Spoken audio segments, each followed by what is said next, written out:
There you Live. go. Okay. So, hello everybody. Hi Maestro. Yeah, me too. Hi TY, who is not Ty, but is like also Ty. Uh, we were just asking Ian about his opinions on The Last of Us Part 2, which is a non-controversial game. I like it. It was fun. Now, Heard it here you know me. first. He I'm is all about the happy gameplay. about Joel. Oh yeah, I have no Yo, problem that with. rope gameplay looks so good. Oh my god, the rope physics, holy shit. No, The people complained accessibility about a lot of option. stupid shit in that. Uh-huh. Like if they want to kill off one of their characters, they can fucking kill them off. Who gives a shit? Yeah. It's for the story that they wanted to tell. Yeah, And it's their derogative, right? And it's the gameplay's fun. A lot of people are like, "Oh, it's just The Last of Us Part One." It's like, well, it's the same structure, yes, No. but it's Well, better. okay, sorry, Ian, you can't say that because yes, it is The Last of Us Part 1, but it's not The Last of Us, the first game. Because The Last of Us Part 1 is different than The Last of Us, which is different from The Last of Us Part 2. Because remember, there's the remake. Okay, sure. The remake called The Last of Us Part 1, which has The Last of Us Part 2 gameplay. Is it though, or is it just like revamped visuals? No, it's so the thing that they changed the most is the gameplay. However, the visuals are like up-res and the models are changed, but like for the most part, it's a game that does not need to exist, especially if you played and enjoyed the original. Like the original Last of Us looked really good. Oh yeah. Yeah, and to be fair, the remake does look good.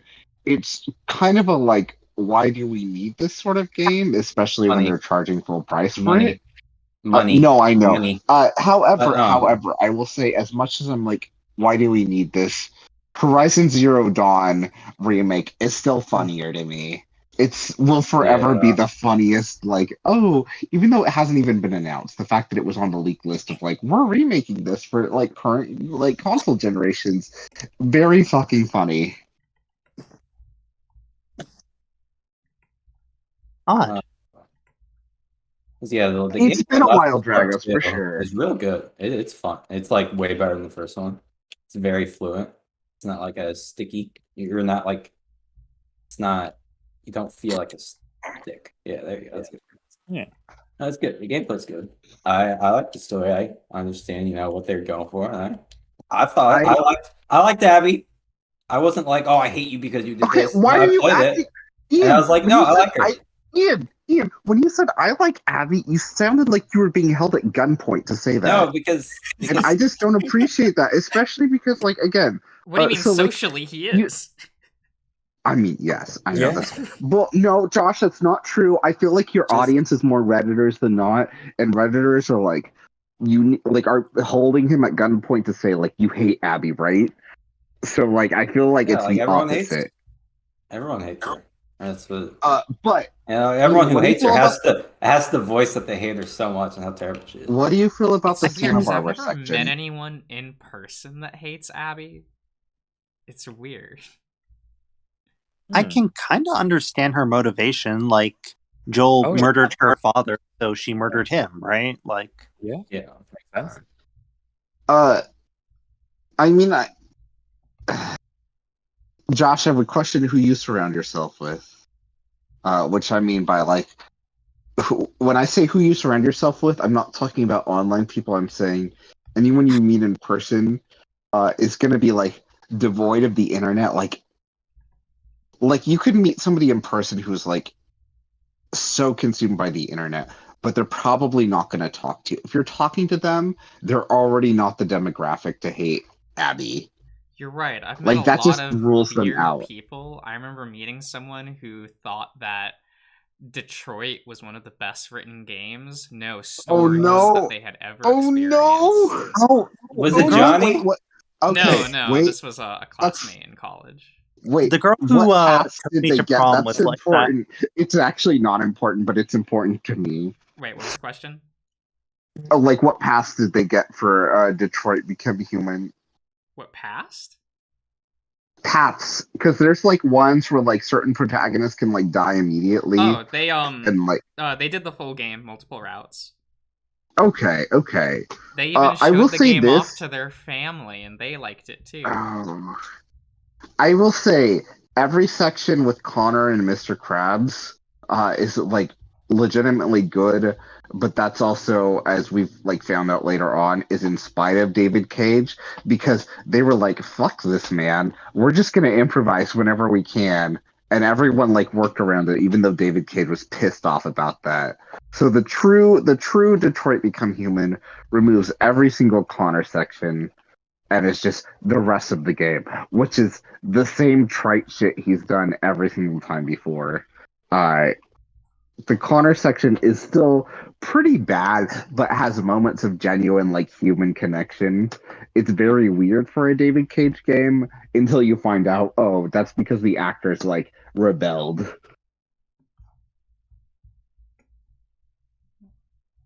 But yeah, it's genuine. It's generally, sorry, not genuine. Generally, a very shitty game that I had a lot of fun watching unfold and laughing at. I love the like. There's no political themes in this, as the like main person is like, oh, here's a quote from Martin Luther King Jr. And then like, here's this Android section where you have to choose graffiti. What do you choose? And like one of like the first option is like, we have a dream. And it's like, David Cage, what the fuck are you doing? It's not even that it's like, here's a quote from Martin Luther King. It's like, by the way, that was a quote from Martin Luther King Jr. In case you didn't know. It's just like, yeah, we knew. We knew, lady. You know what was fucking sad? Yeah, what, Mister? When we were talking about like big important people from recent history in my classes, right? And I said Martin Luther Jr. And my teacher looked at me as I was fucking crazy. Why do you fucking talk about Martin Luther Jr.? He's like from Renaissance. And I was very sad. You need to add the king, otherwise they're going to be confused. No. Yeah. Like, unless your teacher is very extreme, and then you're like, I'm sorry, I should have said Malcolm X, and then your teacher would have been like, good job. But considering where you are from, considering their laws, considering how certain things have gone, I would feel that like, I don't think that like, if they were trying to say the 1960s were Renaissance period and like this is the modern age, I'd believe them. You don't understand. She meant Martin Luther, the reformator of the Catholic faith. Yeah. I mean, I'm Catholic. Fane, do you know what the Reformation was? Wait, what? With a thesis on the Reformation. What Martin Luther did for the like 95, I think it was 95, where he posted up to the door. But yeah. 14, yeah. No, I know, that's what I'm saying. I am saying that, but I'm giving the possibility that like knowing where Messer is from, maybe they knew exactly what Messer was talking about and was like the 1960s was actually very archaic in our modern age, where like a third of the country like does not allow for like gay people at all to exist. You think people know what the Martin Luther Jr. is?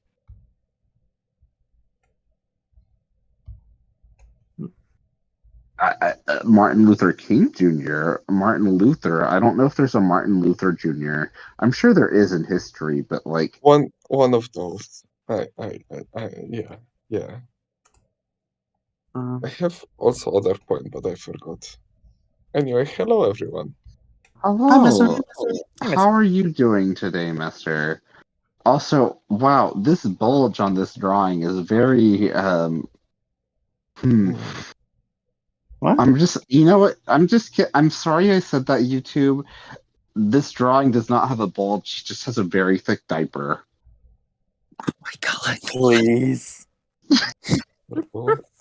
I've That's seen so what much diapers worse look pain. like, and it's an either or situation. Okay. It's like, wow, this daddy has a very thick package. Oh wait, no, that's just an adult diaper. Whoops.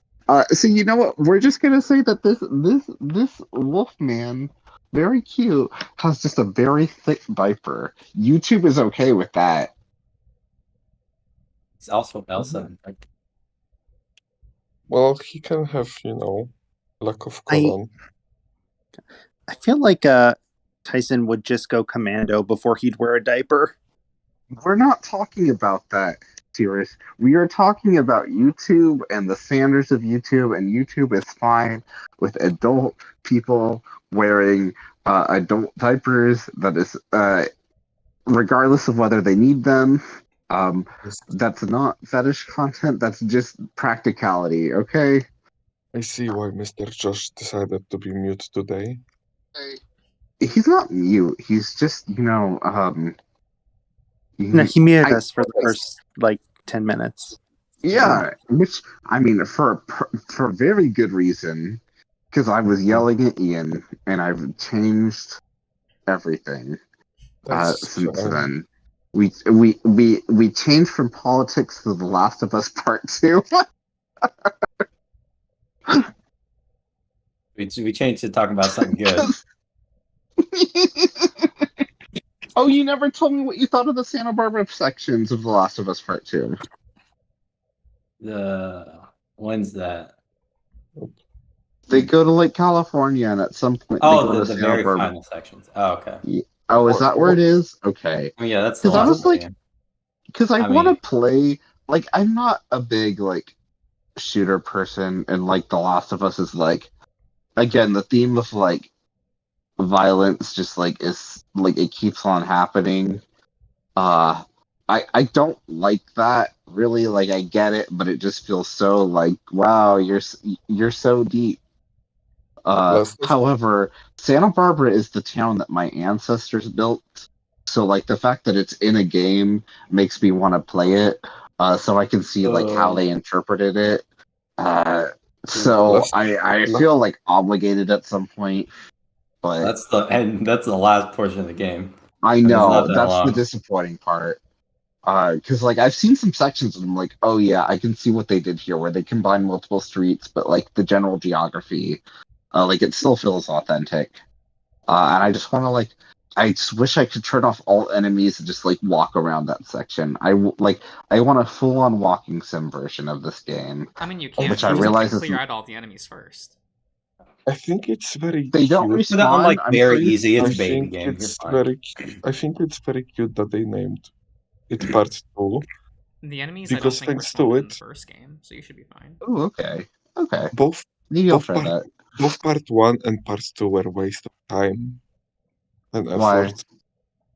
Last of Us. Because they're not The Witcher. Yeah.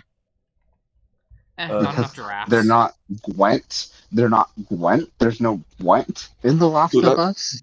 Do Last of Us even have sex cards? No, of course not. So, Mickey, what you're saying is the peak video game formula was Final Fantasy VIII, where it's you got the main game and you got this card game. People just need to iterate off of that. You mean 9? No, that 9 is an iteration of 8 in that regard, even though it's not in the actual gameplay. But the surface level of it is. Because The Witcher is like that too, because you have Gwent, and you're wow, I'm gonna kill myself if I don't play Gwent. I think I hate visual games. I think I hate games. No, you don't. Yeah. No. All you talk about is Gwent. Gwent has nice art. It's fine to be proud. I don't fucking know. I didn't play Witcher 3. He didn't play Witcher 3. He played Gwent. Because it's just about having the most expensive cards in game. You just buy the best cards. Play Thronebreaker. There's no skill. By the way, I'm sorry.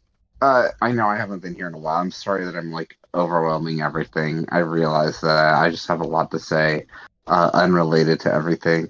Josh, how was like reading that novel in between reading like playing extracurricular activities? Oh my god. I kind of wish it was longer to justify it. Yeah, no, I feel the Really? same way, and I was like, oh, is this gonna be a preview for like this creator's next game? No. Okay. Because it also stops in a weird place, and I'm like, it does. I'm like, Yeah. oh, like, I don't. Like by the time you're fully invested in it, it's like, oh, it's just gonna loop now, and it's like, okay, I guess, sure. Were you invested in it? It feels like it's completely grinds to halt the story of the game, which is kind of non-existent. Oh no, it does, but like, I want to I'll let Josh fucking hang answer, and out then with. I'll expand later. I wonder, like, how long ago he like finished, like, the 7th chapter or whatnot. Like, I bet it's probably been like years. Yeah, sure. I don't know if he's ever gonna finish that thing. Were you invested at all, Josh? By the end, not really. Did you want to know? Felt like a rather basic. I felt like I was reading a light novel, and that wasn't like a 2015 light novel. You know what I mean? Mester might know what I mean. Josh, you like considering it a light novel. I just want to tell you, even though this is not in the same setting, get ready, because if you understood that already, you know the tone for the rest of this series. It is just a light novel with like the most absurd situation. It's always just like, I don't even understand, but the fact that you have this entire thing where clearly the creator put in a lot of effort into this, even though it's like, the quality is like, it's there. I guess it's perfunctory. That only appears in that single route. It's just one of those things where it's like, okay, so you're already getting a taste of extracurricular activities. I'm sure you've recorded more, but did you finish it too? I really don't like no, this section. No, I actually haven't recorded since finishing the light novel. Oh, okay. Okay. I really don't like this section because like there are sections which are kind of also I was gonna record like another like 5 videos on Monday, so. Okay. Oh, that's interesting because I noticed. So, Josh, in that case, did you just like record like one 20-minute session? Yeah, of you like reading more. Okay, because I noticed you had like 3 privated videos when you first uploaded. I was like, oh, okay, so he's gonna do another section later, and then like it was just the one. So now it's just like, okay. I will say this is the only time something like that comes up. However, it does set the stage of like, you picked a route. This is what you're getting into. Also, you're like, oh my gosh, I have to pick a route right now. You don't have to pick a route right now. You're gonna find out very soon. Like that's not necessarily you say that, it. But I it's have just to commit if I've already chosen like decisions already. Oh no, you've locked yourself into this route by now. I'm just saying, that first time when they're like, oh, who do you want to practice with? That is not you choosing the route. That is just like +1 point to that character. That does not like guarantee that is the route you're gonna get. No, you don't understand Fane at all. It's not optimal. It's not optimal to choose anyone else after that. Oh no, I get that. Look, Mickey, I subscribe to that Patreon. I use the guides. I see the comments that Josh is getting where it's like, oh, you have to use all of these guides to get the best ending. I recommend against that. I'm not reading those comments fully. Like, two parts I start reading them and go like, oh, they're explaining like guides and shit. I don't care. Two parts of the playthrough was just reading the fucking novel. Oh, blessed.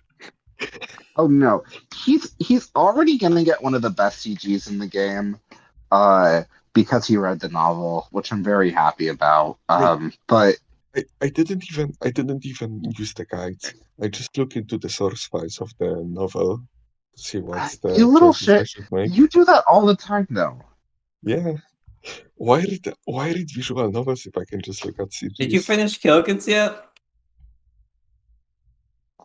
I looked at the CGs.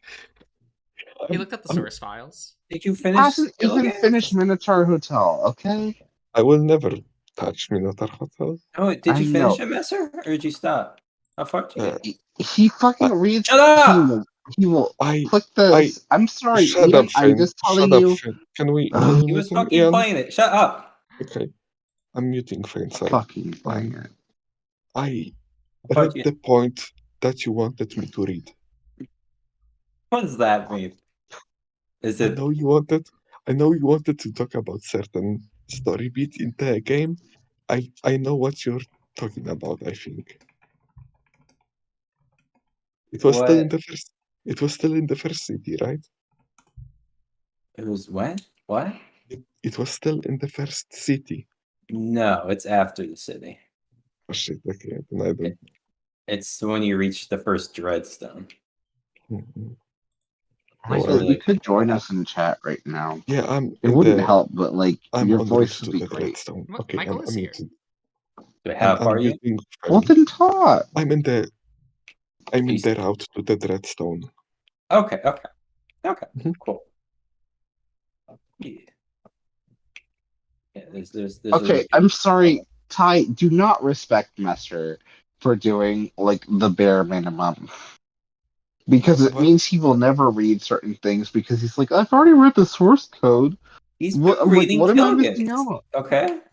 Yeah, I'm Go saying through it. he will not read the Natural Hotel because he's like, I've already read the entire source code for it. Like, why should I read this? No, Minotaur Hotel is one game that I wouldn't check the source code. Yeah, but you have. I mean, I have only of the part that I have already read. Oh my god. Yep. I haven't checked for like hinterlands or whatever. Yeah, it's irrelevant. You don't need to know about it. The best part, but no. Ian, you shut the fuck up. I'm so you read sorry. it like once or twice and you're done with it. That's good. No, one is fine, but two is just like I guess. But, you know, I enjoyed hinterlands.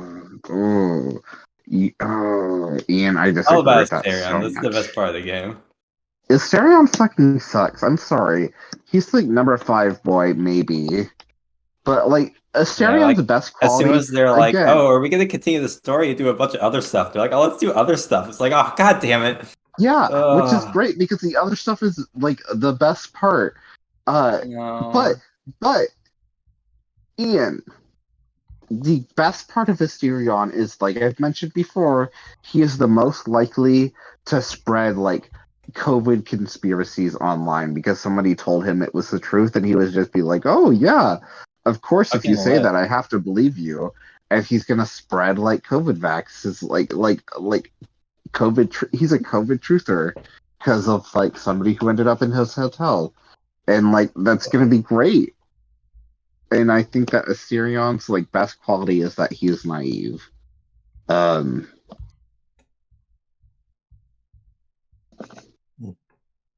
They are working on but the otherwise, next chapter, right? Kenbish, Storm, P are like number 1. Like they're all tied. I'm sorry. Kenbish isn't that good. He's okay. He was nothing before they released his side content. Then he had some stuff. So much. You probably didn't. He was so boring. There's nothing. You probably didn't even. Nothing about when him. Robert, no, shut up.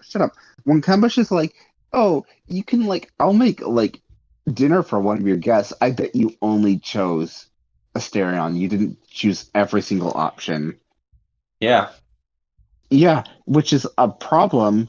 Not a problem, but it's a mistake. Because when he makes that special dinner for Robert, that is the best conversation. Because Robert just like fucking trolls the entire time and like, ew, this is so gross. I gotta see that through Josh's content, so that's fine. Robert's so good though. Again, Robert's like when I say Astarion's like number 5 at best. I mean, like, I'm including Robert in this conversation, who is like probably number 4, maybe number 3. I don't know. Like, there's so many good characters, and then there's just Astarion. Like, not to like, Astarion is fine. He's good. Like, he's who you're gonna sleep with. Like, he's the person you settle with. Like, and I get it. Like, if you've been around for a while, if you've dated people like who you're like very passionate about, like, eventually you're gonna settle, and you're gonna end up with somebody who's like very respectful and like who you actually genuinely love because they understand your interests and are like there for you. It's great. But like on a basic level of like, oh, holy shit, he's like number 5. And his hottest aspect is again is that he's naive and will spread like COVID like vax. Like he's a COVID truther online. Like, have you heard about chemtrails? Was the game that you've played, right? What? MrJosh, Downtide, right? Or something like that. What was Downtide. Oh, Downtide, yeah. It has a new update. I think I would want to play it. Oh, is it out? I haven't. Wait, really? No, I think it's on Patreon. Oh, but I yeah. think they I remember changed seeing something. that. I remember seeing that. I think they changed something in chapter 1, so yeah, I was waiting for it to come out. I wonder how long it is. It's not that long, right? I wonder if they're gonna do like someone who like played the update, who's on their Patreon. I don't want to. I don't. There's gonna be like route updates, like one by one. Ugh. Wait, of what? What game series? Dawn. Oh yeah, okay. That's the one that Brian wanted to play, and it was like, "Are you sure?" It's like, yes. I mean, he can get through it, maybe. It's very short. Oh no, I'm sure he would. I'm just like, eh. What's your He would like the art for it. What's your damage? As they say in the good movie. He does give off the best friend vibe, but like I would say that like the ideal relationship is like somebody who you're attracted to and who can also be your best friend. What the fuck are you talking about? I think I'm going I'm to sleep. talking to fucking comments. Unlike some people here, I am reading the YouTube comments. Mickey. He left. Of course he did. Of course he cowered it out. We'll see him in 5 hours.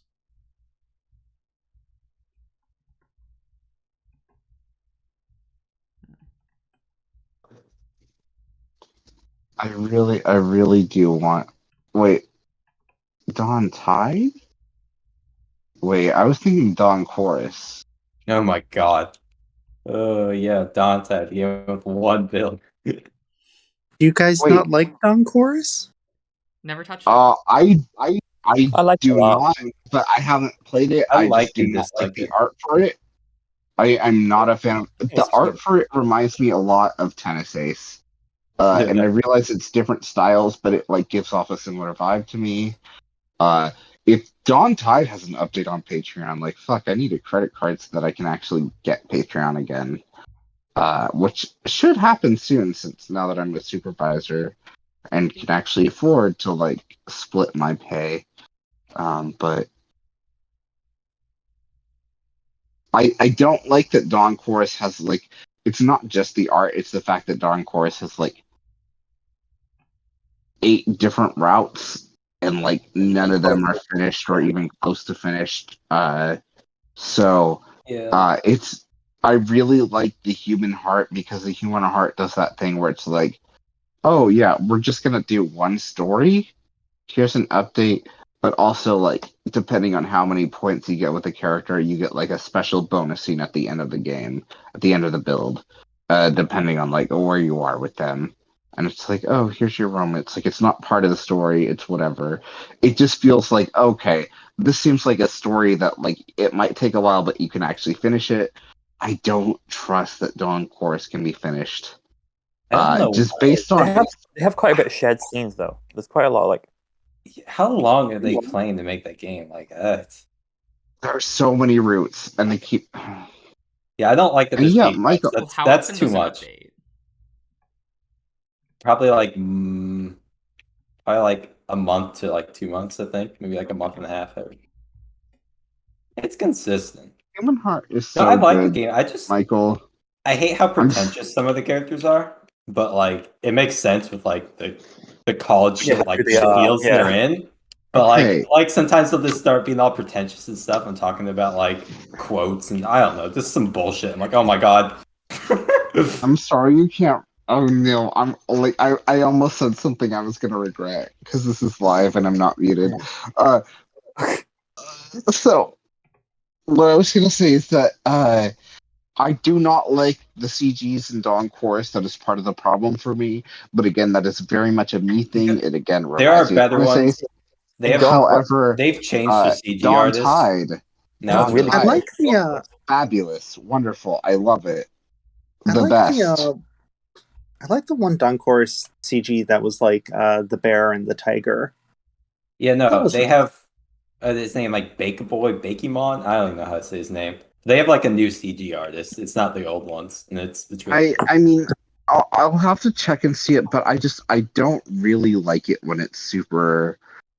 Like I always prefer like more cartoonish designs, even if they're shaded a little bit more like realistic. I just like simpler designs with less lines, I suppose, and less intense shading. I realize that when I'm doing drawings, like I would say the smoke room is probably like where my limit is. Like anything further than that, I start to get a bit like this is a little bit too realistic and it feels a little bit weird. Whereas like Minotaur Hotel, even like Adastra, and Dawn Tide especially, like I love the stylized designs. Those speak to me. Those are great to me. I don't love the CGs in Dawn Chorus because they remind me a lot of Tennis Ace, where Tennis Ace is just like it's very realistic, even in its cartoonishness. I don't know how to say it. Like it's just the faces specifically. I thought that you didn't like a lot of the art that I liked because it was like too cartoony. No, it's not that. There's like I don't know how to describe it. There's like a spectrum. And like I would say that one like I feel like serious. So like the art that you like, I could see you also liking Tennis Ace art. I've seen the wolf on the front and I don't like him. Okay. I feel like there's like a bell curve almost where it's like for me, I like the cartoonishness, and it's like there's one where it's like it's too much where I'm like I don't know how much like it feels too simplistic sometimes, but not in a way that feels like stylish. Like I like the stylization. Like what you tend to like is like very rounded designs where I think I might like more angular designs. And like if you're getting into the realism spectrum, I do like more stylish versus like here's hyper realistic, which for me again this is very like dismissive and I'm very I'm apologetic. This is on me. Tennis Ace, the faces of Tennis Ace have a very like WikiHow quality to them. And I realize that's very mean, but like also when I see them, it just like makes me think of WikiHow. It just feels so like here is just like the most base level of this thing where it's like it's cartoonish, but it's trying to also like describe something or like show this exact thing. And I'm just like, the style is just like missing for me. The backgrounds are pretty okay. They feel like standard VN shit. I'm sorry, no, don't laugh at that. Don't laugh at that. I feel bad that I think that. But when I see it, when I look at it, I'm like looking at like WikiHow and I see a picture of a dog and I'm like, wow, this is Tennis Ace. That's bad for me. And I realize that's a me problem and it's not the game. It's not the artist's fault.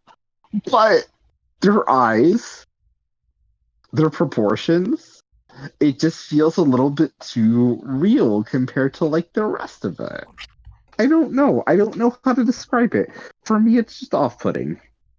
I'm sure the story's great, and at one point I'll read it. Unfortunately, I read extracurricular activities first, which is another style which I don't really like that much. However, the story content more than makes up for it because holy shit, that has like comic book pacing. It is just like we're just gonna fucking like commit to something. We're gonna take it to levels that make no fucking sense. It's not boring. It will like anytime you like might start getting bored, it's like oh ho ho ho, here is the villain of this route, and it's only gonna appear in this route. And by the way, we're gonna be so simplistic to be ridiculous, but also I'm here for that. It's so campy. It's like Troll 2 levels of like camp of like if you've seen Troll 2, you know the villain of that is like turning humans into vegetables for the like goblins to eat because there's no trolls in Troll 2. Because ew, like meat, cholesterol. Like the screenwriter had friends who were like becoming vegetarian, and the screenwriter was pissed that her friends were becoming vegetarian, so she wrote a whole thing where she's like, "What about these goblins turning like human meat into vegetables so like they could eat them?" And it feels petty, it feels ridiculous. Everything about it just is a complete misunderstanding of like what a vegetarian lifestyle is. Because they're just bitter and angry about it. And extracurricular activities, every time there's a villain, it feels like Troll 2 levels of bad. And that's wonderful. That just makes it amazing. Do people really get that bitter over like people going vegetarian? In the 90s, apparently, because that's when Troll 2 was written. Wait, it was written. There's a whole documentary about it called Best Worst Movie. I do not think that Troll 2 is the best worst movie, but the boy in that film like got older and was like, this was a weird fucking experience for me. I kind of need to like record my experiences as an adult and like try to figure out what the fuck happened. And like, yeah, that's one of the conclusions. Is like part of why it was so weird is again it was like done by Italians who didn't really understand English. So like everything they're doing is like this seems right. They don't actually know. But then also they're like, God, I'm really hating that some of my friends are vegetarian now. I'm gonna like write an entire script about why they're wrong. And it's like, oh boy, this is bad, but thank you for it. Wait, are you saying troll or trolls? Troll 2, not trolls. Troll. The live action. Okay, Master, you can't say the meat on the bone. We're not talking about Danganronpa. Super Danganronpa 2.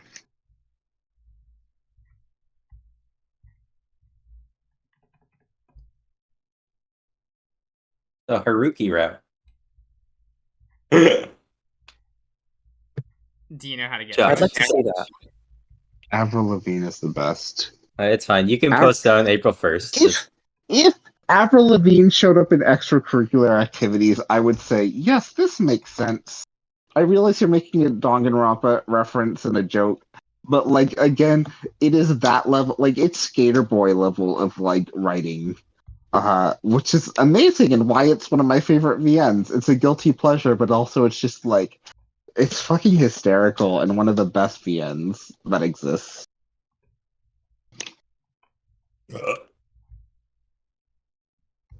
Ian, I'm so sorry, but also Josh chose the right route to start off with. He did. I realize he's like, I'm only gonna do one route. That's a lie. It'll take time. He's definitely gonna take a break. He'll come back to it, and it'll be better for it that he started with this one. Because this one is like probably the memeiest route of them all.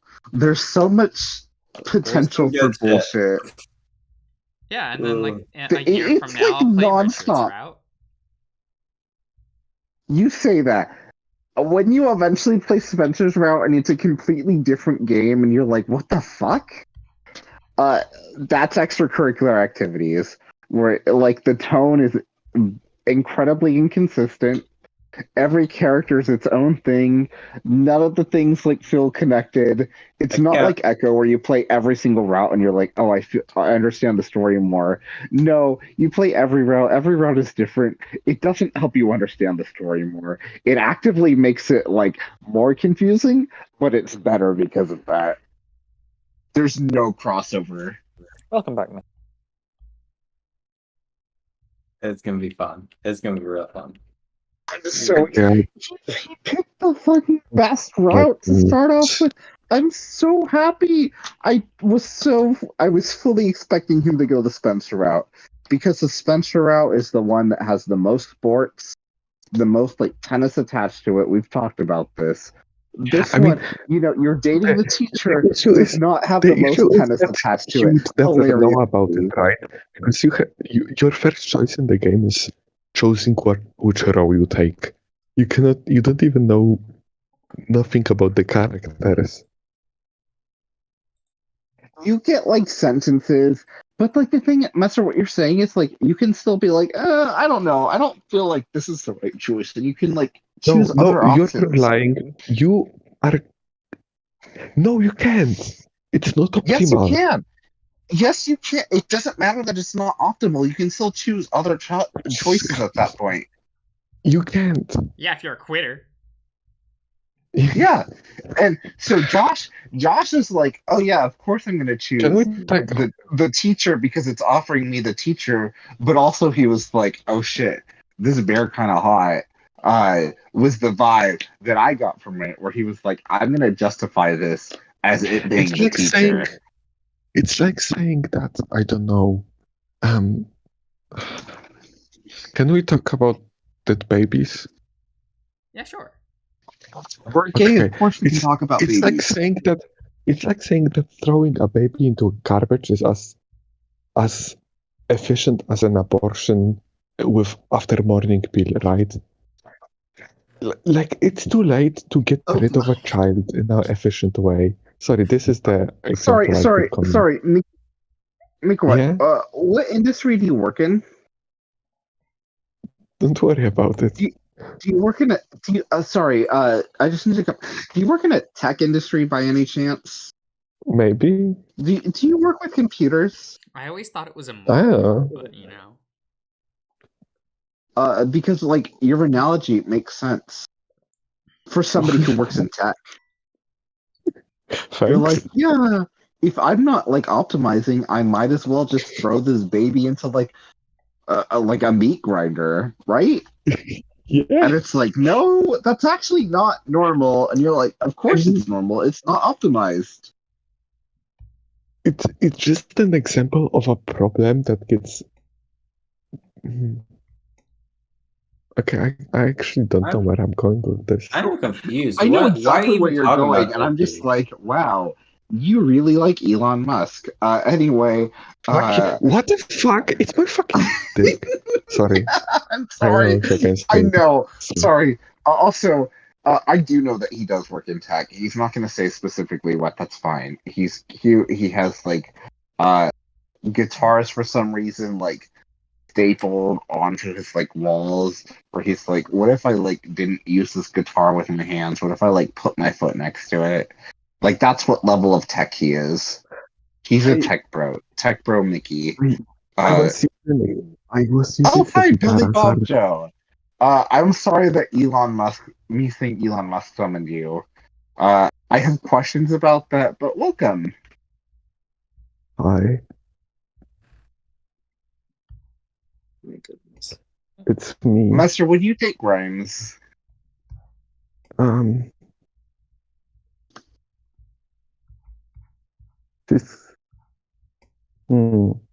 Yeah.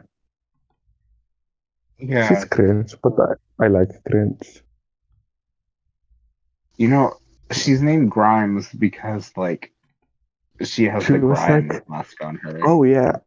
I'm definitely standing on this random bus station, my cosplay, reading Communist Manifesto, not to be photographed. Ugu. Sorry, I just need to, like, interject really quickly. Obviously, I've been interjecting a lot, but, like, this is relevant to the stream. I really like this like fishing pole that Josh is drawing for Tyson. Okay. I feel like it's supposed to be a about. switchblade, but it's giving fishing pole vibes. If it's a fishing I pole have a, vibe and I'm that far behind, fair enough. I want it to have a be a Grilling? switchblade. He's obviously I grilling. have I have a question What? though. Will there be on Orlando on the stream? What? Orlando? Yeah. No. Hasn't he drawn Orlando already? Maybe he's I'm not grilling asking Orlando up. Ian. I'm asking Mr. Josh. He's grilling them up. He's there in spirit. I guess he's gone. Wait, That's what do you sad. want Why is from he me, Messi? grilling with a Oh. fishing rod? Will there be Orlando on the stream today? Why would there be Orlando? He's being cooked. Today? I see.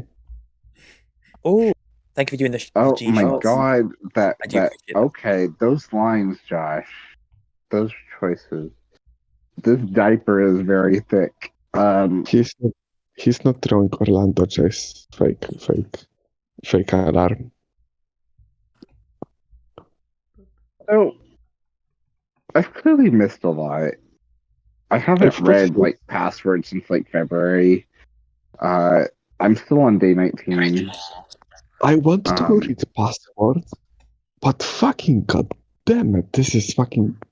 What the fuck is my 120 parts? Oh, that's. I mean, you don't need to play every route. That's every route. Messer? Yeah. You're judging it based on how many parts Josh has. That's like not an active like length of like how long this game is. That is an active length of like how long Josh has played it. Those are two very separate things. I really want to know what happened in the red van in Echo. I'm like 10 parts apart from this. Oh, you never read Jenna's route, did you? I know. I only saw it in Route 65. Okay, well then just keep watching Josh's uploads of Jenna's shit. Mm-hmm. He's finished Jenna, right? He's on the Carl. Yeah, catch up, Messer. Yeah. Oh no. Oh, that means in like a couple months, like Echo will be fully re-uploaded. That's gonna be weird. Yeah, the van is fully explained to Jenna's route, and it's basically only explained to Jenna's route. What's gonna be next after Echo? I'll probably put a poll for it. Be like, what's the next Legacy playthrough you want up there? And I won't include Tennis Ace because reasons. Oh my god! Oh, just never re-upload it. You and then, little shit. Oh my Josh, god! Like people won't know you played it. Perfect. I was gonna respond to YouTube comments, and then you had to fucking say that. I know what I'm voting for. We're gonna like write and ballot this shit. It's not going on there. I'm voting that one stream. I'm voting that one stream when you play Duel Links online.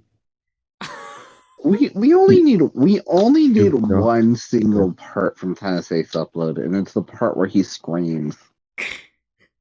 Is it 42 or 48? I think it's 40. Was it 47? Is it 47? Okay, it might be 47. Who knows? 42 was where he says "love you" in the Natar Hotel.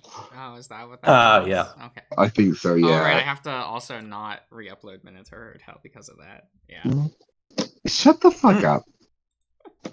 You would re-upload Minotaur Hotel before Tennis Ace. If you re-upload it, you can rename the second playthrough. Yeah, I was already thinking about doing that anyway. Or the Ruthless, yeah. I still need to finish that. You can use actually good thumbnail. It's just that like Jenny Nicholson uploaded like a 4-hour video about Evermore, so I had to watch that, and I've just been distracted. You know, it was a pretty good video. Not her best. That one fucking guy who was talking about Pac-Man and all, right? What about Pac-Man? There was a guy who made video on it, and that video that you like in general. Jim Rogers. He is so you. He talks like he's the fucking best. About like he talks like about bullshit and his life story for an hour before talking barely anything about Pac-Man. Yes, because that's the point of the He's reviews. really That's in the the point of spirit. them. It's less of just like a review of Pac-Man. It's more of a review of his experience with it. Yeah, and it was amazingly boring. Jesus, I don't care about that person. I want to know about Pac-Man. God, you are trash. You are trash. I cried to his last video. I was like fucking bawling to his last video. You're a trash person. Less efficient fucking podcast. Jesus. Listen to his podcast. You're right. Listen to Action Button, or not Action Button, sorry, Insert Credit, where like he specifically makes it short because everyone's like, oh, every time you do something, it's so long. So his podcasts are always like fairly short and structured. And yes, Jenny Nicholson is iconic. She's wonderful. I just like the Evermore thing was like I was most engaged during the like whole thing where the Evermore Park like sued Taylor Swift because that's fucking stupid and hilarious. I'm gonna go take a dump. Yeah, do that. Like, okay. I'm really disappointed. Like, to be fair, I would like to visit Evermore because it seems really bad in a way that I would enjoy. But also, the promise of it seems so much better. Like, I wish they had like a single ride that wasn't the train, even though I love trains. Like, I wish they had built that boat ride. Bye, Ty. See ya. Bye, Ty. Like when they're talking about building a like a boat ride where it's like Pirates of the Caribbean, but at some point you like go to a ghost ship and you can actually get off of the ghost ship, like go off of the boat and explore the ghost ship for like 3 stories. It's like where the concept is like, yeah, it's like Pirates of the Caribbean, but Pirates of the Caribbean never lets you get off of the boat and explore. Like that sounds really fun, and they're just like, nope, never mind. I mean, for multiple reasons. Yeah, but that's a video game. Does that mean it's not a real experience for people? Look, Josh, they agreed with you, which is why they created the Void VR series, which was at Disneyland and Disney World for a while before COVID hit, and they're like, oh shit, this isn't gonna work, and then they went bankrupt, essentially, and Disney like kicked them out of downtown Disney.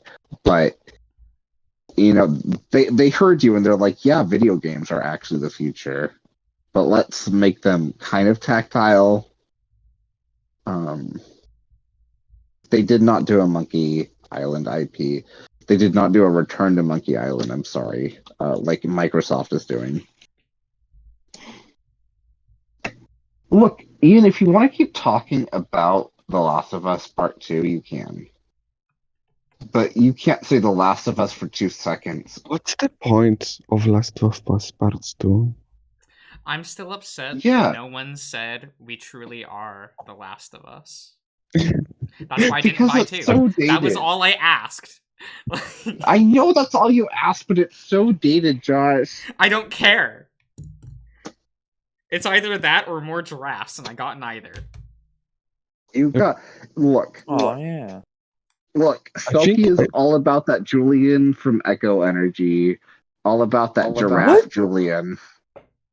So, like, we're already there. Selkie being part of this conversation, even for like half a second, is like all the giraffe energy you need. When is Pokemon coming out?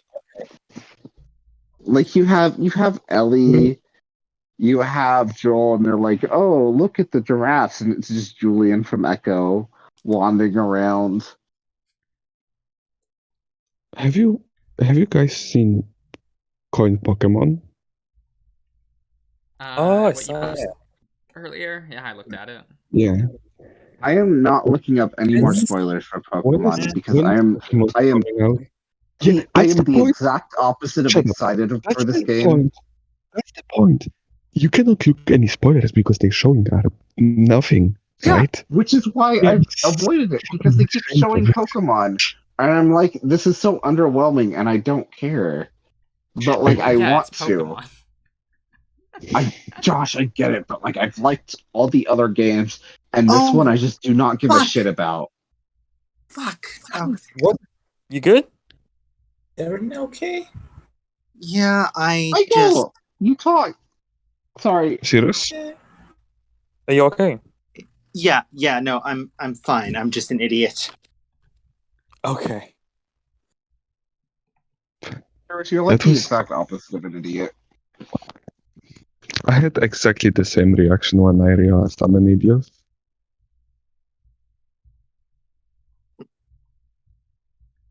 What?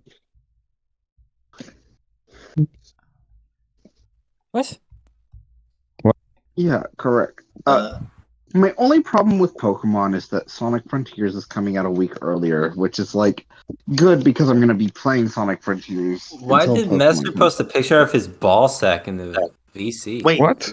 What? You can't say that because I'm going to click. So it's weird. The fact that Messer is like, what? Means that I'm not going to actually click. Fuck you. Delete it. I saved it, don't worry. I'm gone. That was not my ball sack. Was it my... It was clearly a ball sack. It was I think very it was. What? Yeah, I feel like posted it, I have probably have the most scandalous pictures of Messer available. Yeah, shut the fuck up. Hey, when are you gonna post You're your cute. top 5 games? Oh shit, I have to do that at some point. And you never at some gave me point- the album to listen to of that band. Yeah, because I listened to all Ryan's of them, like, so it's too no. late. You did? Yeah, there's only 4. What did you think of them? They were okay. I think 2 of them were in B, and I think the rest were lower. Like it was okay. It wasn't anything special, but it was. I haven't listened to their first or last album. And I was trying to decide, and then I was like, fuck, I don't have time. I'll just tell him on Monday. Because, fuck, he's not going to listen during the weekend. So, the fact that you did that, like, that's, like, I'm very, like, wow, that's so respectful, but also, like, fuck you. Yeah. Yeah. It was like a week, and you never gave it to me. I just did. Yeah, but, like, I was, like, yeah, my parents were out of town. I was, like, with Brian for a week.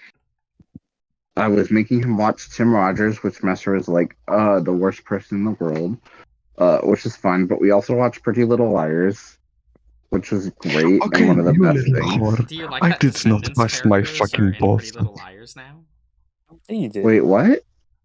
In some of the spin-offs, they got like one of the main actresses from Descendants, and she's now one of like the main characters.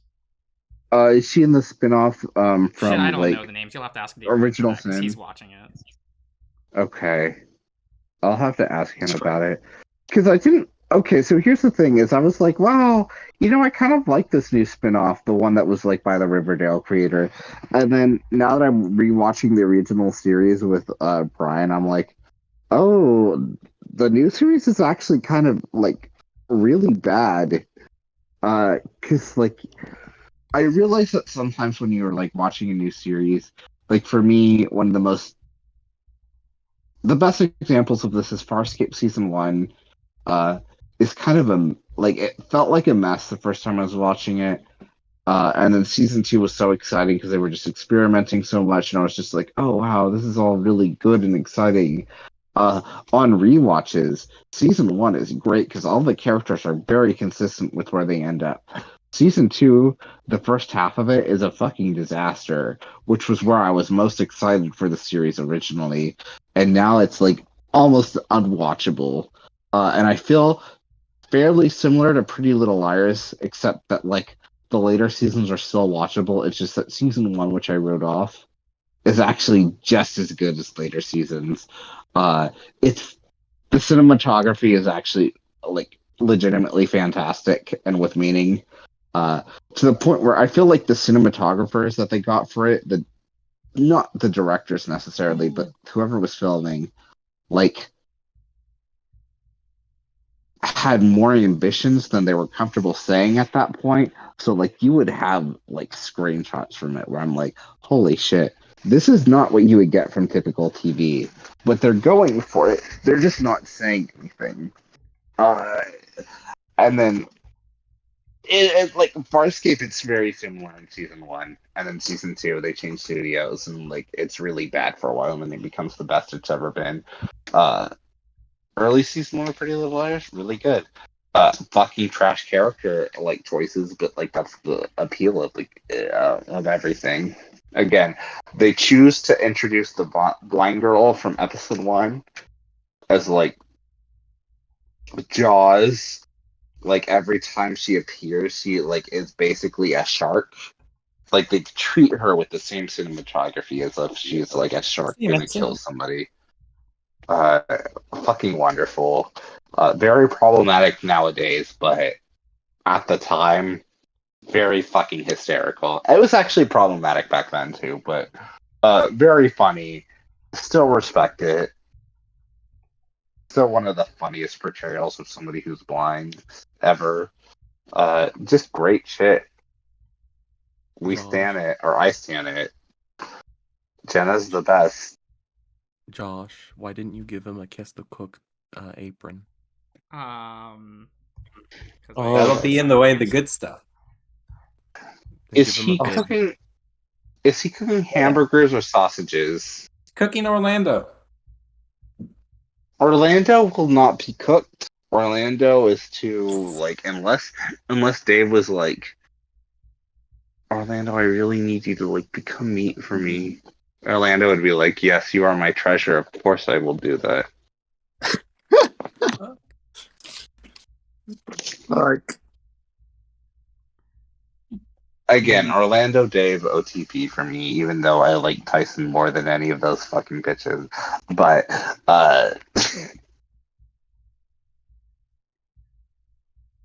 that's separate. Whatever.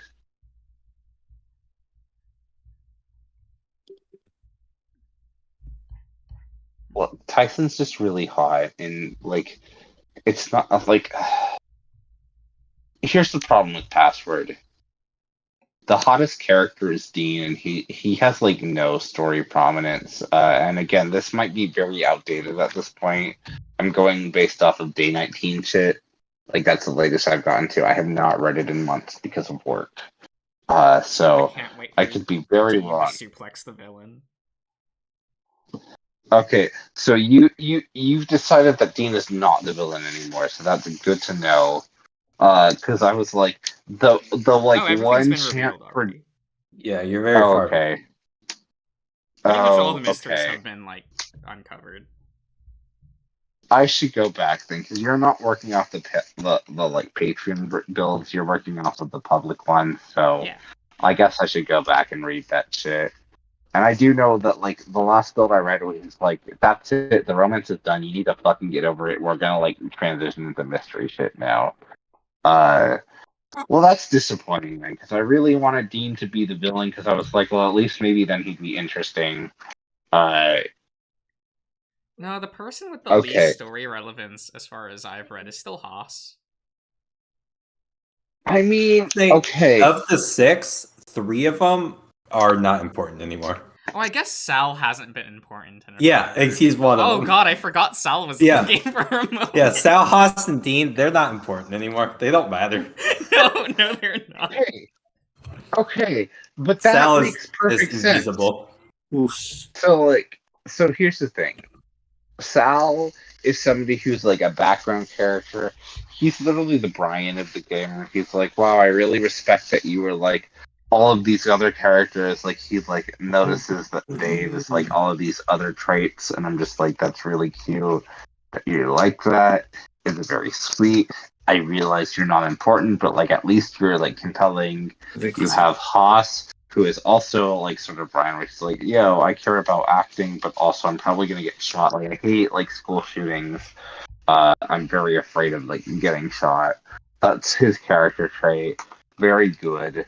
Then you have Dean, who is like, I'm built to be important, and then it's revealed that the only reason Dean has any relevance to the story is because Orlando has deemed it so. Orlando is like, Dave, I love you so much that I want you to be with Dean, because Dean is like the only person I deemed good enough for you. And it's like, fuck off, Orlando. I can be with who I want to be. So like Dean is automatically just like whatever. So that just leaves Roswell. Now that we have a replacement bear, Dean has lost a lot of luster. Oh my god! Oh my fucking god! Of course that bear comes back, and you're like, oh yeah, this is the better one. Yeah. Now we just need to wait for his like model like facelift, and it'll be good. So I was just gonna say, I was like, Josh, I feel like you're judging Dean because this new bear is taller and like, but like the way that you like Grizz has described Dean, I actually don't know that this is the case. I feel like it's just an art problem that character was developed later on. Well, we do know that Dominic is taller than Dean. Okay, that has been said. Okay, but Dean is like 6'8". Yeah, so imagine how big Dom is. You little slut. You can't even handle... Josh, you can't handle 2-story buildings. You can't handle being picked up by somebody like 7 feet tall. You'd be like, oh no, I want to die now. Yeah?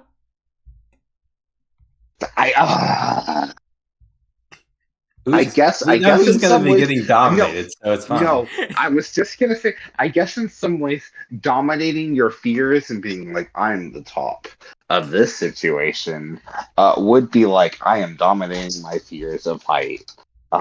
So maybe it's healthy that he likes somebody so tall, even though he should be terrified of them, and probably is, but still. That's like being terrified of a bed. Like, come on. Yeah, it is like being terrified of a bed, and yet... Yeah, look at these lovely beds. Oh my Sal was even called. Look at these 2-story beds. Look at these 2-story beds. Like, gotta close the curtains on them.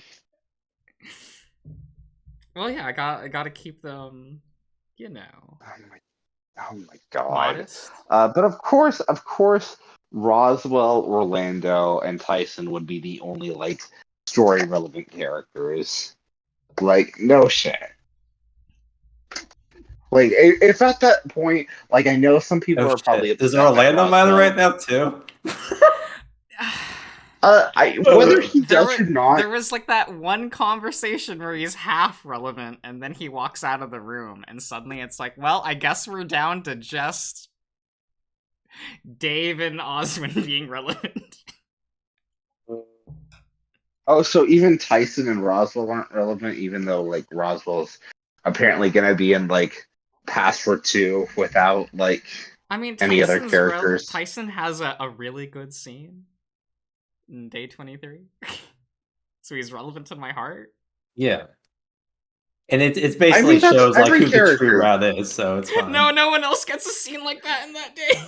It doesn't matter which route you do, it's a Tyson scene, no matter what. I know, it's so good.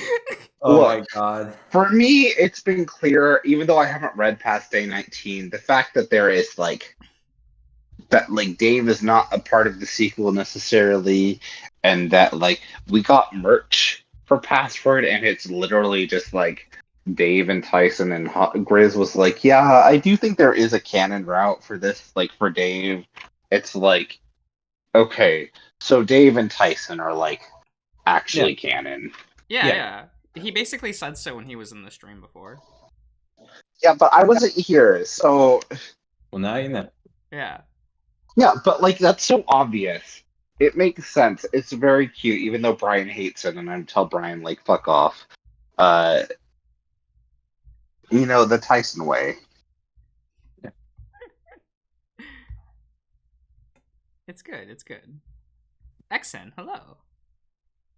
Like, for me. Would you say Exen or would you say Shen? How would you say it? Other than howdy would be copying my cross-hen. How about that? If you want to be a cross-hen, if you want to be Billy Hatcher in the new millennium, sure. Let's do it. I'm so used to X just being the word cross. I mean, that's fair. I do love, again, in the playthrough of where Wooly did of Paper Mario The 1,000-Year Doors, where you have, like, the cross knots and it's just spelled X knots. And so there's the whole debate where it's called, like, X-Nuts, it's called X-Nuts. And then there's a literal entry when you use Gimbella where it's like, it says, oh yeah, they rhyme with like toss. So cross knot? The X rhymes with toss, so they're cross knots. Like 100% confirmed. Oh. In text. But like not everyone's gonna get that. But that was such a great mode of him being like, fuck everybody in chat. I am the winner. I've won. Which of course, Wooly winning is like a once in a blue moon sort of thing. Very rarely happens. But at that point he was right. He wrote it to the grave. It's never happened since, but he feels like he wins sometimes.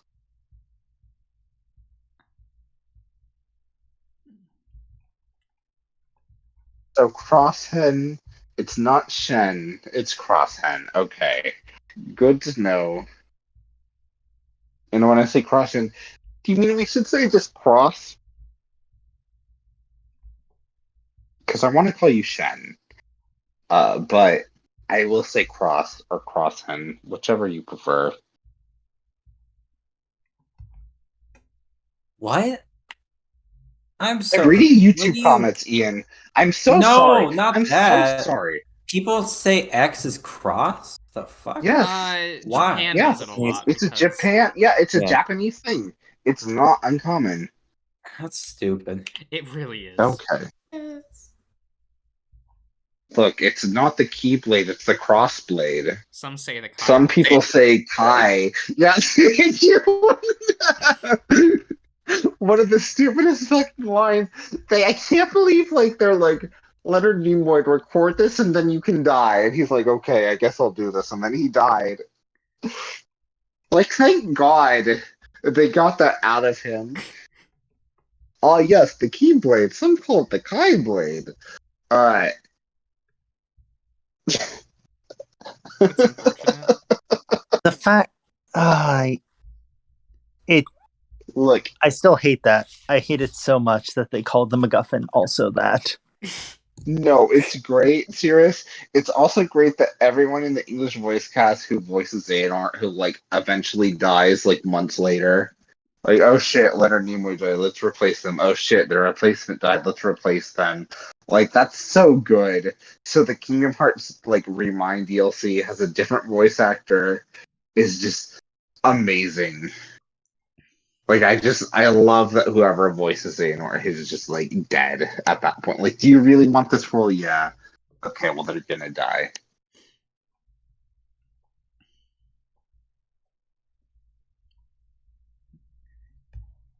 Monster Hunter Crisscross. Episode. I feel like Michael, you would like a Monster Hunter called Crisscross rather than Double Cross. I feel like it would be tic-tac-toe. Crisscross makes me think of tic-tac-toe, and you'd be like, oh yes, tic-tac-toe. That seems like a friendly game of murdering monsters. Crisscross now makes me think of Deltarune because I just played that. Joke with that. God damn. You did. What did you think of that? What did you think of Chapter 2? It was okay. I'm not the hugest fan of their games because comparing Undertale to Deltarune, and I'm talking combat wise. In Undertale, the combat is fun when you have to figure out how to beat them, but then after that, it's not fun and there's too much of it. And it's at its best when you're fighting the mini bosses, not the main bosses, but the mini bosses, because you just have to figure out how to beat them, and that's that. Or if you're in a group battle and there's multiple different types, and you have to strategize with what's the most effective way to get rid of them. That's fun. Yeah. I'm not done talking. Yep. I know. I'm sorry.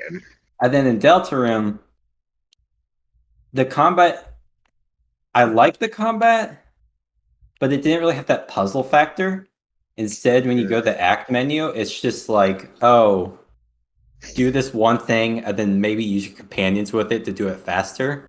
But it's more about managing with 3 people and using one person to heal while you do the act thing or blah blah blah. And it was okay, but there wasn't a there was a lack of it compared to Undertale, which was okay.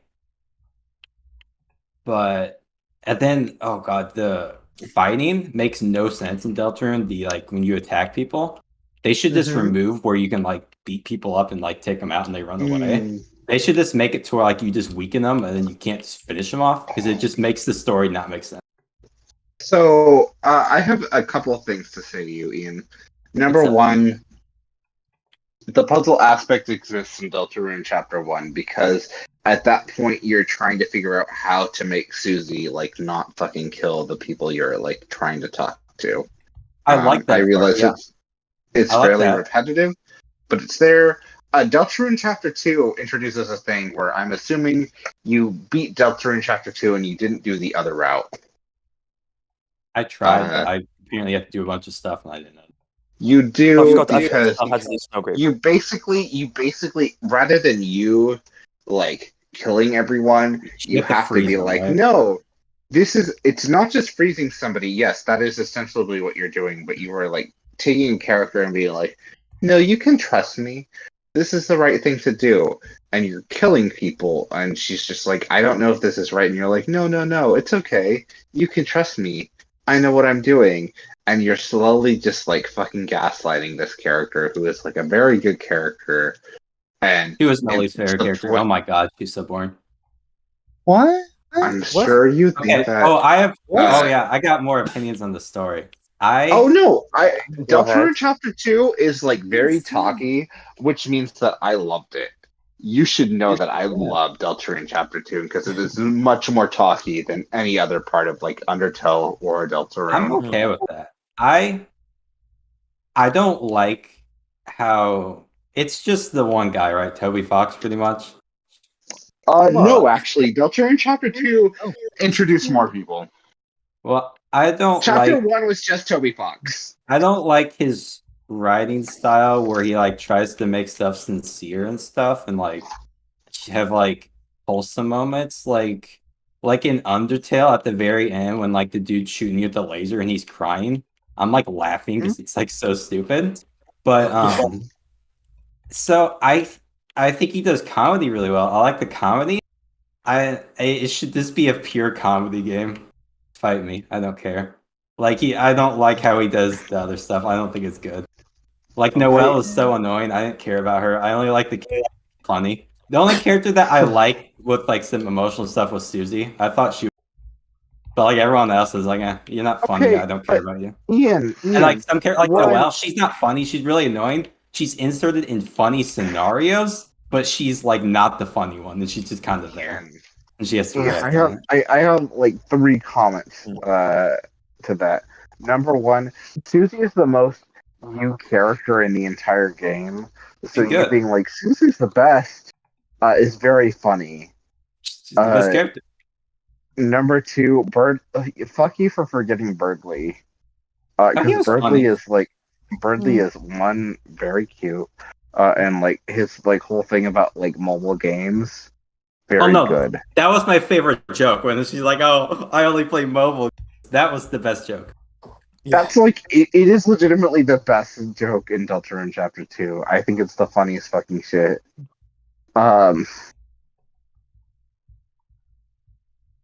The other thing is like a lot of what he is doing is like aping Super Nintendo RPGs.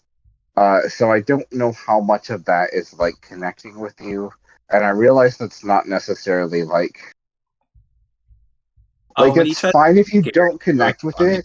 Like I think that's very fair that you don't connect with it. So like the sincerity aspect of it is very much like tied to like old school RPGs and like how they're written, and it's trying to be one subversive while still like not completely dismissing what they like did on an emotional level, because I do think like I don't think it works. Like a lot of older Final Fantasies, they feel slight in that way, but also if you can actually pay attention to the character motivations, like the mechanical things that are happening, there's actually interesting stories that are going on there, and that's what a lot of old school like Super Nintendo RPGs did. So he is basing a lot of what happens in Undertale and Deltarune on that. So if you do not like that pacing, that is completely fair, especially from a modern standpoint, but it is very much tied to 16-bit era of storytelling, which makes it dated for sure, but I enjoy it because I grew up with that, so I can't hate that completely. Okay. Yeah, the Earthbound style, for sure, Michael. Although I would say, yes, Earthbound, although I would say Mother 3 more specifically, because Mother 3 is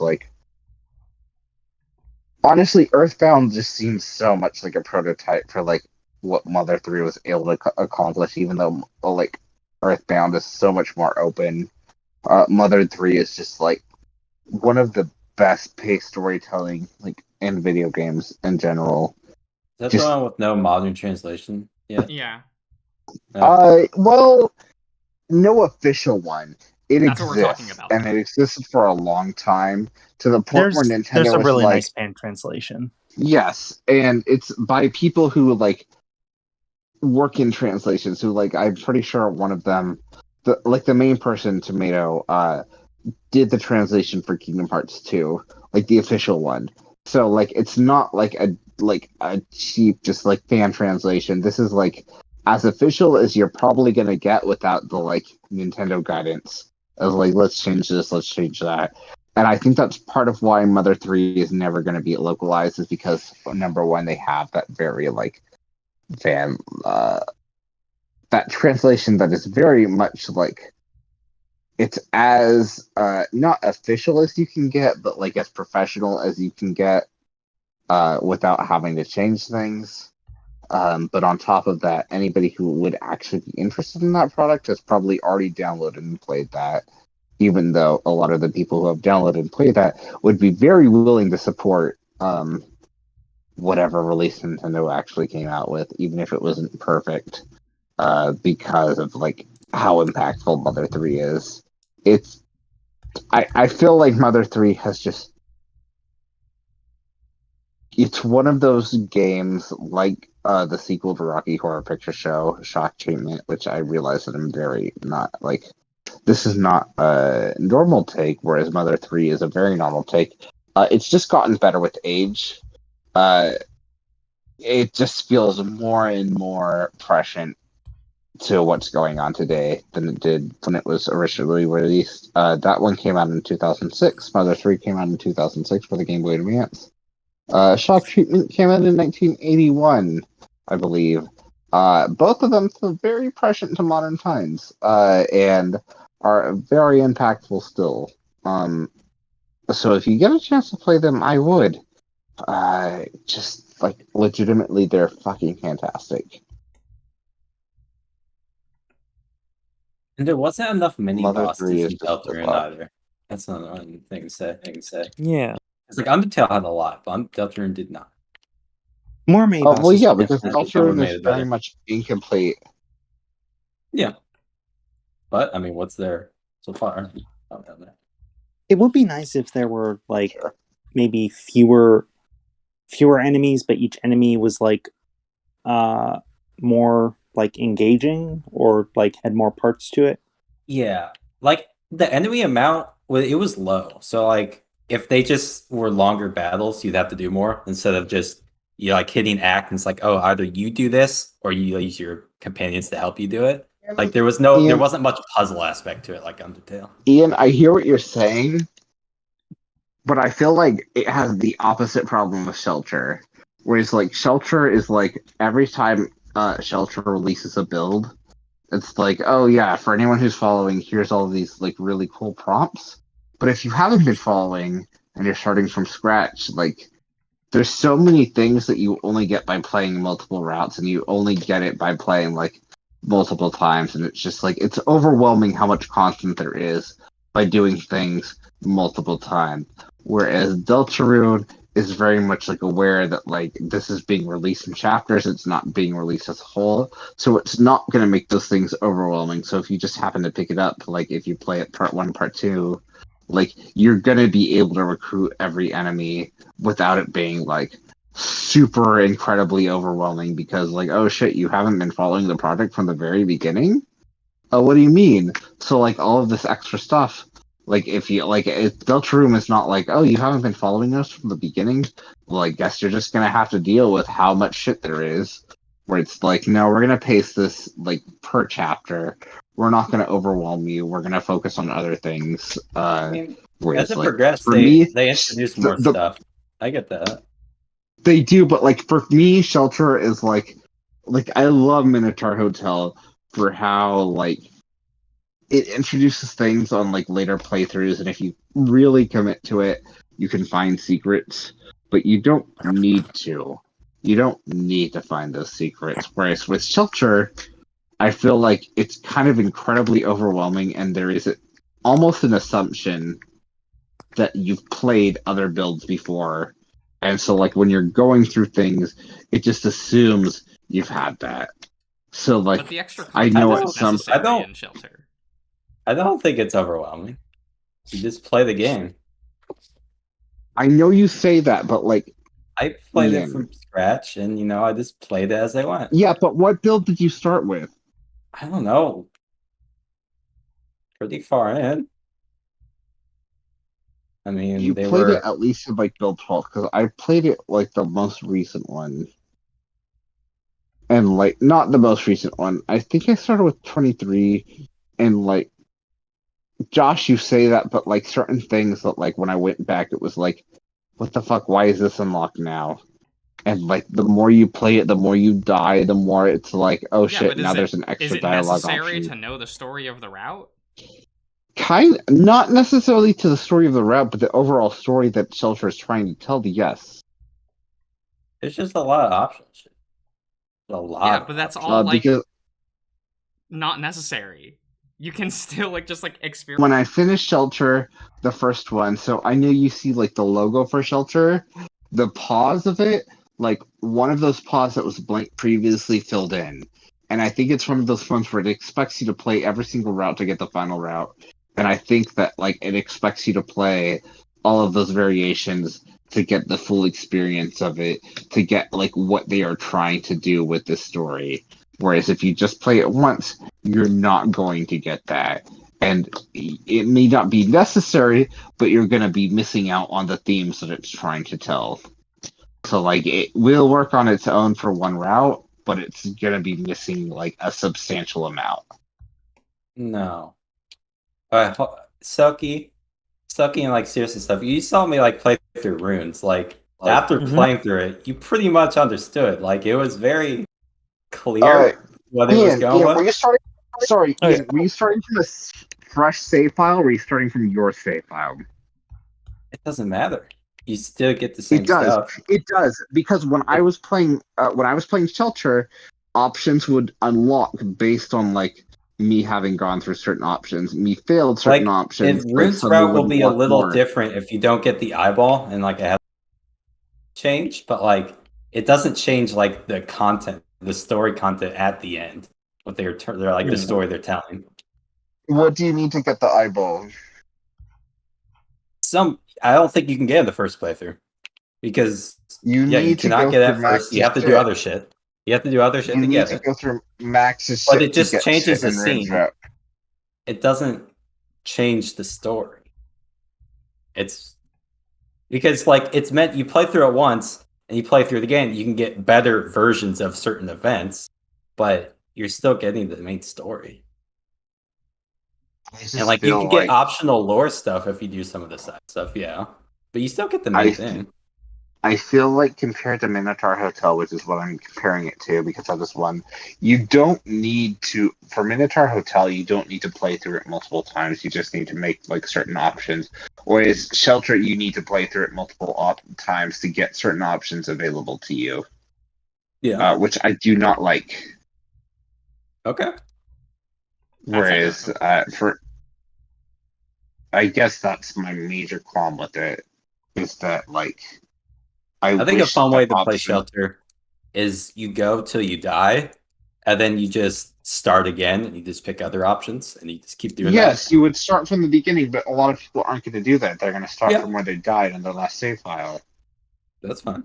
I'm saying that's a fun way to play it. Yes, but it's going to like reduce the options available, which is why I find that frustrating from like a player experience, because I don't want to have to like, oh, I went through this route. Oh shit! Well, now that I've played through this other route, this is going to unlock this on this route because I played through this other route, which didn't really have anything to do with this the first time. But now I have this, and now oh shit! I played through two other routes. Now that I've played that and I've already played the other route, now it's going to unlock a third option. It's going to be a new option because I played the two other routes, and now it's going to unlock this third option that I didn't have in the first place because I already played through that two other things that were available to me. Whereas, like, I would rather it be consistent with the options based on what I chose. I would rather a story be complementary to, like, what I am choosing and, like, adapt to that rather than, like, oh, how much do you already know? Okay. That's kind of my issue with Shelter, which I do really like Shelter. I do really like the story it's telling. It's just that for me, it's, like, it's not rewarding you for understanding anything, which is what Minotaur Hotel does, where like you get rewarded for understanding the story that's going on. It's specifically rewarding you for having played other routes, which is very separate. And I feel like that's overwhelming, which is why I like what Deltarune does, because it's not doing that. It's very specifically like, look, this seems like a lot, or maybe like if you've been playing it as it released, maybe it doesn't seem like a lot. But if you are new to it, if you're playing it from the very beginning, you're not going to be overwhelmed by everything. Like, it's very aware of the fact that people might only be joining with this new update. Okay.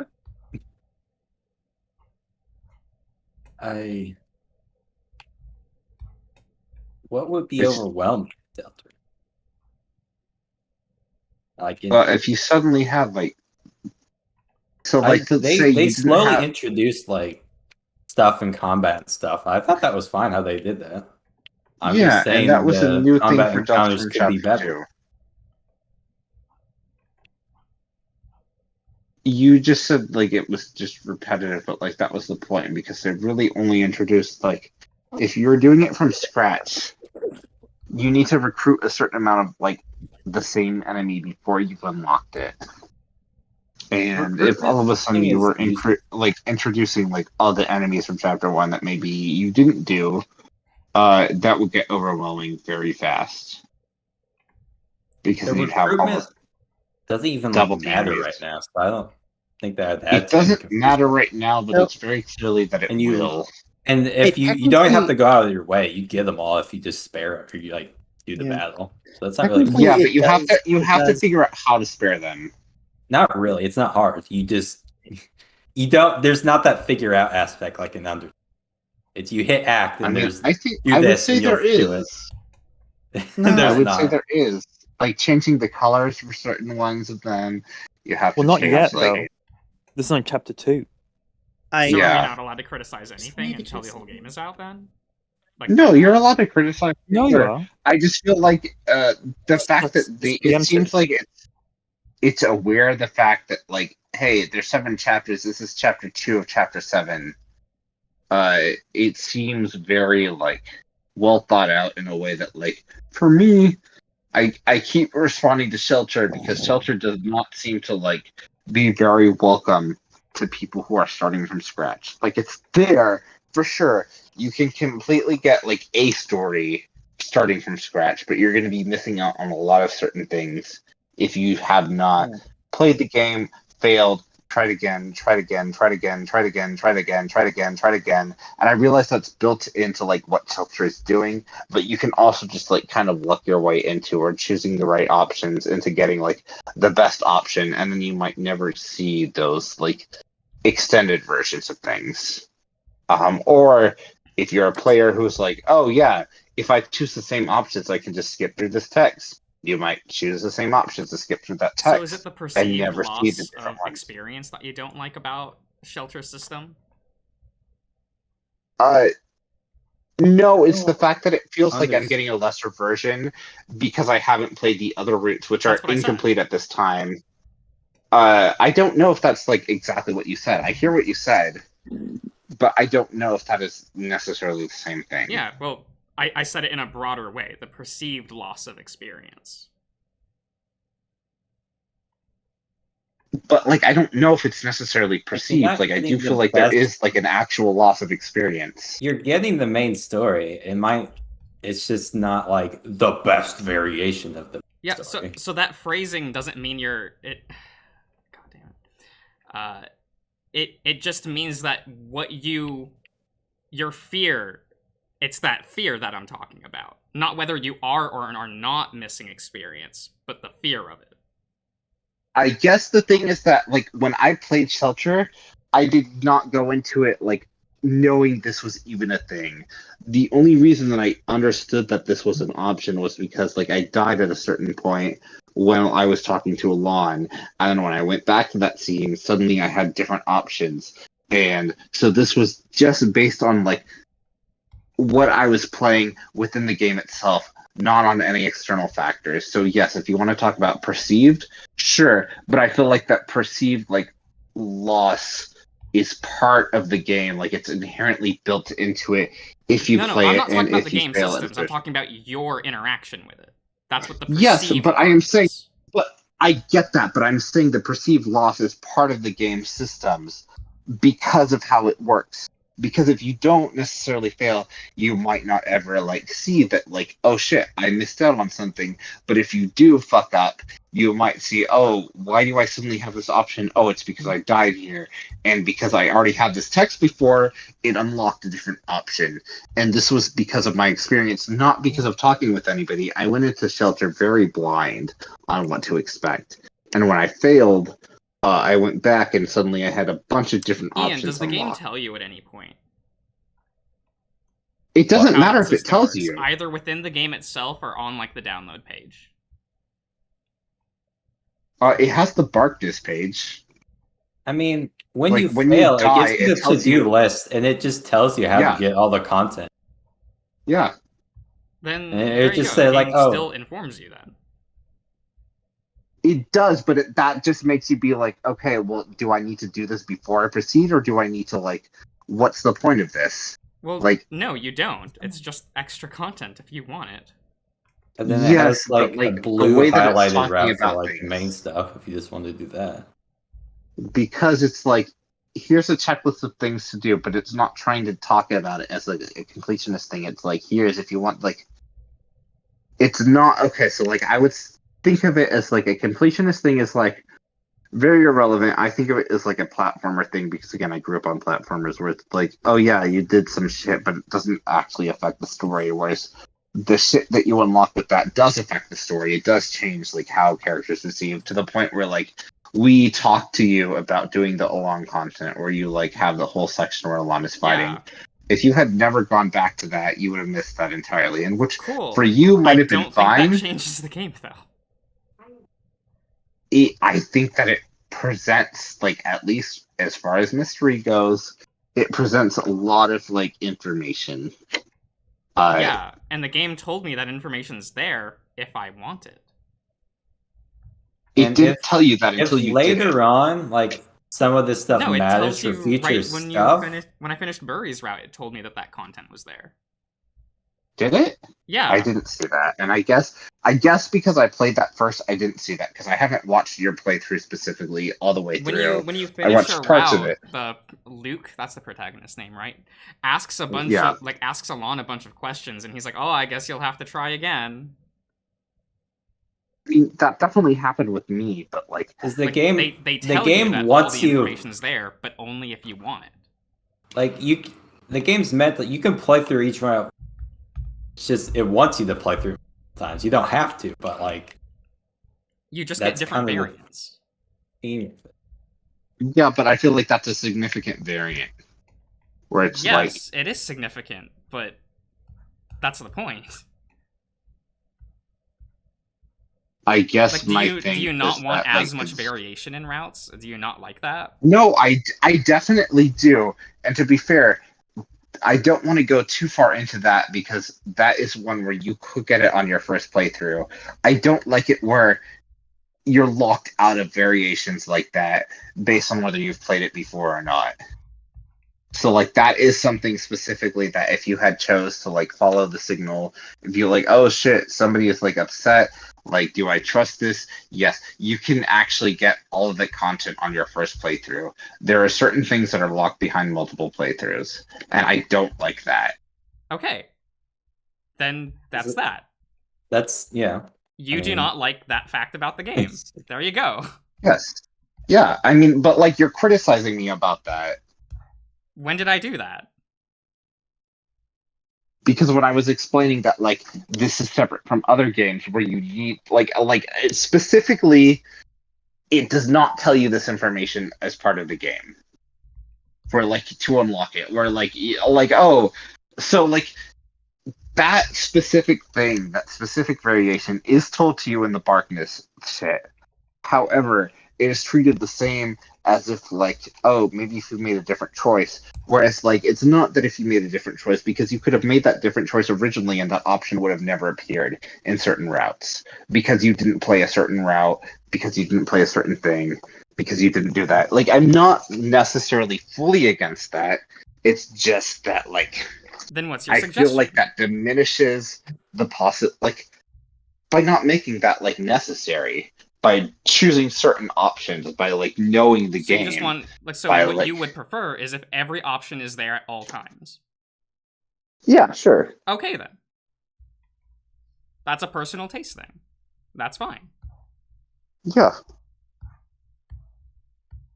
I would prefer it if like a game did not like cut off the options for you. So like when you're dealing with a llama, you only have one option at the beginning, and then you die. And then you suddenly get two options. I would rather a game give you options at all, rather than give you none.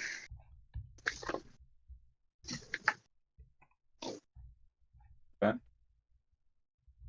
That's my big thing. That's my big criticism. And I feel like the further in builds you get, it's just like that game very much assumes that you've already played the previous builds up to that point. And that's my thing. Whereas I don't think other games are built that way. It's like, oh yeah, you've played every single like previous preview build. Like this is not the official release, but like you've definitely played the previous preview builds, right? And I feel like Shelter is the most obvious example of that. Where it's like, oh yeah, you've played through all of Max's route, so this is going to affect Rune's route if you go through this now. And like we're gonna. It's not just that you've played like all of Rune's route. Like the specific like new stuff for Rune is gonna be dependent on whether you've played every single option available to you previously. So like when you get a new route, it's like, oh yeah, so here's this option, but it's only available to the players who have previously played every single route beforehand, which feels weird to me because it's an incomplete game. Like, if it was a complete game and it felt like that was, like, part of the design, sure. It just doesn't feel like that necessarily yet, I guess, is the big thing. And it just feels like a punishment for not having joined from the beginning. I get that, yeah. Like, I'm not just talking out of my ass. I'm talking about specifically, like, devlog updates where they're, like, specifically like, hey, this is what's happening. This is, like, what we're doing. Like, this is, like, what I'm referring to is, like, how the dev speaks about it, too. Is that how they speak about it? Yes. I haven't done it. Oh, okay. Haven't actually seen it. In fact, I've gone through every single like devlog about that, like when I was playing, because I was like, this feels very weird. Why is this like this? So I went through every single devlog from the first build to like later ones, and it was like, hey, here's this, and it was like a reward for people who have been like keeping up the entire time. But the problem is like builds and routes are not finished. So like if you are like, okay, well I finished this one route because this is a complete route now, like hurry. And now I want to go check on another route. It's like, oh, sorry, because you didn't play this as it was being released, you have less options than if you played every other route first and then came back to this one. But Like like everyone always has less options until you do it. No, I do What do you get mean? I get what you're saying there. What do you mean, Ian? Like, everyone's going to reach that point where they have these options because until they've played to get more. But Burry's route specifically does not have that. What do you mean? I mean that you can do Burry's route completely like free, other than the Alon sex scene. You can do that without ever playing the other route, and it's not going to necessarily affect what you can do in Burry's route, from what I've read from the devlogs.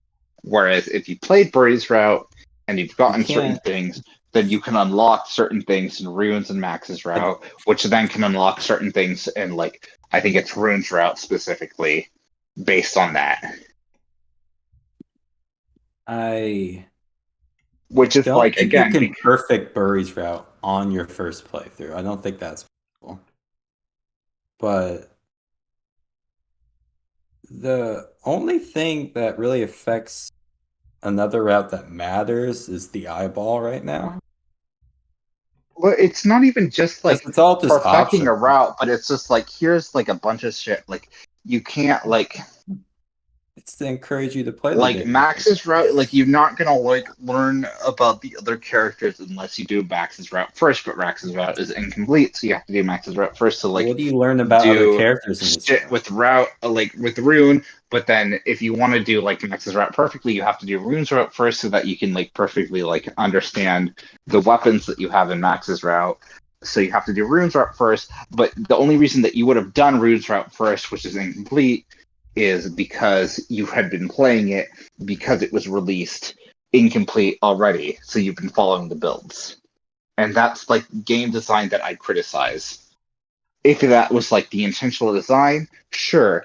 It just doesn't feel like it's intentional. It feels like it's something that was like, oh, here, you've been following, so like, I'm just gonna like design this around the assumption that you've been following the builds that have been released as is. Not like, if you are just playing from this build from the start, this is going to make sense. That's my criticism. You don't need the other routes to make sense of what's going on. Like, you don't need it to make sense, but there's a bunch of other stuff that only is going to work unless you've like played incomplete builds to unlock in other builds, like in other routes. And that feels weird to me. If you download the game fresh, you're still going to get those, and it's going to affect other routes. But it's yes, not like but only if you play incomplete routes. You can't just start it from. Like, I mean, you can only like get certain things in Rune's route if you play Max's route, but like Max's route is incomplete. What can you get in his route to affect? Like, specifically, you have to play Rune's route so that you can learn some of the shit about. Maybe it might be Max's route first, so that you can learn about like some of the like people in Rune's route, and then after that you can go back to Rune's route and you can get Vessel or whatever his name is, and then you can go back, and because you've learned that, you learn about the guns, and then you can go back to Rune's route and you can be like, oh shit, I learned about guns because of this route. And it's like you have to go back and forth between incomplete routes to get the full version of that route.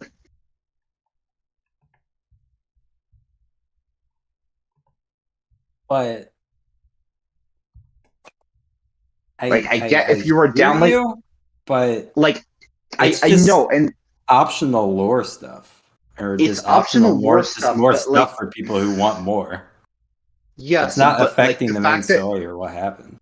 It's not You're that. gonna it's understand just the fact everything. that you are having that, like, again, the fact that you have to play other routes that are incomplete in order to unlock stuff in routes that are incomplete feels very weird for a newcomer who has never touched the game before.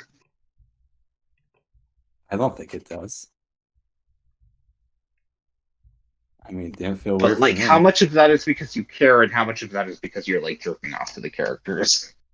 No, when I first played it, I just played it and I followed the to-do list just to get all the content because I enjoyed what was there. Mm-hmm. Okay. And I was never confused on that. Okay. I don't know.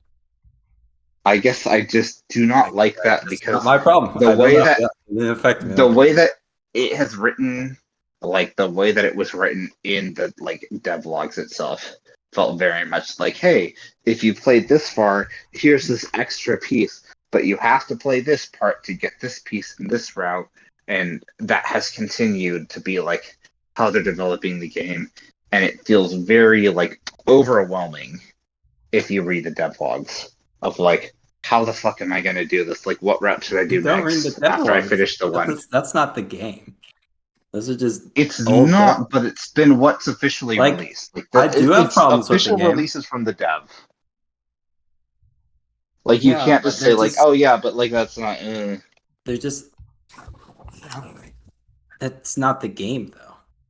That's just update things, and he's talked about it. It's not that it's overwhelming. So like that's what I'm saying. Like as far as like when I talk about Deltarune, when you're like, oh, some of this seems like a bit. It's like it's a chapter of one thing, and it seems like it very much understands that like people are going to be joining for the first time with this chapter.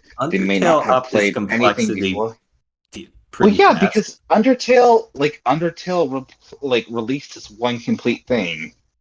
Yeah, it didn't have the chapter thing. Deltarune's gonna be extensively longer, and like Undertale is like what 8-10 hours. Like it's not that long. It ups it fast. Yeah, Deltarune doesn't up it fast in that amount of time. No, it doesn't. But like, it's also like when it releases new chapters. So far, it has the understanding that like, hey. People who like may not have been interested before might be interested now, so we're not going to overwhelm them with things. And it's going to make previous chapters boring to replay, but they could do the shelter thing of like adding in once more chapter added. Sure, but I don't want that for Deltarune, I guess.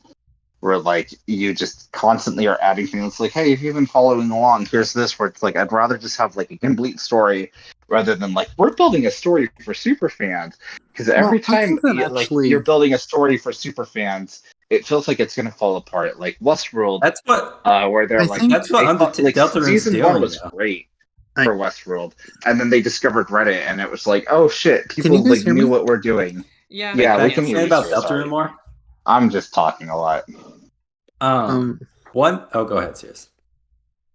What I was going to say is actually I feel like if he wanted to like update previous chapters, that would work fine for Deltarune, because like he updates and like releases stuff so rarely that wouldn't really be overwhelming. So like if he wants to like go back and polish certain things or change some things up, like I think it would work fine.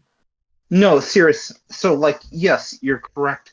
But, like, oh shit, you've played Chapter 2, so now I'm going to unlock something in Chapter 1 because you've played Chapter 2 already. It's the sort of thing where I'm like, I don't know. Like, I'm not saying, like, oh shit, you've beaten this game entirely. Here you go, here's some new content. It's like, oh, you've played the previous build. I'm going to unlock this just for you because you've played the previous build.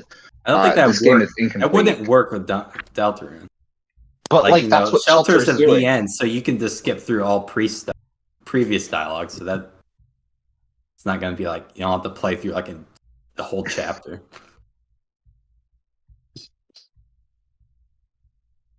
Shit, there's something else I want to play. Okay, one thing. Okay, so has he stated in Deltarune that like it's like an AU, it's like an alternate universe? Has that been stated? No.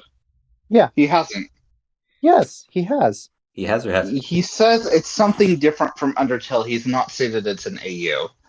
Okay, he literally didn't use the words AU, but he said it's a different story set in a similar world with many of the same characters. Like that. Yes, that's the definition of an AU. Okay, that's assuming that's going to be the like path he takes. But yeah. See, I went in because I was confused because I went into the game and it has Undertale characters, so I'm like, oh, this is the end of Undertale, like this town they were in. Oh, so I was confused when they're talking about Asriel. I'm like, why are they gaslighting this kid? He's fucking dead. He's not coming back. We're like, oh yeah, he's coming back. And then like they start saying shit and like he's actually been with them. I'm like, wait, what? What are you talking about? Like, I mean, it doesn't make sense. Yet. No, it didn't make sense because I thought it was but apparently it's not. But then that's my complaint. They should just completely get rid of all Undertale characters. Because it's just like fan service. It's just like, oh, you like this character? Look, here they are. You could talk. Yeah, but that would also ruin the marketability of the game. Having the Undertale characters there makes the game so much more marketable, divorced of what they're doing with the story. But they have nothing to do with the plot. They're so boring. They're used. It's not just the marketability. That's not the story. They are trying to do something with the story with that. It's confusing. Hey, I said disregarding what they're doing with the story. It is more marketable to have these characters here. Oh, for sure. Which is why you have Peach Saliva crying because she cannot see what's his name again? Oh my god, Papyrus in chapter 2. Like she was like, oh yes, finally, because in chapter 1 I was promised Papyrus, and like Papyrus is like not there, and she actually cried on stream, which is one of the funniest things I've ever seen. Just like, oh no, it's like a Steven Universe moment where like I don't care about the town folk at all because it's like some of them might be important, but some of them are just Undertale characters that have no reason to be here, just because they're only here because hey, Undertale. Yeah. And I don't like exactly that. I feel like the town. I was bored walking around the town because a lot of them are just unimportant old characters. So I see what you're saying, Ian. I see what you're saying, Ian, and I disagree because, like, I get it, but I also, like, understand why you might feel that way. I feel like, yes, Josh is correct that, like, it makes the game significantly more marketable if, like, Sans has, like, a grocery store that he's just there. That, like, is inherently part of it, but also the fact that, like, you have these characters who are acting very differently from their Undertale counterparts, where it's like, who the fuck is this character? Even though, like, they were implied to have a romantic relationship in Undertale, like, that says something. So, like, I feel like it's purposeful in that use of those characters. So, in its own way, it's interesting, but, like, that's also not the main part of it. If that's all you're taking away from it, that's fine, but I also don't think that's the main focus of it. That's like the end of every chapter is that. Yeah, but I'm sure more of the townspeople are going to be important, like the new characters, like Birdly, Noelle, like they became important. Oh yeah, no. I'm sure some of these other characters are. They're straight up going to be the most important characters. I don't think the characters from Undertale are going to be that important. They will have like other characters from the town come in, but like none of these old characters will. And it's like, well, why are they? Again, they have a part to play. They're not the important characters. We have the important characters. They're all new, but the other ones still exist. I guess in the way that made it confusing for you, Shelter was confusing for me. So it's just different tastes, I suppose. Because Undertale, like, Deltarune made sense to me, and I actually am enjoying Deltarune a lot more than Undertale so far, but I'm also very basic, so... Well, I like the Undertale soundtrack more. Oh. I mean, Deltarune is like... It has, like, a party system, which I enjoy. I like RPGs with party systems rather than just a single thing, like a single character. I think that's really fun.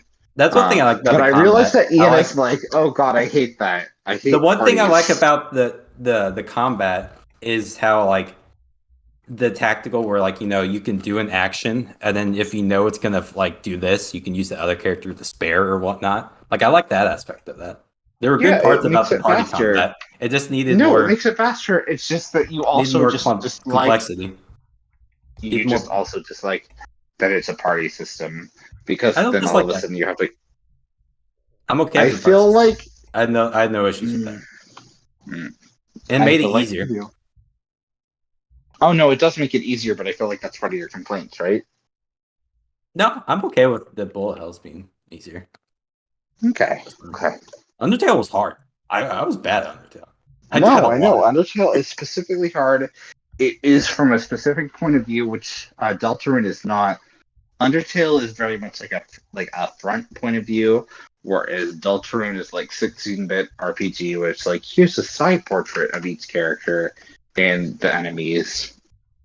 Like, that's the sort of like RPG view of it. It seems less like gigantic, but it also like adds a lot of depth to it, which I really like. And I like the like the tension point system, where like you can get close to bullets and you can like gain magic that way. Like I like a lot of that system a lot more than what Undertale was offering.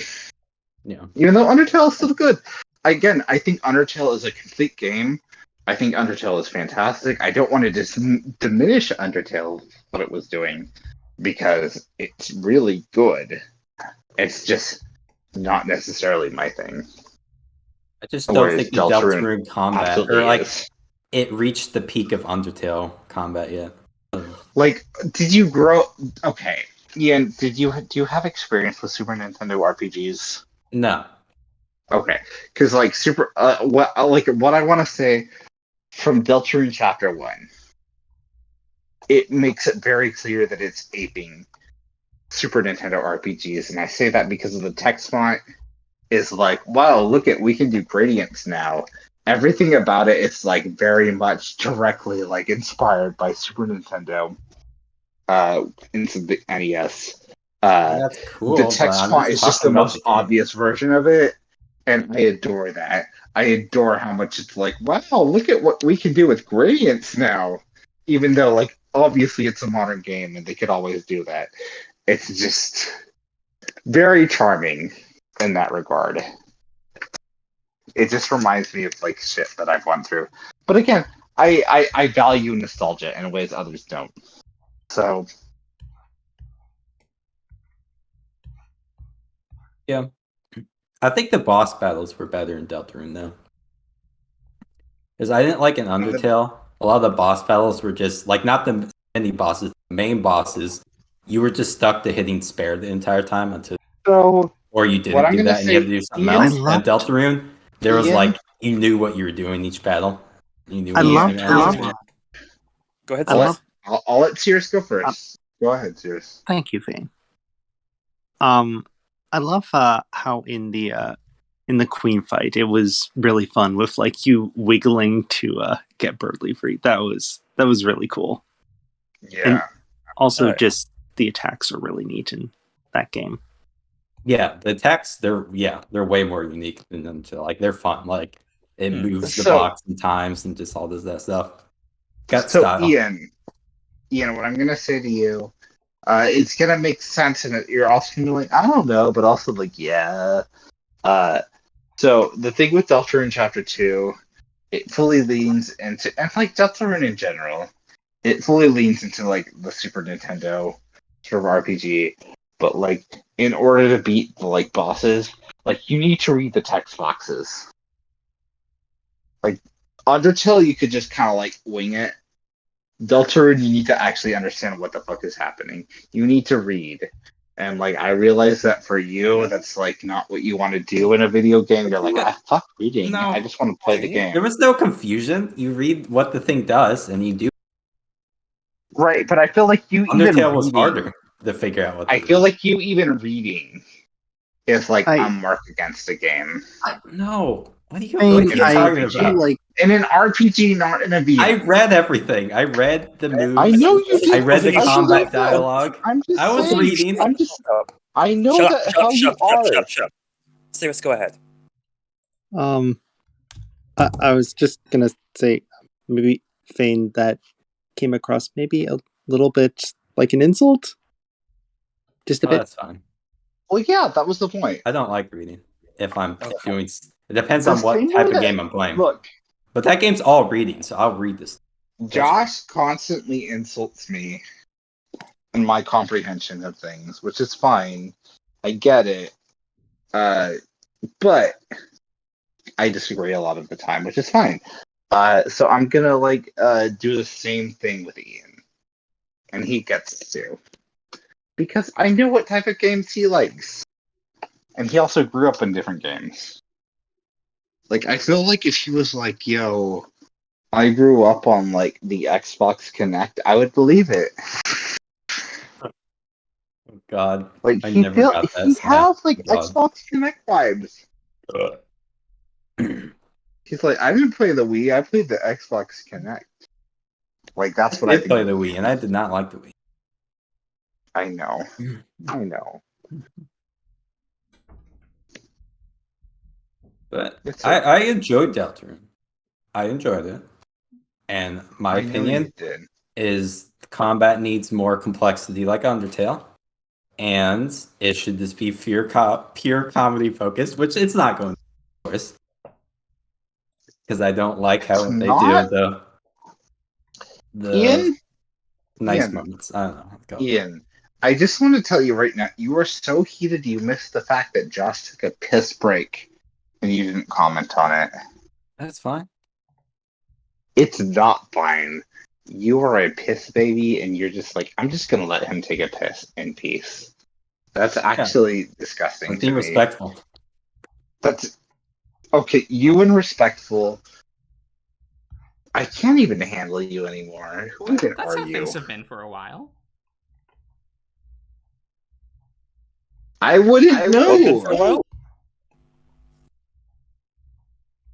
I just said things have been for a while. Yeah. I didn't hear the start of that sentence. Essentially, Josh is mocking me because I haven't been on stream for a while. So, like, Ian is like, oh, if people are taking a piss, I'm going to respect that. I'm not going to call it out. I haven't talked about this much on the stream, have I? I don't think I have. Ian's been pretty, like, not on stream that often. Okay. Well, then never mind. Excuse me for bringing up piss again. So... It's pretty good.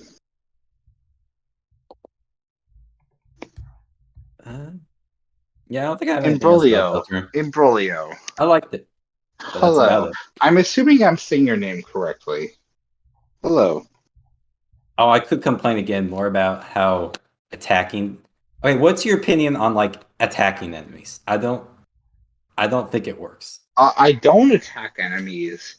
Is the thing. I always just act. Yeah. I do too. I just think it should be changed to where you can't, because if you attack enemies, they just run away. They don't like die or anything. Yes. And then the whole chapter 1, it's about like Susie not attacking people. Her like that's chapter 2. That's chapter 2. That's chapter 1. And specifically, hold on. That's chapter 2. It's chapter 1. I just played the game. Susie is not in chapter 1. No, she's not. You fucking Fane, you're wrong.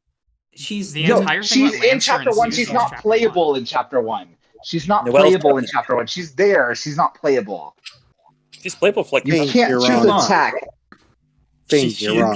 You can attack in game. You can attack people, and like her whole arc is about like her learning the not attack stuff. But you can just attack people throughout the entire thing, and then she still gets her arc where she just like evolves. But like in Rousey's, it's like, oh yeah, you're doing good. But like during the entire time, me and Rousey just attacked and killed everybody. Or didn't kill, but whatever. Yes. And it just makes her arc make no sense. So I think instead of making them run away, you can only like weaken them with attacks, so you can like put them to sleep or whatnot. I don't think you should be able to fully just beat them down. That's essentially what you're doing. That is essentially what you're doing. The only person who can actually like legitimately kill them is Susie, because they're trying to do a manipulation story on like, yo, you can't kill them. They just run away too. You can tell a person like you can like remove the blame. Yes. Susie is the purple dinosaur. Noelle is the deer with the ice magic. Okay, you're correct. Sorry about that. Oh my god. So Sirius, I hear what you're saying. I'm not talking about Noelle. I understand it because you're correct. The entire time Ian was talking about Noelle. That's what I was responding to. And I realized that you are correct about Susie. I'm talking about Susie. And it doesn't make sense that Susie can't freeze anybody. Susie cannot freeze anybody. I'm not talking about freezing. We've been talking about chapter 1 with Susie. And chapter 1. You can't kill them, just run away. I believe it's in chapter. I don't think you should be able to attack enemies and like make them run away, because it ruins her whole arc. It ruins her whole arc because we can attack people and run away the entire time, and then by the end, like Rousey's like, "Oh yeah, maybe you should like." She like learns to not fight people and join the party and stuff. but the entire time, me and Rousey are beating people down. It makes no sense. Yeah, you realize the ending changes depending on what you do, right? It didn't. It does. It didn't. It did. What ending did you get? What ending did you get? You got the basic one, said the pure pacifist one, Ian. What about when I start beating people down? No, you can in the pure pacifist, all the people of the castle come to help you. Yes. I'm talking about chapter 1. I'm talking about chapter 1. Yes, I'm talking about chapter 1. Chapter 1 has multiple endings. Chapter 1 as well. Chapter 1 has like, oh, everyone comes to your like help. If you like spared all of them, if you like started attacking them, they'll be like, fuck helping you. Like, what the fuck? And then you have like what's his name? I forget his name already because I don't care. He's not Queen. Rousey. No, I'm not talking about Rousey. I'm talking about that still doesn't matter. It still doesn't change the fact that it doesn't make sense with Susie's story arc. I agree, actually. Yeah, it does undermine her arc. Yeah, like I think you should only be able to weaken them. I don't think you should just beat them down to that combat ends. It doesn't make sense. Especially with you fight the guy with the crown, like the coin. You can all attack him, and no matter what, at the end, Rousey just like blames Susie. He's like, you should have stopped attacking. And I was like, we were all attacking. It doesn't make sense. I like that as a character flaw for Rousey, though. Like he would not blame I was exactly. Thank you, Suggy. But you can say that, but it's the exact same dialogue. That's not the intended way. It changes the ending, though. It legitimately does change the ending. And who shows up at the end. That's fine. That's sure. They can change the ending. That's not what I'm talking about. I'm just talking about Susie's story arc. And it doesn't make sense. I get that, but like, who you have available. And most people aren't going to do that. I understand that. But still, regardless. Right. But like at the very end, like what you're saying, Ian, at the very end, who you have available and like the options that you can like, because at the very end you should be able to like meld certain weapons, you should be able to like do certain things depending on who you save. If you spread enough, yes, and I get that like maybe like you spread enough and then you're like, oh, I just should kill everybody after I spared the like limit. Even though at that point it wasn't known what the limit was. So maybe you already had everybody spared. But later on that does change. And obviously with what Susie does, again, like I feel like it's very specific where it's like, yes, everything you're doing is like, oh no, you're attacking people and they can escape. But all of a sudden you're controlling another player and you're like, you should kill this, and they do. And that is the bad ending, because all of a sudden they're like, oh shit, I guess you're telling me to do this, I'll do this because they're just monsters. It's one of the best things. I feel like the Snowgrave, from what we've seen so far, is much more disturbing than the genocide route. It's actively kind of horrific, whereas genocide route is kind of like, oh yeah, I'm just playing a video game, I'm just killing everything, whatever. Okay, I have no opinion on that because I'm just talking about how Susie Stark. But yeah, I can see that. I feel like everything with Susie is just like a lead up because Susie is just acting out. She doesn't really feel that way, and that is what the game is trying to present to you. Because the game spends so much time in chapter 1 being like, it doesn't matter what you do, it's all going to lead down the same path. And like Susie has already decided, she's just like, oh, I'm so bitter because of like my upbringing, but here you are, you're like playing this fantasy game with her. And she's like, oh yeah, I'm gonna act out, but like at the end it's like, actually no, I actually care about this. I'm a good person. And then you get the actual bad shit which you can influence in chapter 2. And it can only happen in chapter 2 because Susie has already like, Susie is a false villain. And I get that like in chapter 1 maybe that feels weird and wrong.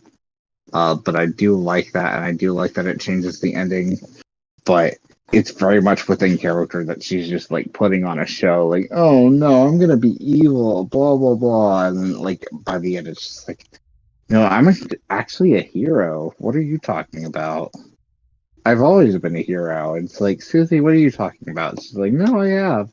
And you just have to accept it. And then at the end of chapter 2, it's like, oh no, here's an actual villain if you want them to be.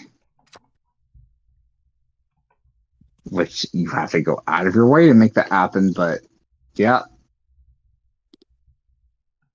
Okay. It's fucked. And I like that. I like that. I like that you take ostensibly the good girl and you fuck them up to a certain extent. And they're like, oh shit, yeah, no, this is the good thing to do. Let's kill everything. That's fine. I'm sure there will be zero consequences to this.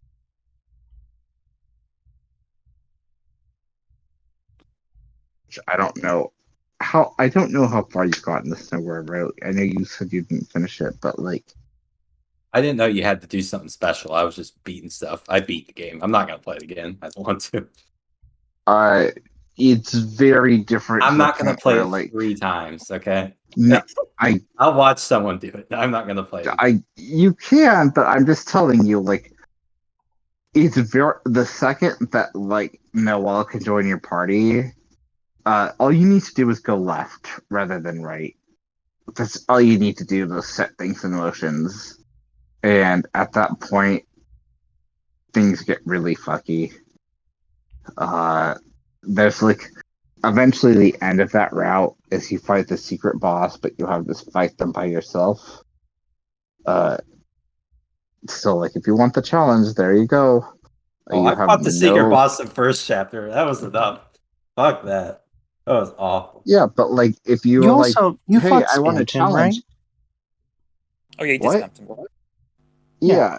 Spamton was the chapter 2 secret boss. Yes, but like that's what I'm saying. He becomes the final boss, right? Yes, if you go the Noelle route, you have to fight Spamton without any of your party members.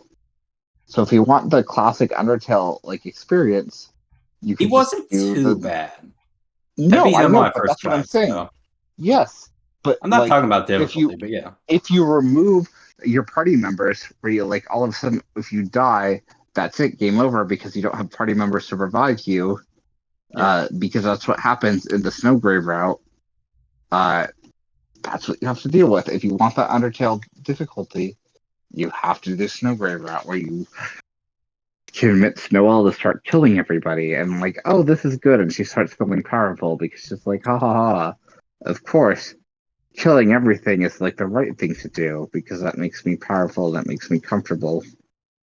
And it's really fucked up, and you're like, yes, that's correct, Noelle. Killing everything is the correct thing to do. And she becomes numb and she becomes cold, and by the end of it, it's just like, it's really fucked up. I really like that story. I really like that it's not you doing your own actions, it's you controlling another like NPC. Yeah. It's very clear, you are a villain by like the real world shit. You got stuff going on. So, yeah, because the first one is like, because Undertale is very much like, yeah, you're just playing a video game, but this one is like actively like, you're not just playing a video game, you're controlling other people to like play the video game in the way that like is the most chaotic way possible.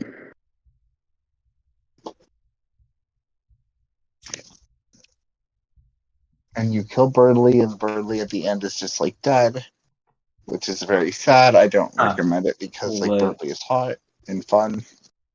But like at the end of the route, Birdley is just like dead. Whoa, wait. Dead. Did you just say Birdley is hot? Yeah. Hey, baby. Yeah. Okay. You can have that. Yeah. I'm not saying I'm saying the design. I am not saying Birdley itself. I am saying the design is based off Falco. The design is so clearly based off of Captain Falco. And you know I like birds. So When I say that, I am referring to Captain Falco, which is good. Captain Falco is a good design. Okay.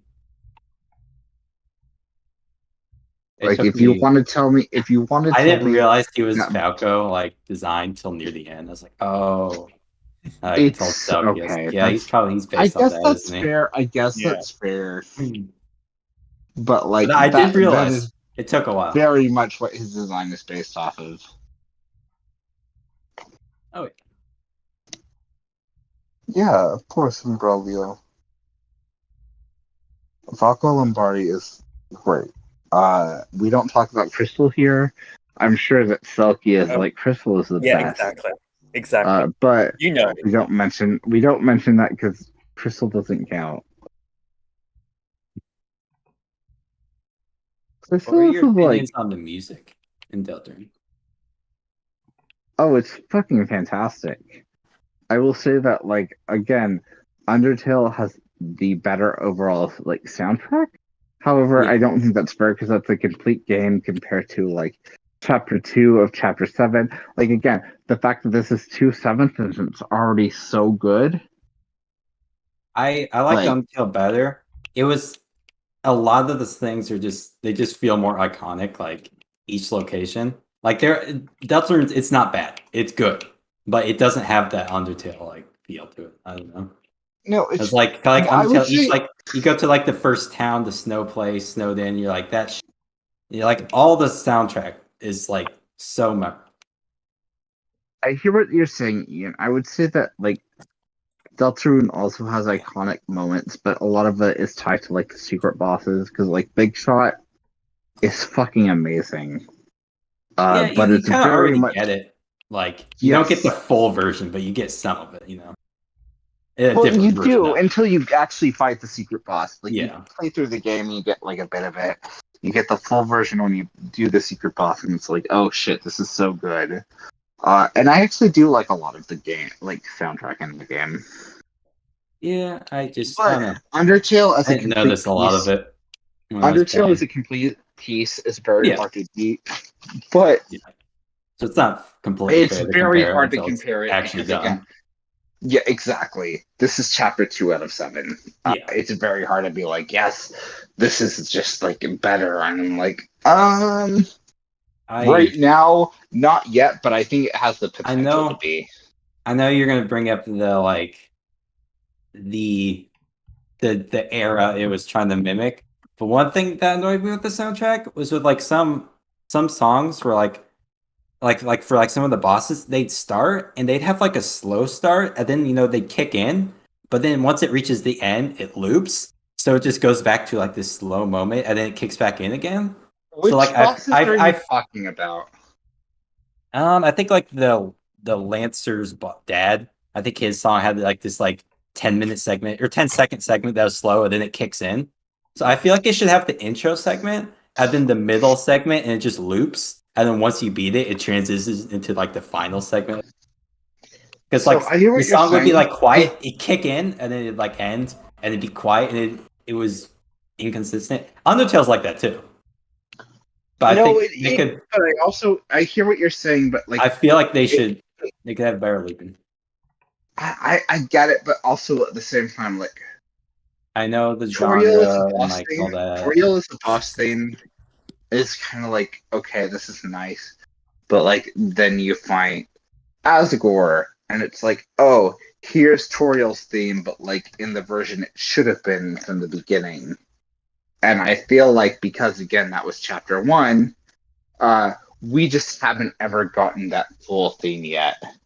I feel like that is just the prelude to whatever we get later on, which is why it's very hard to judge Deltarune's music compared to Undertale. Yeah, I'm just saying for battles, like some of the boss battles, they have slow starts to the song. Yeah, you just want a more dynamic, like how it behaves in combat. Yeah. Like what's it called? Like so it doesn't so it's not like slow bombastic. Song ends slow bombastic. Song ends like it doesn't have a good flow to it. Like, I would argue that that's what Toriel's music is at the beginning of Undertale. Okay, I'm talking without.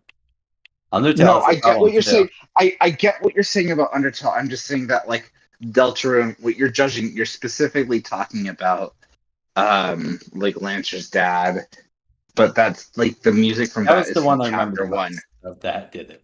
It's just what you're talking about is chapter 1 of 7, which is very similar to what Toriel represents in that game. And you don't really get the second path until chapter 2 of Deltarune. So I don't know if there's going to be a separation of that music. There probably is, but I just like it's hard to compare those two because it just feels like, yes, chapter 1 feels like it's not like I don't think that it feels like underwhelming, but it definitely doesn't feel as compelling as like later stuff in Undertale, because Undertale early on it has good music for sure, but it builds on that. And the further you get in that game, the further it builds. And that's kind of why I don't love the chapter release. I would much prefer just like an entire game release. Okay, but that'd be so massive. It'd be way too much. It would if that maybe the game doesn't need to be this long. Time next. We're gonna get 3, 5. We're gonna get 3, 4, and 5 next time, and then we're gonna get 6 and 7 afterwards. Yeah. So as far as he said, we're gonna receive them as more fuller experiences. Yes, for sure. Though arguably chapters 1 and 2 are games in their own right. They're paced like a full game on their own. Yeah. Yes, they are, and they're very much paced like. Again, you can.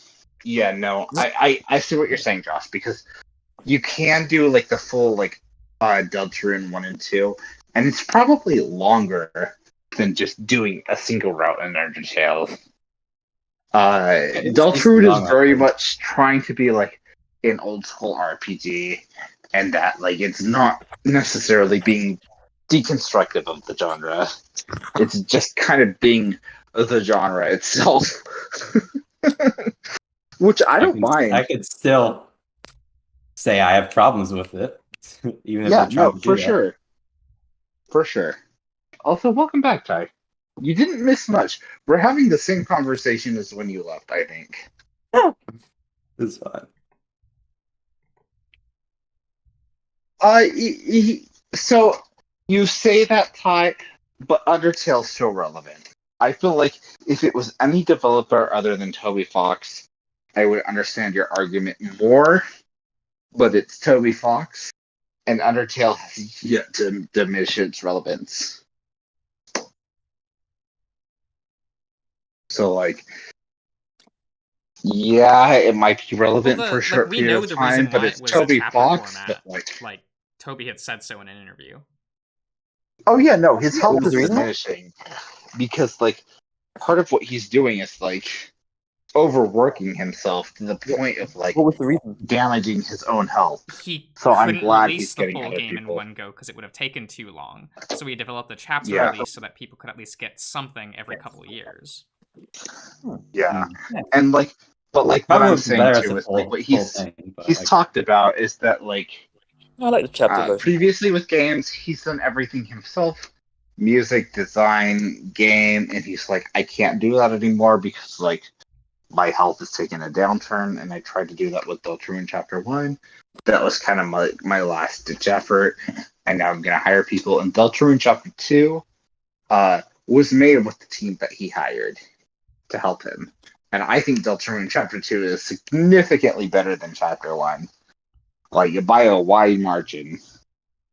So, I am very excited for where it goes from here. But Toby Fox is only, like, his mid-30s, right? Yes, but that doesn't mean, like, if you're spending so much time, like, on a computer, like, you can still fuck things up. And also, just having health problems in general.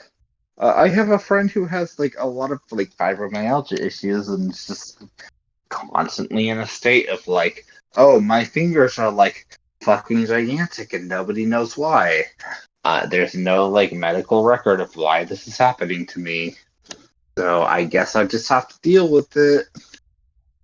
And I feel like Toby Fox is going through a similar thing, even though it's different in the exacts. But like, he talked about specifically, like, pretty soon, if I continue the way that I am, I'm just not even going to be able to do anything. I'm not going to be able to use my hands. So I liked chapter. I almost like chapter 1 more. Mm-hmm. As like chapter 2, it feels like a more like it's not finished, but like it feels like a more finished game compared to chapter 1. Like it's more polished. Like the areas and locations just look better, and it's just a lot of the stuff is just the gameplay wise, it's just better. Right. But I like chapter 1, the characters. Like I like the Lance. I did not like the chapter 2 characters other than Queen. I didn't like the other characters. They're just boring. Okay. I actually like chapter 2 more. So, like, I hear you, but some of those characters were developed before he invited other people along with Noelle. Like, he released Noelle's theme, like, years ago. Like, basically, right after the release of Delta Rune. Basically. No, a lot of the writing, not all of it, basically. But he's doing all of the music so far, other than, like, a couple tracks by, like, guest artists. Like, the person who did Celeste did a couple tracks for that, for Deltarune Chapter 2, which were great. Because even the other writers say that, like, they don't do any or write anything without, like, Toby's go-ahead. Right, but they did do things that like, were great. Like all the dialogue and shit, it's like, yeah, this is the same writer. This is Undertale, man. Like it's obvious. Yeah. It's just more he hired people to like physically write the script. Yeah, and like there's certain things too, like so there's a point where it's like Spamton in the first fight is like press F1 for help. And if you press F1 during that fight on a keyboard, assuming you're not playing on console, you will get a full heal, like a full party heal. That was contributed by somebody, not Toby. And it was just like you get a new sprite for that. You get like a fun thing where it's like if you're listening to it, it's just like a total joke, but it also helps you gameplay wise. And I think that's really cute. And that was just added by somebody who was new to the team. I really like that sort of thing. I'm glad that he has like a larger team to like implement stupid shit like that.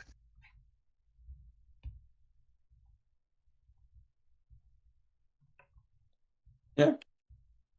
Because not many people did. Even like the playthroughs I've seen. I think I've seen one streamer out of like 10 actually press F1 during that battle and actually get the F1 button, so I couldn't. We drag us Jerry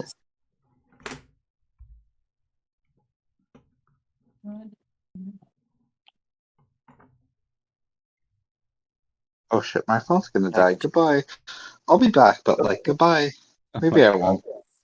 Oh, goodbye. Hi. You can come back. Fuck.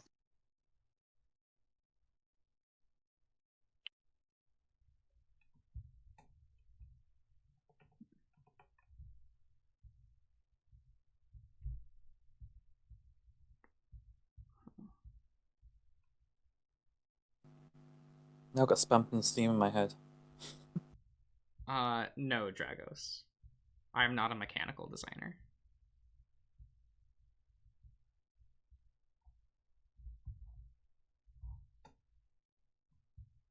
Oh, we should do that. Yeah. Give it a shot. Yeah, the chibi version. Do you not think that requires mechanical design skills? More simplified, so it's fine. Yeah. Actually, no, I don't like chibi. Don't do that. You don't like good old SD proportions? No? What do you mean by SD? That's what it's called in Japan. SD means super deformed. So that's hilarious. That body proportion is just called super deformed or SD over there. Yeah, no, I don't like it. I think it's hideous. Right.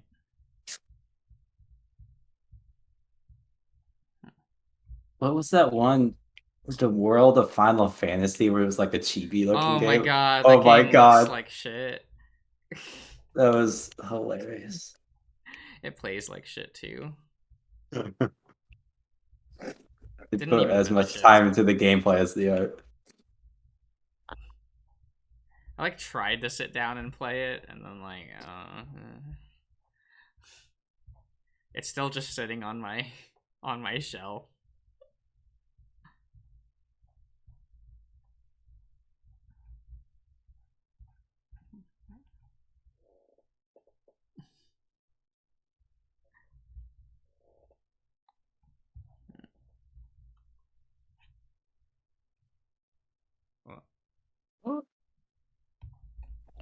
Yep, it's fun though. Yeah, it seems that way. Okay, I'm unmuting for now. Okay. Welcome back. All done with Gundam? Yeah. Okay. Anxiety. Anxiety? Yes. For its like beginner sort of you do stuff and it gives you shit. You had to play one match of competitive. And the moment my brain sees competitive, I go, ah yes, time for a heart attack. Oh god, okay. And so I just need a moment to cool down because I do not like being ranked. Oh yeah. It's always much more stressful. I do not have a competitive bone in my body. What? Yeah, I don't play multiplayer anymore. I just That's don't. fair. What about multiplayer PvE? I will participate in that, Nice. yeah. But PvP sucks. I hate it. yeah, no, PvP though. PvE is okay. I can't play it for PvP for too long. I don't mind it actually. It's just after a bit, it drains me very quickly. Yeah, like I used to play like first person shooter, like multiplayer shit a lot. Like I played Battlefield. I love, but like I could play it for maybe like an hour and a half, and then after that, you're just like fucking around because it's like, oh god, I can't play. Yeah. So okay, I have not been paying attention. I don't know what I'm supposed to. I have been. You're supposed to be cleaning the mold. I don't know how. Clean the mold, people. There should be like structures or something around. I vaguely remember seeing someone stream this. Oh, yeah, there's some structure things that you're supposed to find, or some item. I can't remember. I remember watching someone do this. I've done some of it, but like, I don't know. I have not been. I've been conversating. You don't know what's going on in game anymore. Are you supposed to kill those mold creatures? So is there a radio to activate the mold creatures nearby? Is there? Yeah.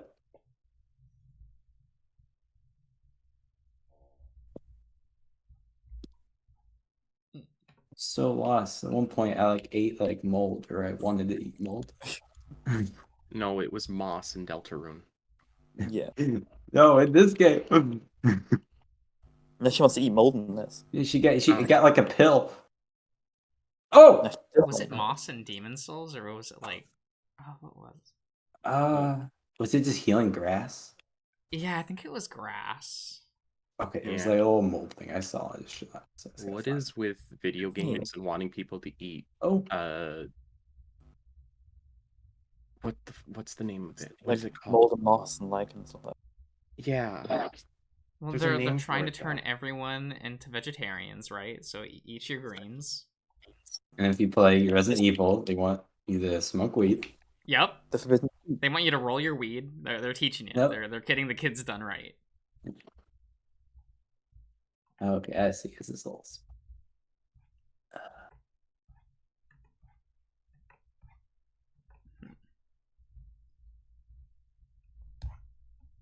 At Demons. Oh man, I can't believe in Bloodborne. They're like, let's go back to Demon Souls healing. Oh my god. I love when I hear people say like, "Oh, it wasn't that much."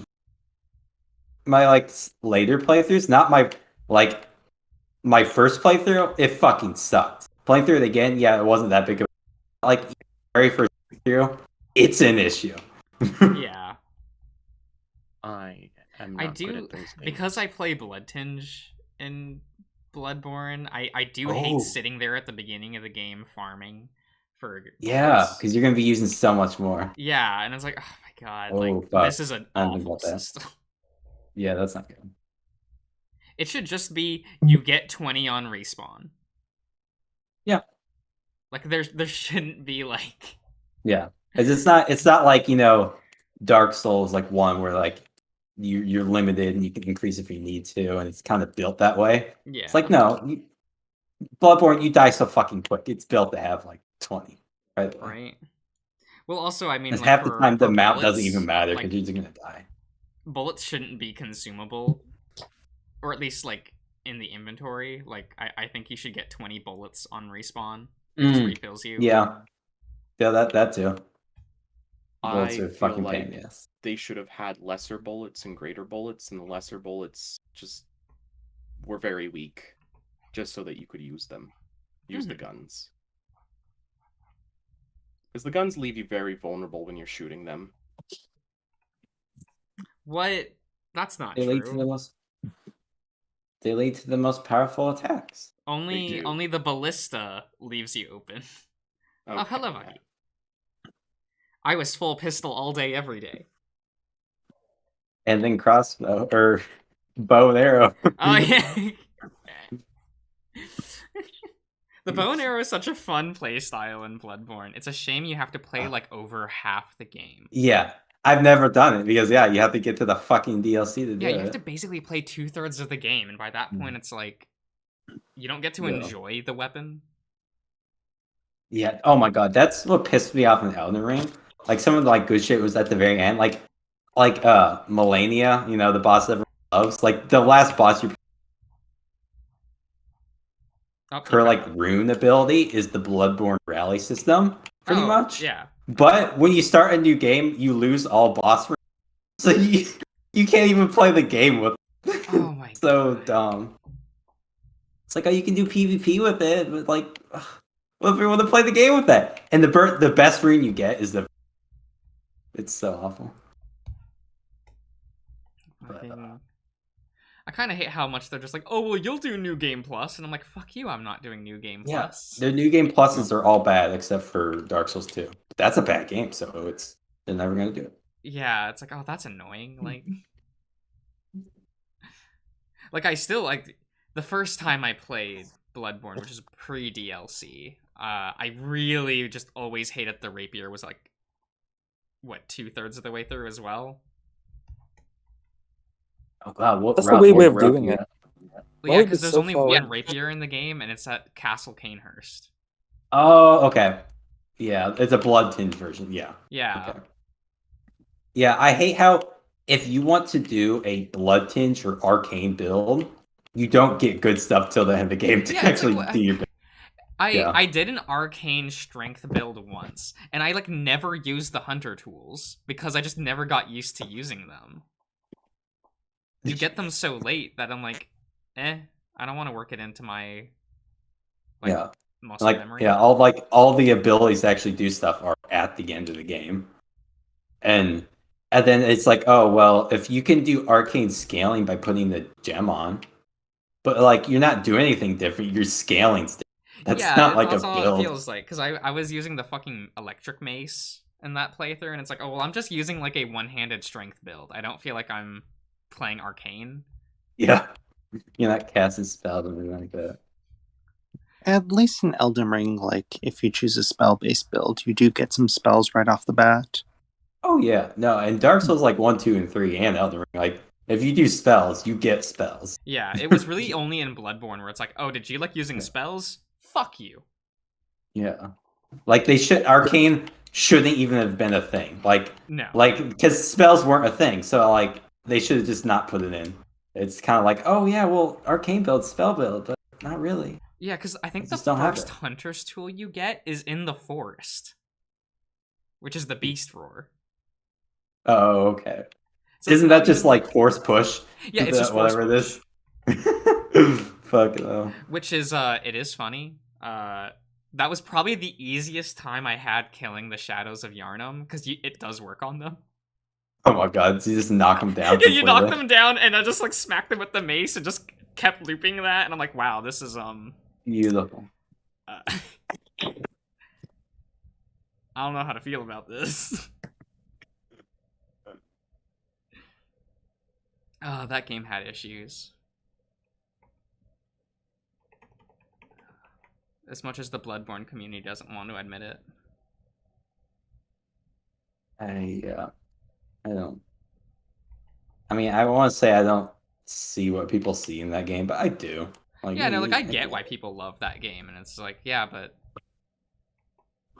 you know, there's other aspects of the game that, you know, aren't good.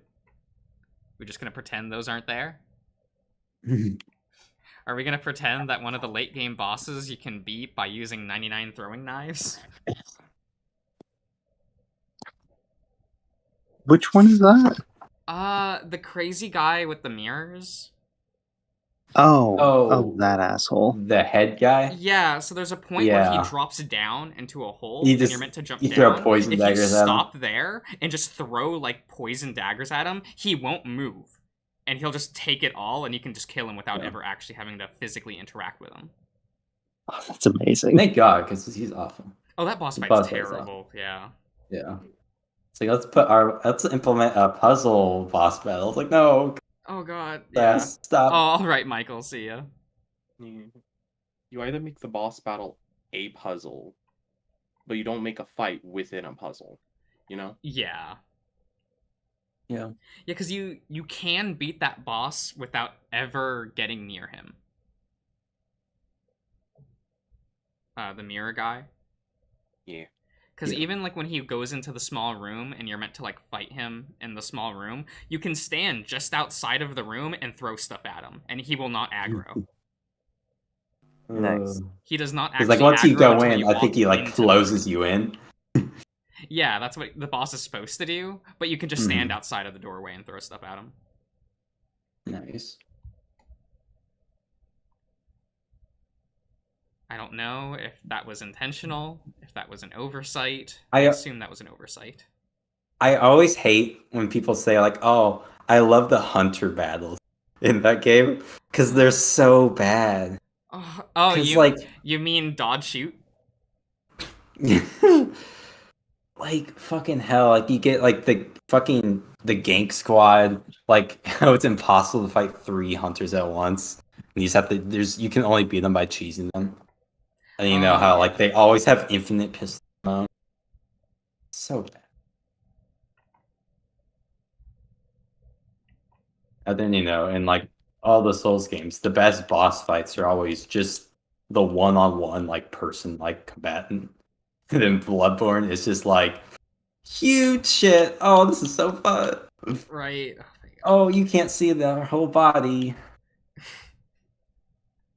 Oh god. I love how the Gatling gun, a hunter, it's better to just push him off.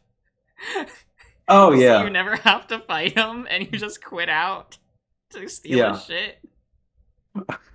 Oh, and you can just, like, aggro him, and you get on the ladder, and he'll just try to attack. Yeah, yeah. Oh my god. Oh god. It's like, come on, guys, please, please. I want to have fun with this game. I really do. Like, just make it a little bit better. Okay.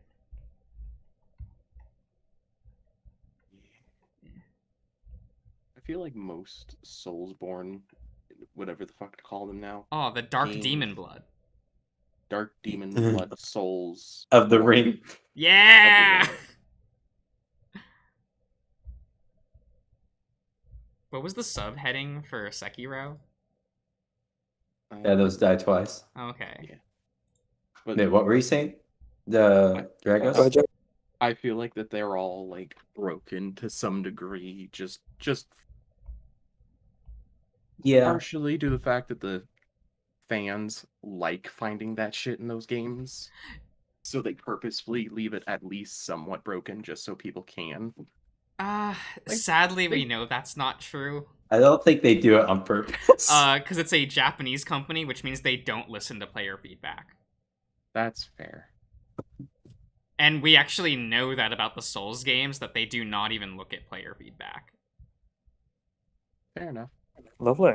Especially since Americans play those games very different from how the Japanese play it. Oh, how do they play them differently? Oh, they play the game completely multiplayer. Oh, okay. How? Why with the co-op stuff? Yeah. Half the time you gotta get I don't know, I'm never good enough to get to the multiplayer shit, so I can never get there. Oh, you get there pretty well. You get the white soapstone pretty early. Okay, but I haven't played Elden Ring. I only played Demon Souls when I was at a friend's house, and I played Bloodborne, and I could never beat the first big boss because I was absolutely terrible at the game. But I got it for free, so. The cleric demon? Yeah, I'm bad at the game. Okay. I've watched a lot of playthroughs of it, though, because I love the lore. It's alright. I don't think it's the best in the franchise. Yeah, I have no opinion on the lore. It doesn't matter to me. Oh, yeah, facts. I like but I also think it peaked at shit. Dark Souls 1, so. Or do you mean Dark Souls 3? The same game. But worse, lore. You're not even wrong, but God, I hated Dark Souls 3's lore. Dark Souls 3 is like Deltarune, where it's like, hey, look, remember all these here they are. Oh my god, yeah, and then you also have to like sift through the amount of movie references. Because there are shit that doesn't matter to the lore, it's just characters that are meant to be similar to movies that Miyazaki likes. Beautiful. So you have to like figure out what shit is references for references' sake and what's actually like meant to be part of the story, and I'm like, I kind of hate this. Oh, look, you have this girl cradling an egg. Oh, she's talking about a new world order, and it's kind of religious. Oh, that's just a reference to Angel's Egg? Okay. Time to never listen to this girl again. Wait, did that really have no bearing on the story whatsoever? No, it's just a reference to Angel's Egg. I thought that, but like, the whole thing is that she's like, isn't she like rewriting the entire universe or something? I thought, how can she not be? A little bit, but you know that that's just there to be a reference. Like, it's not really part of the story. Don't you like fighting Berserk from Berserk? Oh yeah, the final boss just being, hey, fight Griffith / Gatsu. That's boss fight in the game. Oh, it's a good boss fight, but I remember like rolling my eyes when I first got there. Of like, are we doing this? I see the eclipse, I see the color palette.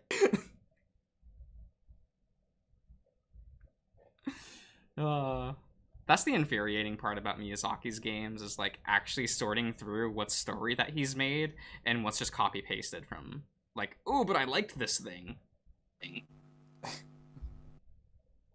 Yeah. Which like is fine. Like if you want to make your reference game, like go do it. I've seen people say good things about Dragon's Dogma. Like, wait, has he referenced that?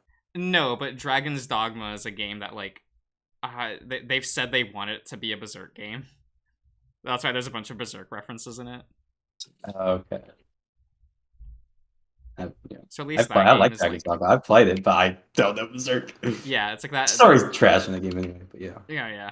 But like that's why like most people with Dragon's Dogma just shrug and go like, "Oh, it's the best Berserk game ever made." It's a low bar. Because what else are we gonna say about Berserk? The Musou game by Koei Tecmo? Is that company? There you go. That, you got it.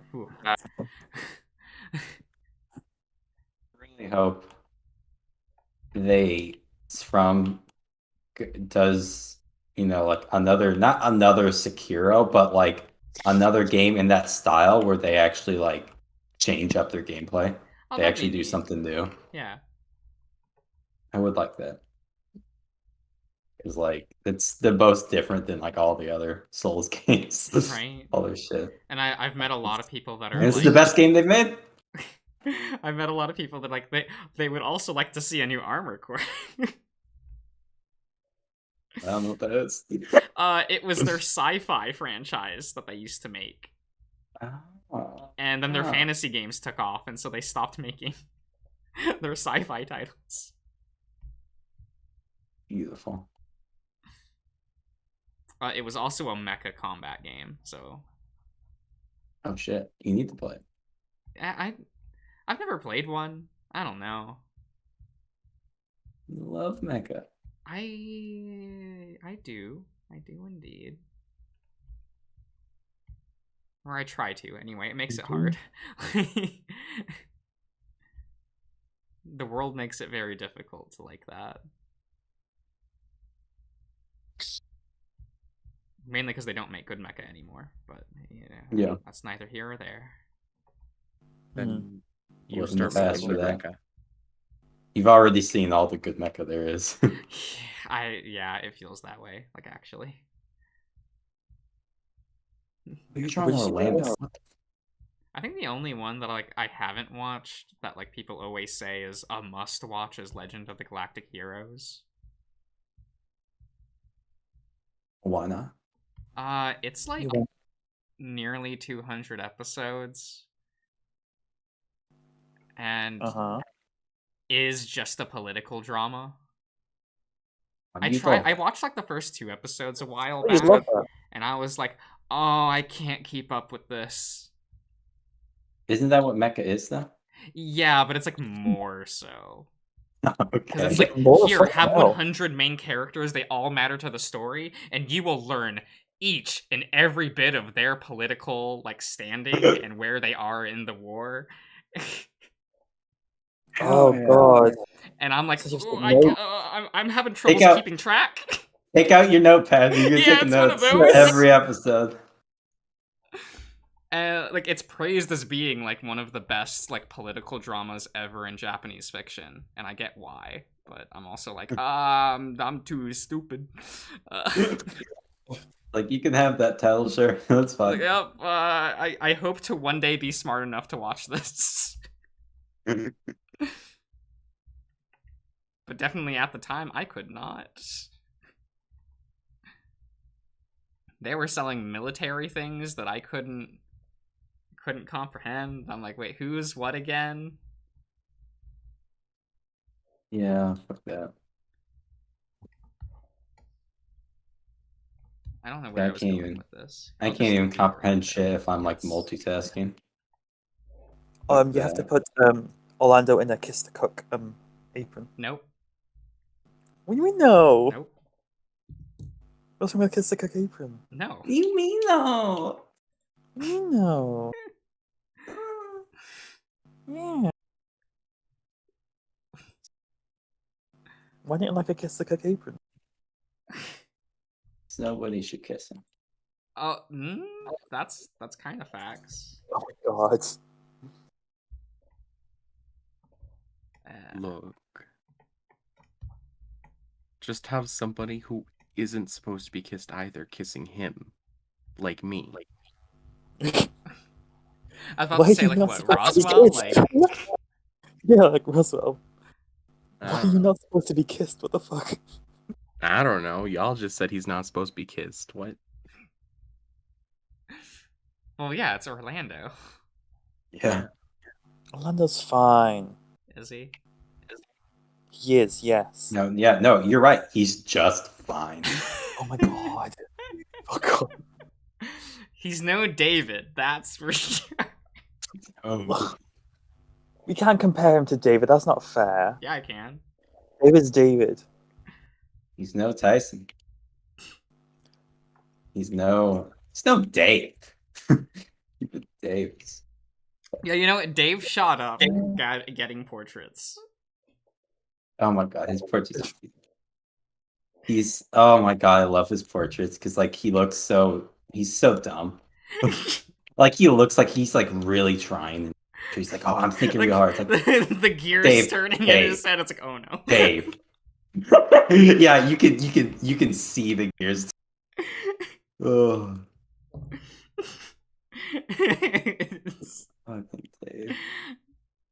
It's like, oh no, you can definitely tell he needs people to guide his hips to do anything. And every single character will cast.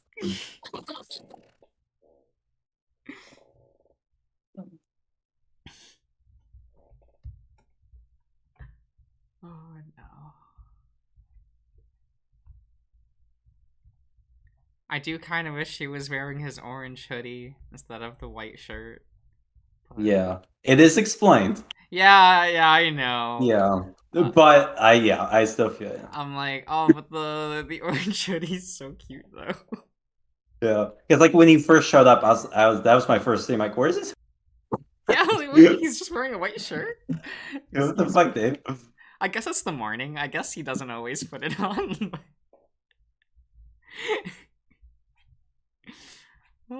His internal monologue is like, ugh, okay, Dave. But put back on your hoodie. Yeah, go put it on. You had your weird day. We get to throw Dean into the forest. It's fine. Oh yeah. God, I hope he cannonly dies. It's like we saved all our friends. Alone. I think that's where I stopped recording for Password. Is like Dean went out into the woods. Okay. Oh god, I didn't. Okay. I think you're fairly close to the end, maybe. Oh, okay.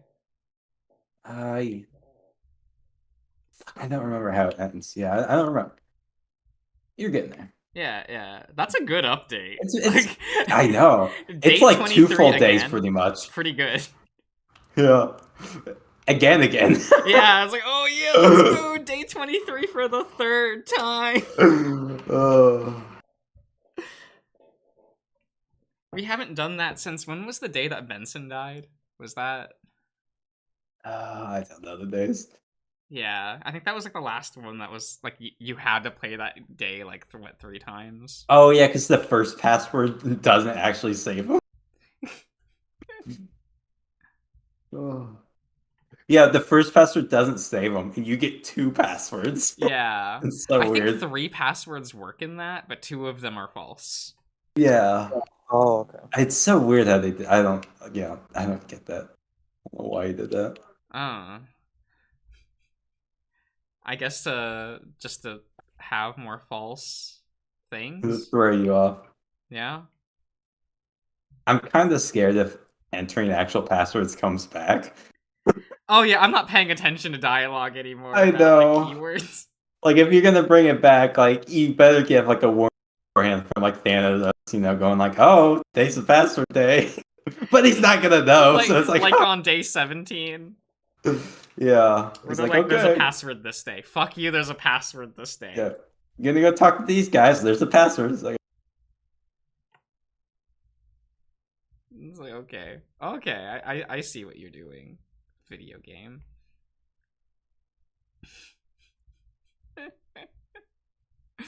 I almost want to know what Thanatos' canon voice is supposed to sound like, though. Oh my god, I know. I'm like, wait. Then what does he sound like? Yeah, because is it just... what would a rat sound like? It's like, if he's using, like, the robotic, and, like, isn't it, like, high-pitched, too, his robotic voice? Yeah, that's what, like, wouldn't he just have, like, just, like, a squeaky mouse voice then? I don't know. Oh, no. Hey, I gotta go for a little bit, just to finish this last few things. Yeah, no worries. Right. Go ahead, sir. Bye. See you later. See ya. Yeah. Orlando can breathe fire, can't he? What? Yeah, they've mentioned that Orlando can breathe fire. He said he hurt someone once while having sex. Nice. Yeah. Ty was just asking that in chat. Fuck you, Orlando. He's fine. Jesus. He's so boring. He's sweet. He is boring and sweet. Like, I think he's more boring than Haas. Orlando is just me, so if you insult, look, I'm all the boring characters from every video game, so if you insult them, you're insulting me, but, like, I get it. Jesus. I mean, if you want to project that hard, I can't stop you. It's not even projecting, I know it. No, on, like, me insulting them is insulting you. Oh. It's not even, though. It's true. It's just true? It's just fact? It's just facts. I don't know. What do you mean you don't know? I don't know. I don't know. Oh, sad boy. Drawing a sad boy. It's just so funny how all the characters are like irrelevant now, except for very few. It's like just Roswell and Dave. Yeah. Well, and Tyson's not irrelevant, but he's just relevant for. He's like, still there Dave. Though. He's yeah, he's the most relevant of the other side guys because he's most obvious. Like he's the canon, right? And everything makes sense of them. And I guess I mean, like Dean's doing something at least. This is the most he's done in the entire game. He's gonna go do something. Oh God, he's going to do something. Oh no. Hopefully, Cannonly dies. So like. Do we know which characters are in the second game? I think they said Roswell, Sal, and the police detective that was with David's dad or David's like police partner. Oh, the bull. Like, Hoyt. Yeah, something like that. But yeah, the bull guy. Yeah, we see him in the CG. Yeah, just the one. Yep. He's all sad boy. That's all he needs. Yep. Maybe Liam will come. We love Does Liam. Roswell ask someone else on another route? I don't know. I haven't. Like ask someone else. I haven't tried looking at the variants of day 23. With the other routes. It's probably not very. I assume so. I'm like trying to think like what could possibly be different. Yeah. Like even once you control Dave, like is there really like a Tyson like scene that's like, oh, that's Tyson specific? I don't think so. I mean, like I guess what Stanton just said, like to distract Dave, that might be like I haven't played it, but I could see that being like Roswell asks whoever. But then I'm like, well, who does he ask during his route? But he has the conversation with Tyson too. Oh, you're right. Yeah. I feel like that's gonna happen regardless. There's basically no difference. Okay. I think so. And sometime this week I don't know if I should wait until all the parts of this update are out before I stream Route B for Hasu. I mean, you don't have to. It's not like you're gonna completely catch up, so. Oh, that's true. Maybe. Yeah, no, I am interested to see what Route B would be like without Osmond. Because there's big Osmond scenes, so I'm like, does Route B have like the end? Like, is there is there a fail state? I don't know. Because Osmond's important. There's also the werewolf route. Like, what?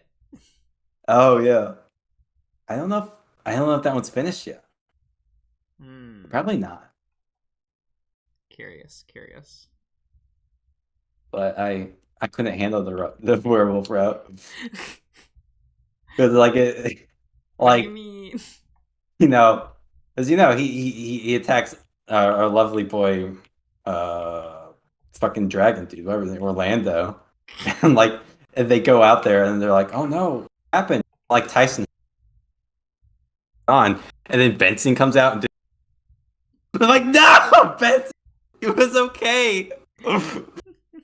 And then I quit. So you didn't finish it? Nope. Benson was an asshole. I mean, he didn't need to do that. Benson's kind of always an asshole. Is that not his 2 character traits? He didn't need to do it though. He's kind of an ass, and he's got those long, luscious, leggy boys. Oh my god, gay dragon noises. What do gay dragon noises sound like? It's Orlando.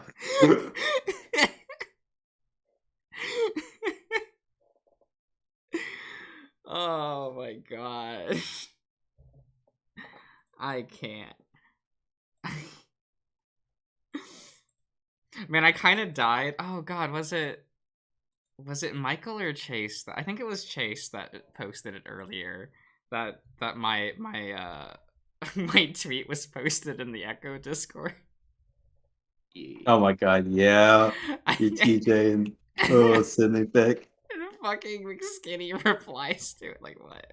Oh my god, yeah. It's the guy who did the LP. I'm dead. Yeah, that's who you are. Was he also the hyper twink, or was that? Yeah, that was also McSkinny.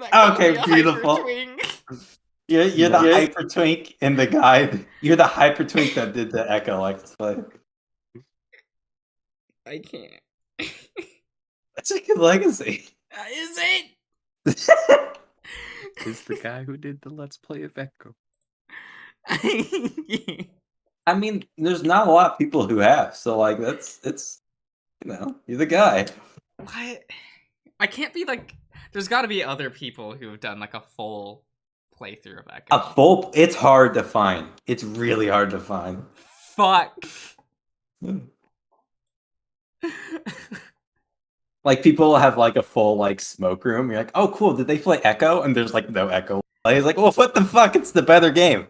Why are you not have the Echo playthrough on here? I wanna like Smoke Room as much as Echo. Everyone does more fan art of Smoke Room than Echo on Twitter. But the boys I really like the cast of Echo. I understand, Samuel, that you're a sex worker, but do we need sex in every build? Can we please stop this? I'll be honest, that does get in the way for me. I know, it's like it's going on, and it's like, oh, things are getting horny and spicy. It's like, oh, come on! Man, even in Nick's route. And I'm like, oh, I'll be safe, because it's Nick, and Nick doesn't like that. And it's like, well, time to jerk off this tiger. No. I have yet to see, like, any notable stuff from the Smoke Room, besides what people post to Twitter. Mm-hmm. And that just immediately made me want to be like, yeah, I'll save that for, like, next year. It has, like, cool stuff. I mean, like, I think... It's not bad. It's good. I think Nick is still my favorite route. It has the most lines of dialogue that I like. And my favorite line of dialogue is still in Nick's route, which is, your daddy was better. Because that's just such a loaded line of dialogue. I don't know. Wait, who's... Oh, the Briggs? He's saying it to, like, Hendrix, Mr. Briggs right? says it to Hendrix. He just, like, storms out of the office yelling, your daddy was better.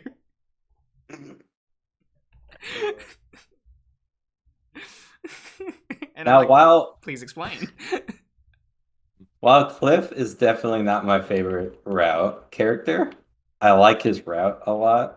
Because you actually just fucking straight up leave. I was like, whoa. Yeah, I thought that was so cool. Like, the last time that I read Cliff's route, like, was the sex scene at the lake. Mm-hmm. And I'm like, man, okay, gotta deal with these horny ass bitches. You could basically tell Murdoch to fuck off in that route near the beginning. And then that scene's replaced with, like, a solo sex scene with Cliff, and he, like, tops you. And I'm not gonna lie, the art's pretty good on that one. Oh, shit, what?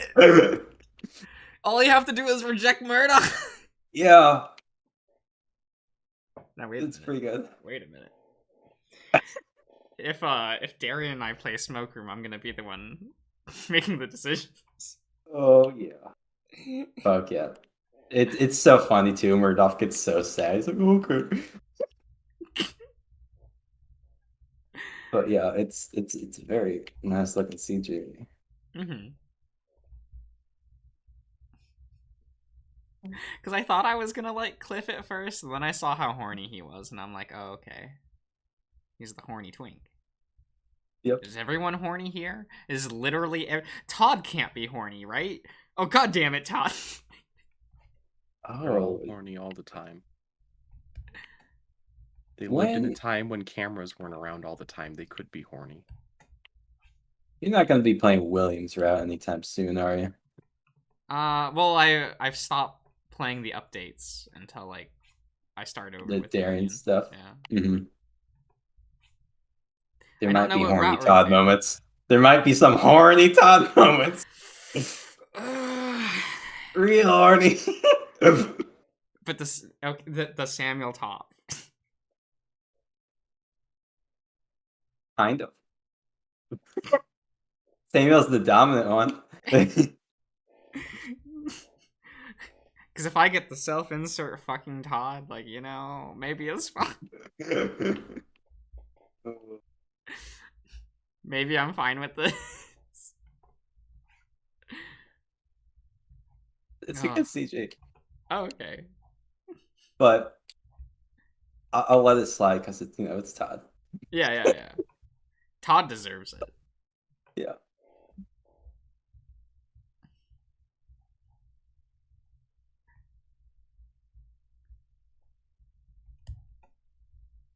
What was this one? Oh, right. Yeah. Dragos, what is the wait? What? Yeah. I'm scrolling through Twitter and I thought that was funny. I'm sorry. Do you not have a sense of humor? Me? A sense of humor? I shouldn't have asked that question. I'm sorry. You're on this channel. Oh, is that the do girl? Maybe. What? You know. The Anka? Anka? Is that her name? Anka from Animal Crossing, yeah. Yeah, she's the, you know, the porn. What? Huh? Yeah. Isn't that referencing the porn? It is, yeah. It is? Yeah, you know, the porn video where she's like riding the villager's dick. And it's like that music. It's like ding ding ding ding ding ding ding ding ding ding. It's like that. That was probably bad. It's fine. I think that whatever that. I feel like I know what you're talking about, but it feels like something was like wiped from my memory. It's probably for the best.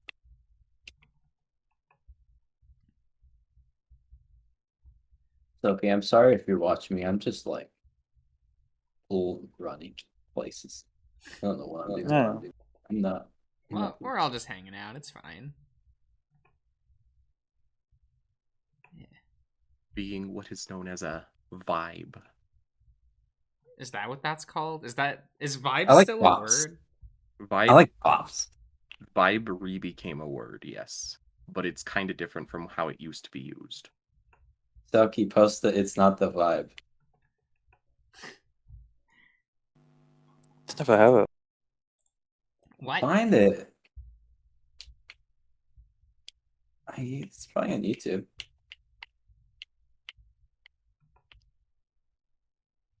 Are you doing it? Or am I gonna have to do it? Fucking hang on. For the past, like, 10 minutes, I've been doing that draw a circle thing, you know? Oh, where you like keep going over and over and over? Yeah. The highest I've gotten is a 96. Well, that's pretty good. Yeah. No, it's not good enough. There we go. What are we doing? Oh. Oh, it's a 5-sec video. It's pretty good. I like thought about clicking and then I'm like, oh wait, I have my desktop audio being recorded. Oh, it's fine. No. There's There's no already a copyright stupid music. point in Sly Cooper later where Darian plays like a whole last 2-minute TikTok on his phone during the Fuck yes.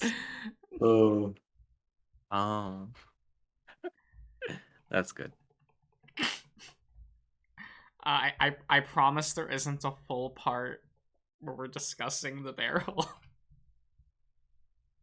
Yeah, okay. Yeah, bear hole. Were you advocate for bear hole? I was the bear hole advocate. Good. Yep. Darian thought bear cave was better. What? Well, he's like he dislikes them both, but at least like bear cave could be something else. Sad man. And I'm like, I don't know. I would love to see a bar called the Barrel. The name.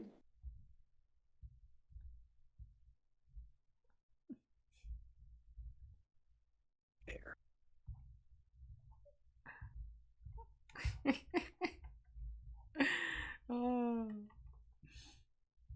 Have like a a bookstore. One of the the adult bookstores, the Barrel. Oh my god. Have a like gay porn dojin shop called the Barrel. Now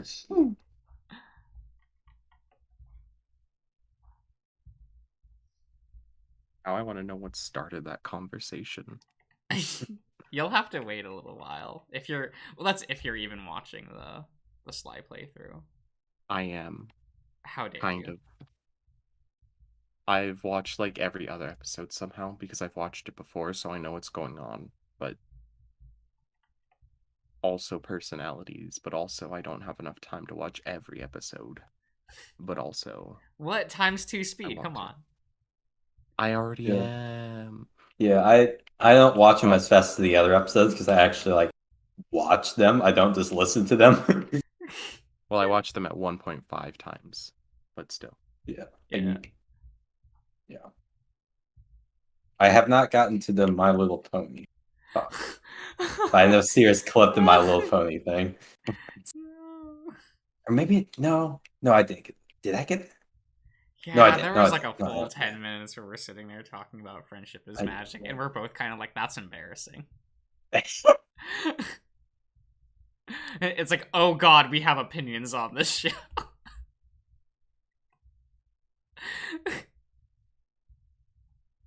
But he also said that he would be much more willing to rewatch My Little Pony than Steven Universe, and I thought that was really funny.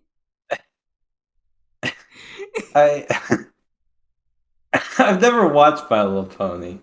Would you rather watch it than Steven Universe? Yeah. Oh god. Okay.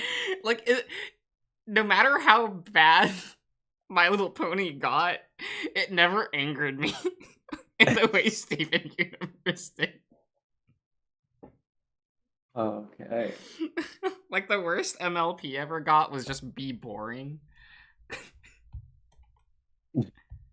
Cause like, yeah, it is just like a show for fucking little girls being like, oh, you gotta learn to share.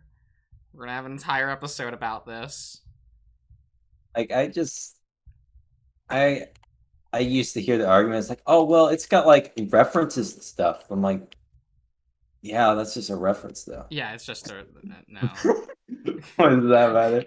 Doesn't make it good. It's like, it's an enjoyable children's show, and you really have to stress that it is a young skewing children's show. An American young skewing children's show.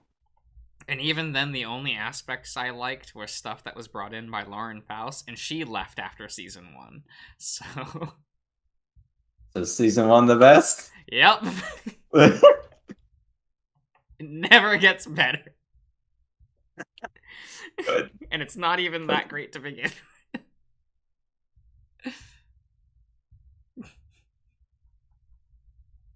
I mean, I feel like Darian's more into like the rest because it is a semi-musical based series. So he really likes Steven Universe is too. There's more songs per season in. I feel like the songs would just be annoying in that show. They definitely can get grating.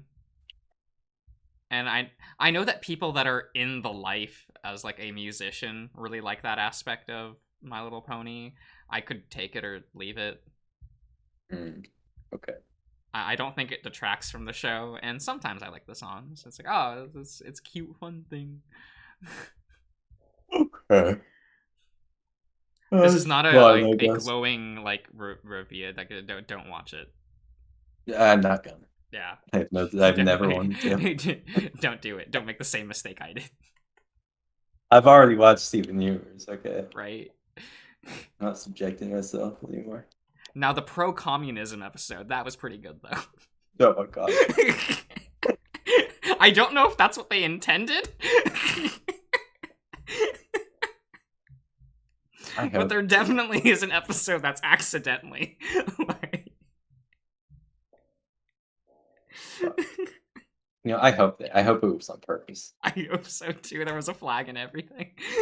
Yeah. I just try to get it past, like everyone who produces it. It's like, yeah, this is fun. Yeah. Instead, it was like a plain gray flag with an equal sign on it. Beautiful. And it's like, I'm sure this was intentional, but God bless, I hope that is... I hope this was just a mistake. Because that would almost be funnier.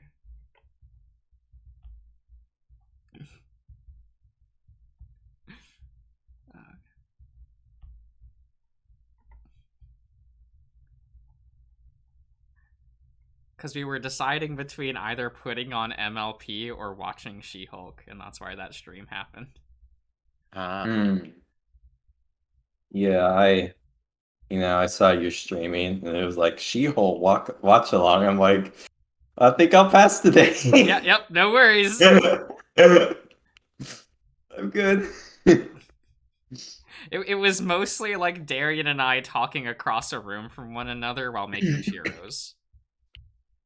Oh my god. Oh yeah, churros. Oh. Okay, maybe it'll be good listening materials. I don't think so, because I don't even think you could hear Darian most of the time. Oh, beautiful. So it's just me shouting.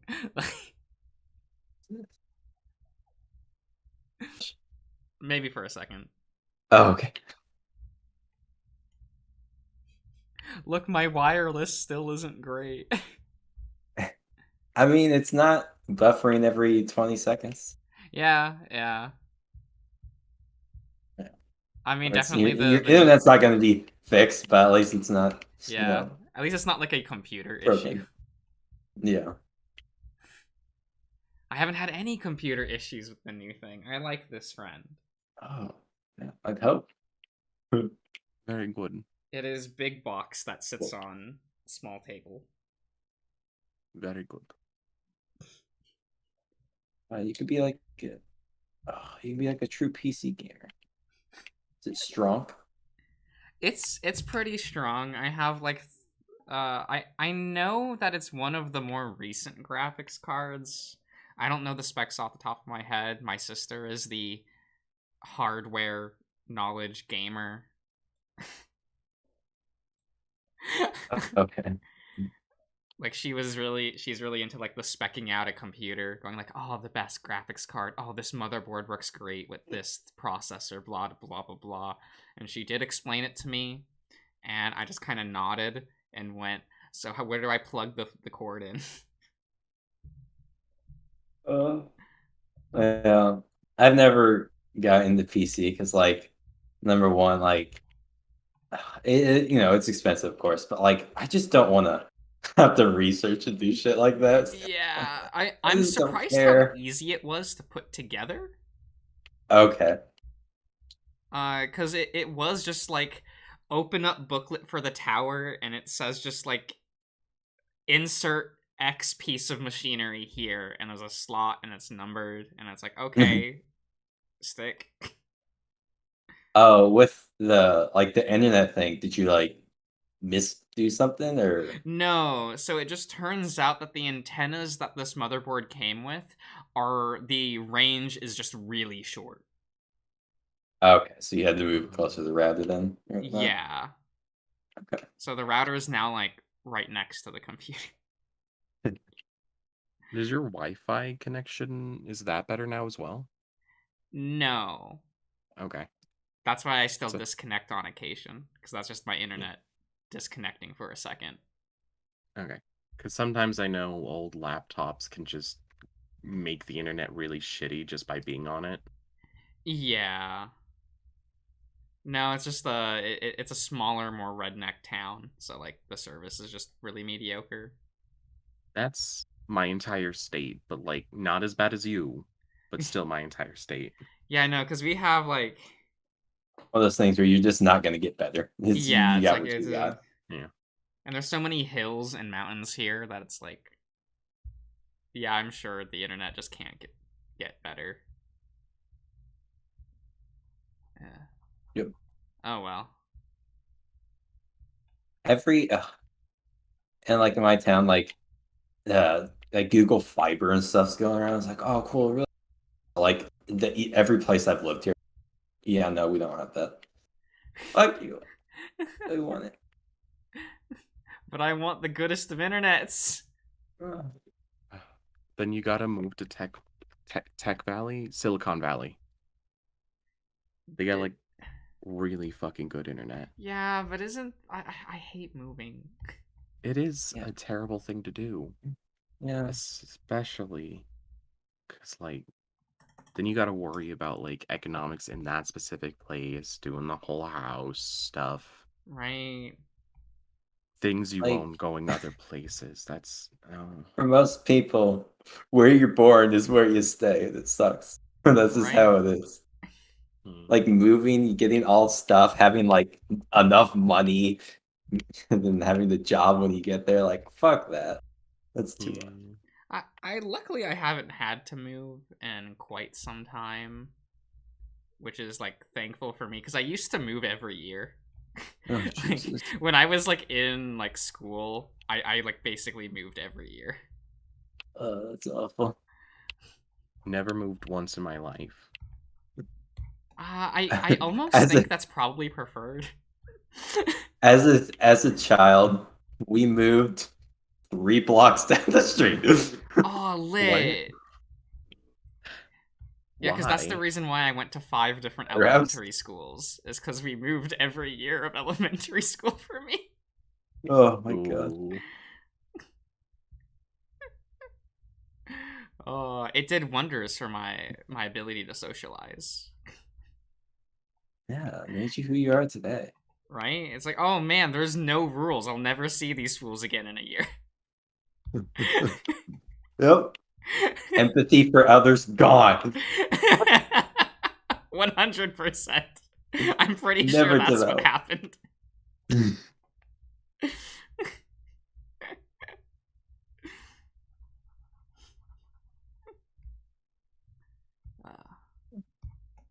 I guess I don't mind where I live currently. Like, yeah, it's like a small redneck town, but it's also like, it's a small town. That's kind of nice. Small towns are nice.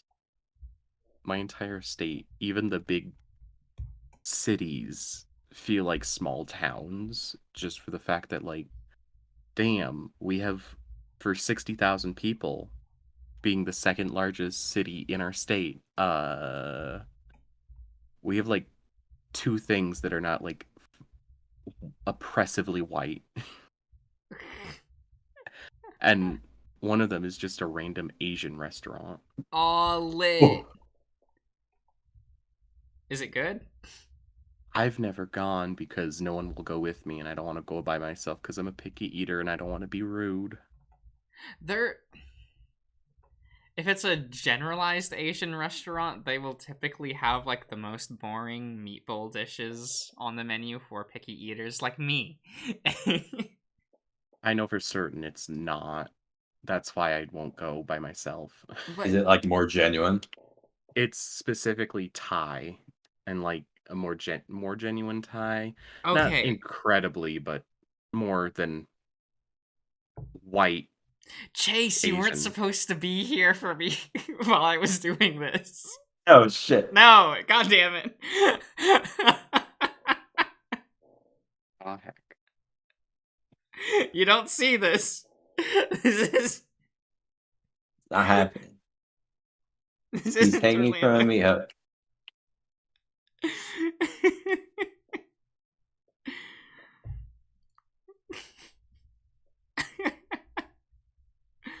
Oh no. Dragos, most Thai restaurants will usually have really basic noodle dishes.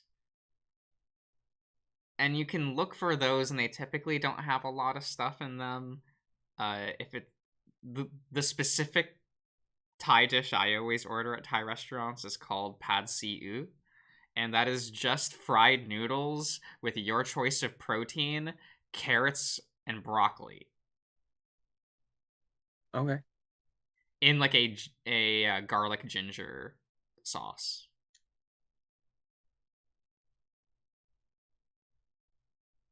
So like if you lean more towards like those kind of dishes on the menu, like it's usually a little better. That would be my recommendation anyway. Because like I get it. Yeah, I know, it's the pad see. It is a sit-down place. It's I think gentle. It does take out, but and it's cross town, so I probably won't go there for a while if I do want it. But are you not one of those people who will just go eat at a restaurant by yourself? I will, but not like busy sit-down restaurants, and that one actually tends to be somewhat busy. Okay. I have gone to Dairy Queen so many times, just ordered a plain chocolate ice cream cone, ate it in the lobby, and left. Lit. Like, I used to do that regularly after high school, because there was one right by high school. Yeah, yeah. And I don't do it as much, but, like, I still sometimes do it. Well, that's reasonable.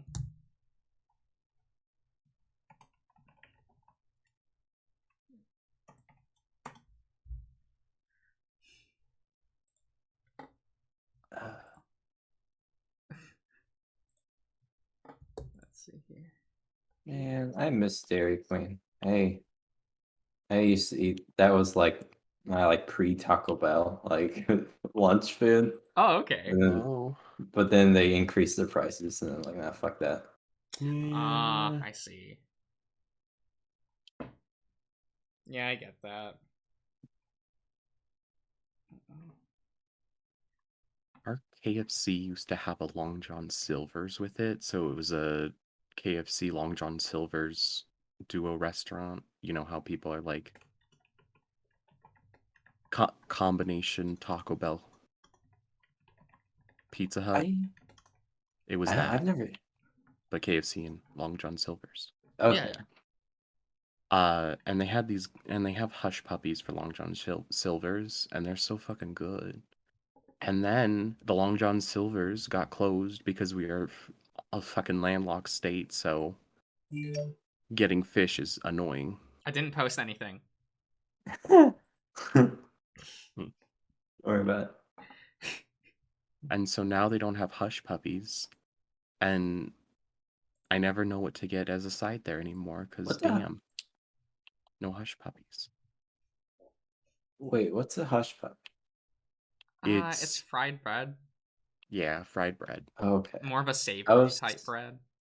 It's good. I was really thinking, fuck, what's puppy? There's the fuck. Ignore me. I'm thinking. Well, I think that I've never like Long John Silver's. Feels like a dead restaurant. Like every time I see them, they're always closed. But I always have a weird history with it because my dad liked it a lot. So like growing up, I always heard Long. But then like now as an adult, like there are no Long John Silver. Yeah. A lot of the ones that I used to know, like, all closed within the past, like, 7 years or so. So. Yeah. I think something happened internally with the company, so they... I almost... Because all the ones that used to be around the cities that I live near, all used to be Long John Silver and A&W combo restaurants. Oh, yeah, I've seen quite a few of those in other What's parts of our A&W? state. So you know the A&W, like, root beer brand?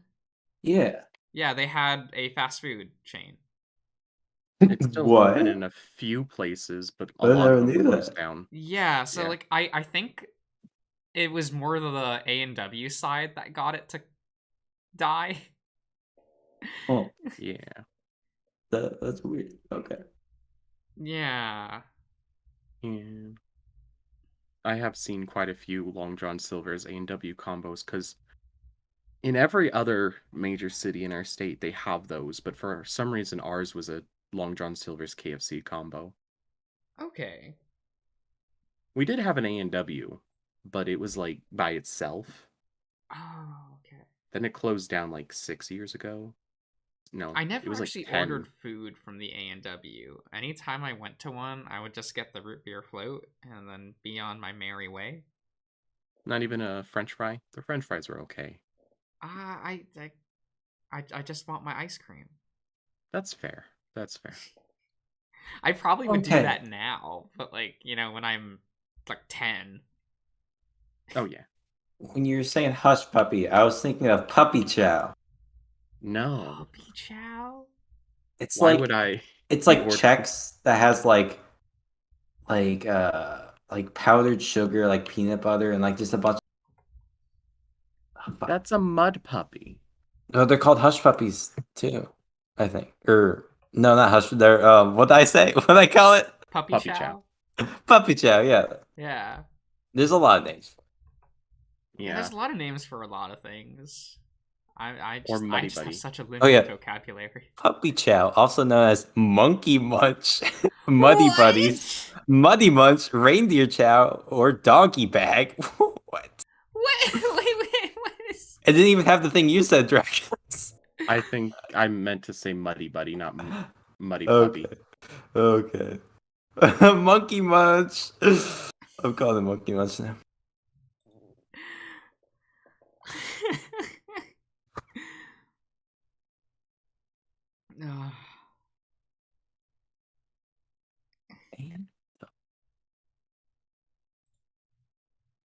When did Fane leave? Oh, his phone died. Yeah. I think that was about like an hour ago now. It was a bit. A&W restaurant. Wow. That's weird. Yeah, like I remember A&W even as a kid, I restaurants- thought that was weird that like a soda brand had like. Oh, thing. I wonder what one came in Peoria, first. really? I think the soda brand came afterwards, but like the company. Oh, what am I thinking? So the soda brand came afterwards, but the company kind of just rode the wave of the soda because it became very popular, at least in America. Yeah. Because it was always kind of billed as like the classic American diner, but as a fast food chain, I think is what the gimmick was. Oh, wow. Yeah. Okay. They're all over Illinois. Huh. That's weird. Not all over, but there are some. Not near me, but okay. Interesting. I've noticed them more often in like smaller areas, you know? Yeah. Okay, I'm just like looking at Google Maps and like, there's like towns everywhere. And they're like every other town. It looks like it's like, oh, not this big one, but maybe the next one. Weird. Hush puppies are fucking good, Chase. They're really good. Oh, I'm so upset. Oops, I don't have stream up. Okay.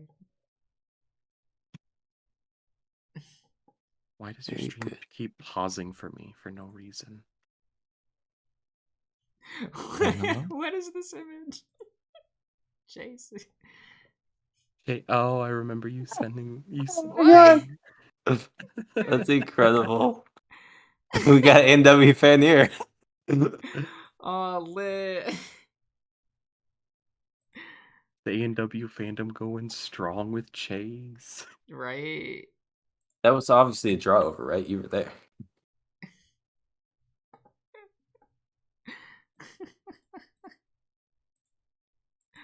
Oh, that's cute. What? Oh, a Cirrus back? Yes, he is. Oh god.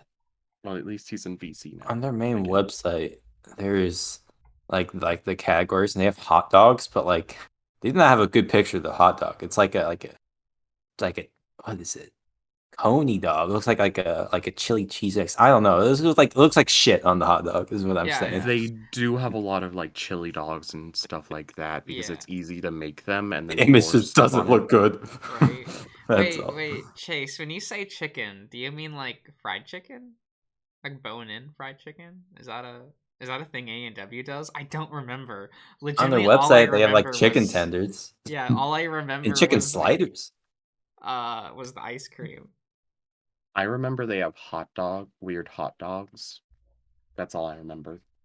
Yeah, it's like on the menu, like they have, of course, made fresh root beer, and then burgers, chicken, hot dog, side sweets.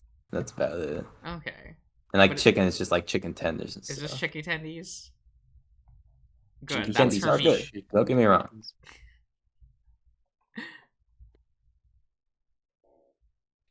Rice. Okay. I do like me some chicken tenders.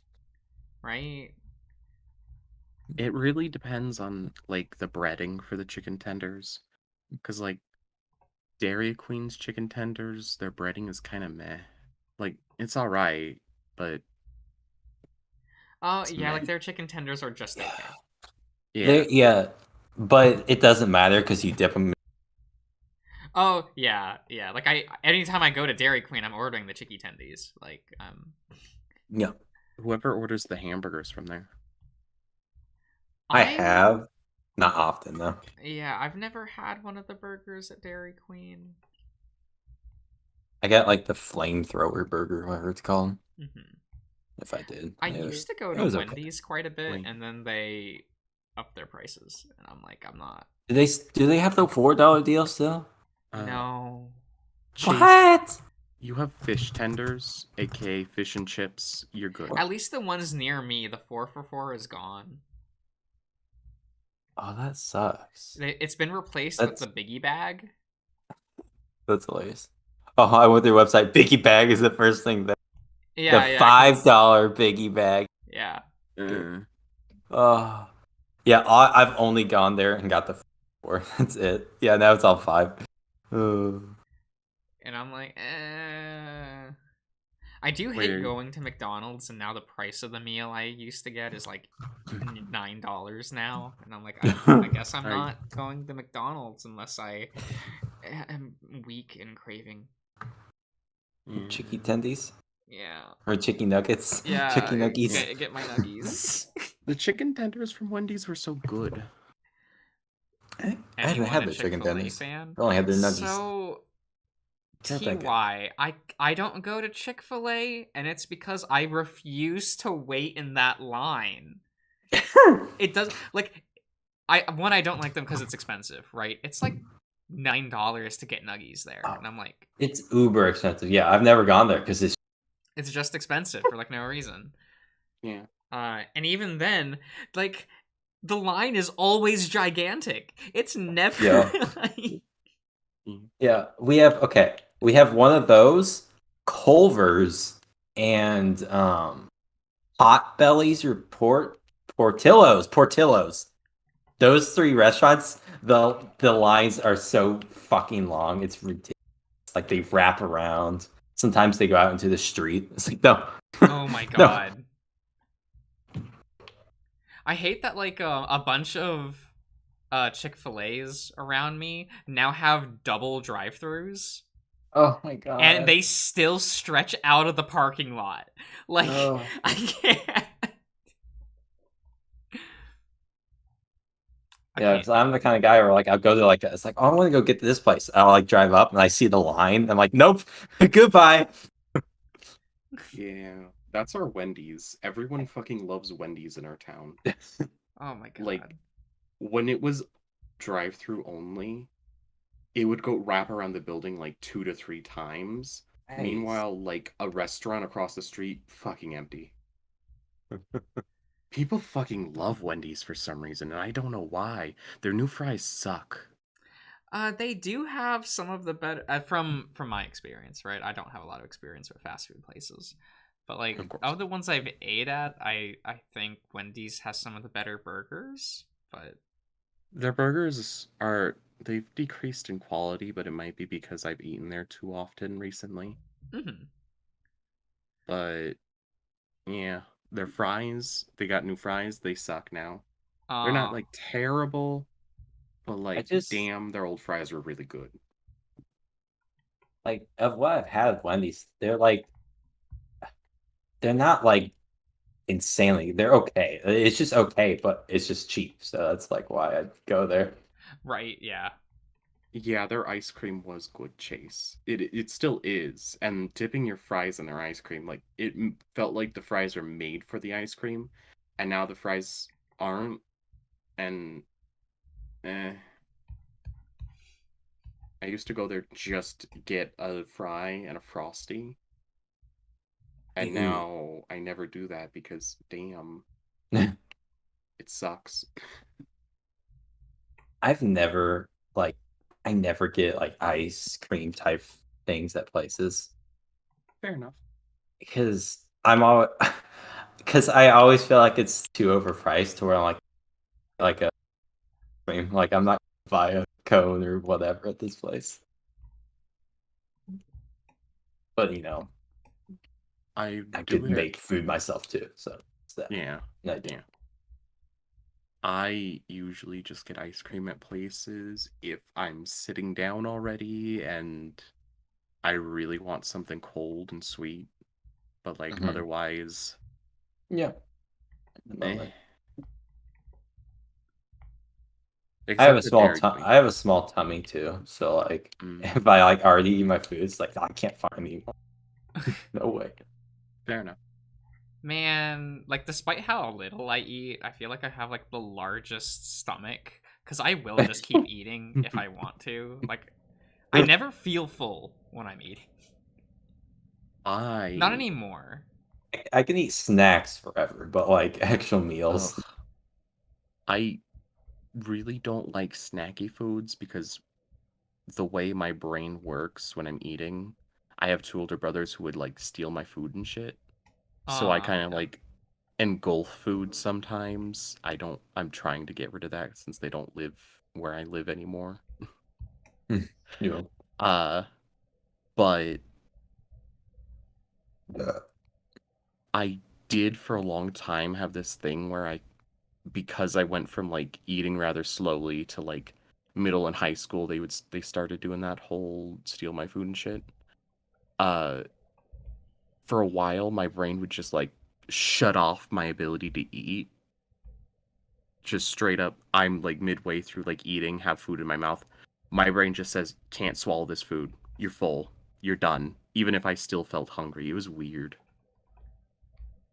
I don't know why. But it was like mental stuff going on with that, I guess. Yeah, I think it had something to do with, again, I'm a picky eater because my brain just randomly goes, yeah, this texture, no.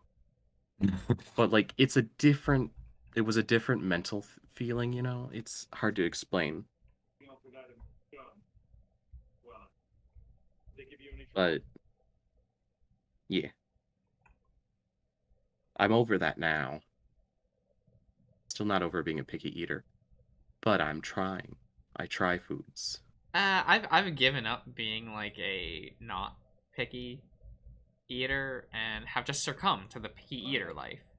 And so I've personally been much happier since then. Okay. But my pickiness is like really bad, and so I've been trying to get over it. I will not have condiments on like hamburgers and shit though. Ketchup, mayo, that shit's gross. No Josh doesn't condiments either. on any. Look, I can deal with barbecue sauce on some things, not everything, some things, and that's how I tried to get over my pickiness with other condiments. Did not work. Fuck mayo and ketchup and mustard. Mustard, I fucking hate the smell. Oh, same. So for me, it's like I hate condiments on something. If I'm dipping it, it's fine. That's fair enough. Fair enough. Yeah. I can get that. It's like tricking your brain. Yeah, there's some I like and dislike, but yeah, it just kind of depends on like the way you ingest them. Like, yeah. I've tried dipping fries in ketchup and stuff and still can't like it. Yeah, I don't like ketchup, period. I think ketchup it's just like it makes your food cold. I hate ketchup so much. Oh, I get that feeling, yeah. It's also very, very sweet. Like, if I want something sweet, I'll order something that's like naturally sweet. I don't, you know? It's also weird because it's not even the condiment with the most sugar. That's mayo. Yeah. And mayo isn't incredibly sweet like ketchup is. Well, it depends on the country and the brand. True.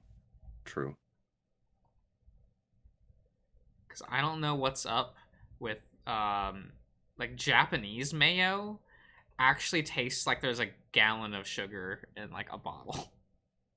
God. I don't like it. It's weird. Cirrus puts ketchup on his burgers and then dips them in ketchup. Sour cream, is that considered a condiment? Yeah, I would count it. People use it as a dressing, so... It's so bad. Depends on what you're making with it, because, like, it can be a condiment. It depends on if you, like, have it as, like, its separate entity, if you know what I mean.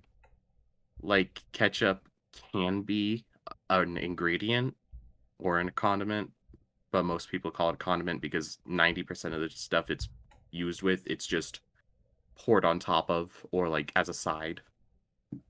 Yeah. How about a sandwich? I'm actually not a big sandwich person. Oh my god. Ooh. That's so weird, Josh. That's so weird that you don't like sandwiches. It's weird. It's so weird. I don't get that one. It feels weird having all of that in, like, one bite. I don't know. Okay, I kind of agree with that because, like, I don't mind sandwiches too much, but I always order mine really fucking plain. Like, meat, cheese, and bread, maybe. Like, oh my god. Recently, I've been ordering jalapenos on a lot of things because it's helping me get over my pickiness with, like, weird vegetable crunches and stuff. Because I like them in the first place. For a while, every time I bit into it and I got that feeling on my teeth, my brain would be like, ugh. Like, I love sandwiches. I love putting as much on as you can. So, like, you bite into it, there's, like, just so much going on. Oh, sandwiches are great. Like, Jimmy John's is ass, but, like, if I do get Jimmy John's, I, like, pile on just so much different shit on their sandwiches. Oh, it's heaven.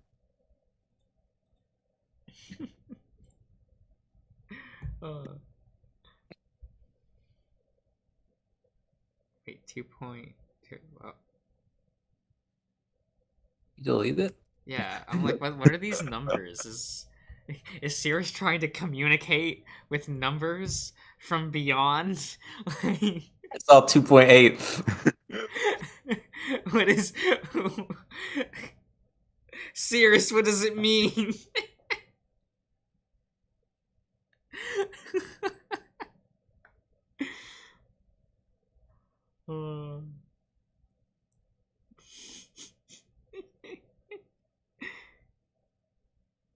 Yeah, that's part of it. Like, for sandwiches, like, anytime I look at how people make sandwiches when it looks really soggy, I'm like, I don't know that look. I don't like the look of it. I feel like I would hate the feel.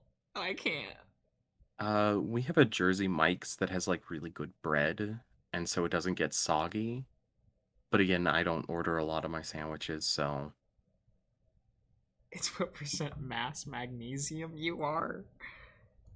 Oh. That. I'm actually 0.01% less magnesium than that, but okay. Do you like burgers, Josh? Yes. But not sandwiches. Oh, okay. Because that's the thing. I like sandwiches. I don't like burgers as much. Yeah, I'm not a I huge don't know. burger There's fan. something that just feels different about it. Okay. Even more important, do you like cheese on your burger? I can take it or leave it. I don't have really a preference one way or another. Okay. I don't agree with that. I hate it. I don't understand why it's such a thing. Burger and cheese. I'm like, they don't go together with me. I don't understand it. I find that I typically use cheese to, and this might sound weird, okay? Just I use cheese so that the egg doesn't slide off. Like it keeps it in place, the texture of the. Yeah, because like an egg will just slide off while I'm like trying to eat it, but if I put a slice of cheese in between the meat and the egg, it kind of like sticks it there. Fair? Okay. That's fair. And yeah, I like to steam an egg and then put that as like the topping on my burger. Yeah, no, I mean, I've never tried egg on a burger. It's pretty good. You just put a burger. You know, my roommate always did that whenever he got shits. Cannibalism is a very common trait in birds. Right? Just put a bird on. I wish I could eat eggs. Eggs do taste good. Yeah, I think I still have like one marinated egg in my refrigerator. I might eat that later.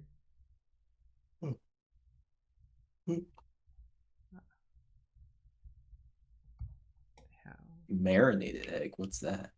Oh, I will medium boil eggs and put them in a mixture of soy sauce, mirin, and spices, and just let them soak so that the actual like egg white, it just like gets the taste of the marinade. I don't know. Okay. It's pretty decent. Interesting. Use your blueberry glaze. Oh my god. Yeah, some people call it a salted egg. Yeah. Kind of like that. Yeah, after boiling. So you boil the egg, you peel it, and then you put it in that mixture for like a day. Sure, it turns the egg brown, but like, because it's soy sauce. If you've ever eaten at like a ramen restaurant, typically the egg you get in that is that type of marinated egg, salted egg, soy braised egg, whatever people want to call it. Like, it's all the same thing anyway. But I like it. Yeah.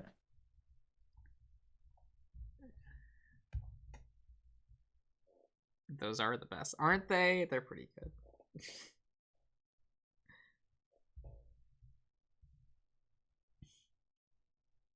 When did Selkie leave? He went to go play Apex about 20 minutes ago. He said something about being. He wanted to play Apex. Play Apex. Yeah. So.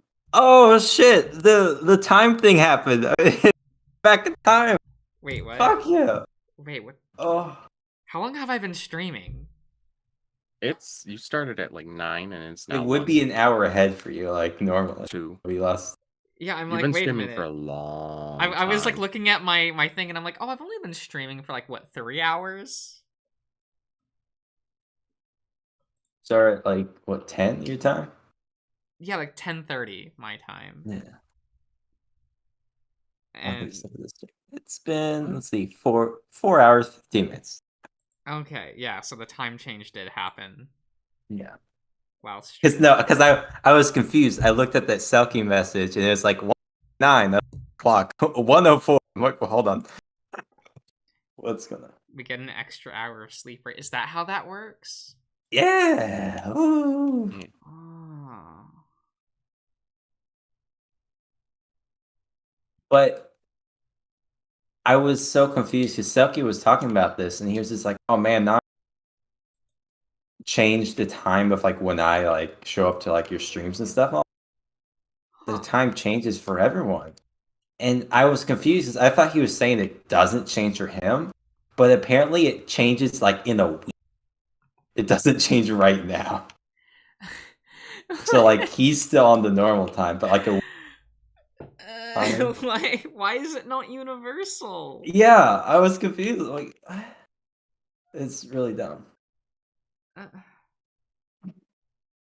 I don't know. It shouldn't even be a thing anymore, but you know. I don't understand daylight savings. I realize my sleep schedule is not anyone else's. So like it really feels stupid to me to have daylight savings. Yeah. Or off armor, whatever that means. And I don't know. They could still get up at the same fucking time. It's just change when they get up because when the sun's up and whatever. Who gives a fuck? They can deal with it. I feel like I can't remember. I've heard like 4 different reasons why daylight savings exists, and I've never actually looked it up myself. Other countries do daylight savings. We weren't the first one to actually start doing it, Chase. But let's just blame us anyway, because fucking hell. Yeah, it's funny to blame America for things. Yeah. Fucking Americans. Right? Fucking up our time. America's always trying to perceive itself as the protagonist, so like... Yeah. We try to be protag. Yeah, pro-tycoon America. I know Australia does, but it's America's fault because it's a video. Okay, yeah. Yeah.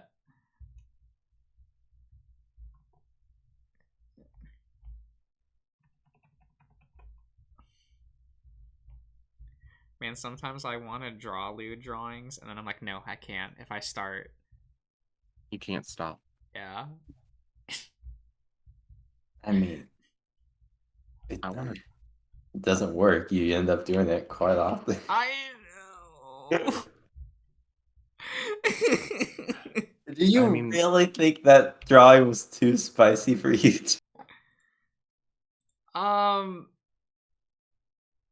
I mean, I get the safety precautions. Yeah, but it also got flagged on Twitter. Okay. Oh yeah, that's not nice. Okay, that's fine. Because if you aren't logged in, or like you don't have like the blocking thing for it, like Twitter has the sensitive content wording over the image. Mm-hmm. Yeah. Mm. So like when I saw that, I'm like, maybe just to be safe. Fair. Out of the 2 drawings you've done tonight, only one's been kind of horny. What? Neither of them are horny. Those shorts. What? He's being comfy. Yeah. Yeah. Do you not think Tyson would wear jean shorts? I think. You know what I think he would wear. It's like proper cookout attire. Yeah. He's just trying to be daddy well. It'd be so funny if I didn't like the Orlando pick.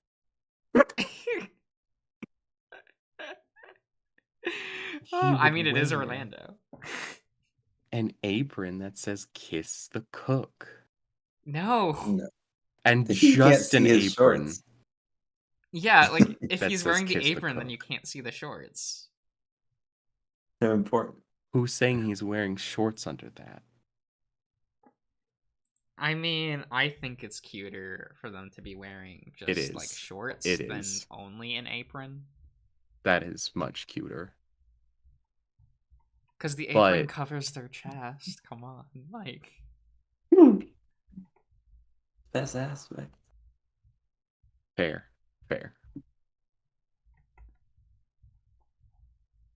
Also, just the apron look gives me like femboy vibes.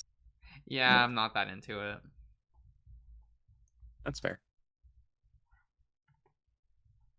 It's just a trope that my brain was like, yes, this is good.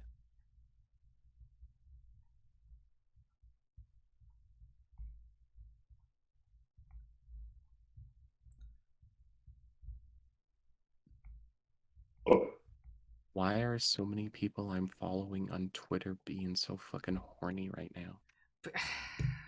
Why not? I mean, But they're all. That's what Twitter is for me. I get angry when I see not. I mean, Draga, some people are just really unfortunately horny all the time, like I am. How it is.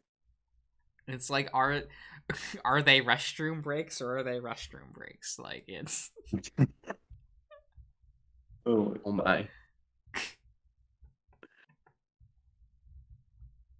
Josh been edging on stream. Ooh. Only Not everyone sometimes.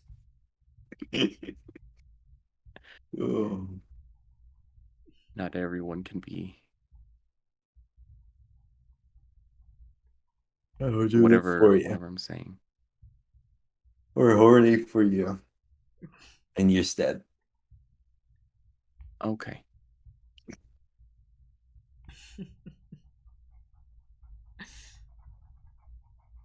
I'm not tired. It's my brain is reloading. Reloading. It's just loading the next scene, okay? I kind of get it. Yeah, your brain is playing Control, but it's like on the PS4, so it's like very slow and stuff. Exactly. Because I was just drawing, but then I gave up on that drawing, and so now it's processing. Yeah. I haven't done a full drawing in like a week, and I feel bad. Nothing that I actually like.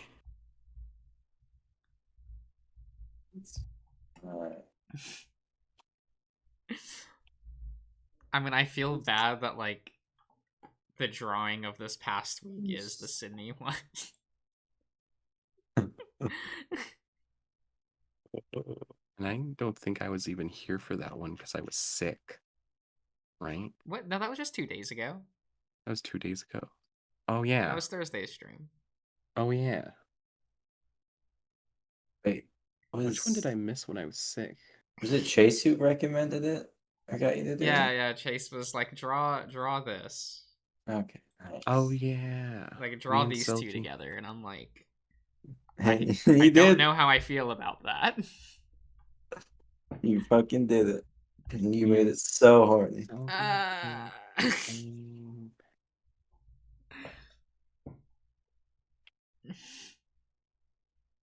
I'm sorry I got Selkie into Apex. Good, you got Apex and Buddy now. Well, it's not even that I played it that often. He wanted to play it, and I was like, I'd play it with you. I think that's what got him to do it. It's fine. He's always multiplayer. He's playing. He's Dead by Daylight in or Splatoon in with his 800 hours each. Oof. No, Dead by Daylight wasn't that high. Splatoon 2 and what was the other one? What was it? Stucky, help me out. You're listening. Sucky's not here? He's I gaming. think he's listening. He was typing in VC text. No, he would have said something because I was trying to bait him back by saying I'm drawing that robot kid, but he didn't respond. The robot kid? Look, I either have to do a shit ton of lore dump on you, or just be like the robot kid. Okay. Okay.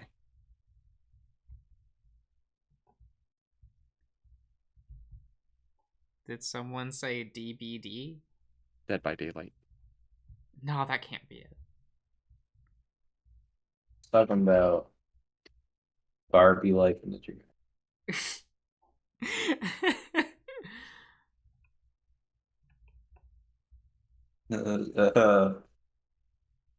Sudoku. That scene's so good.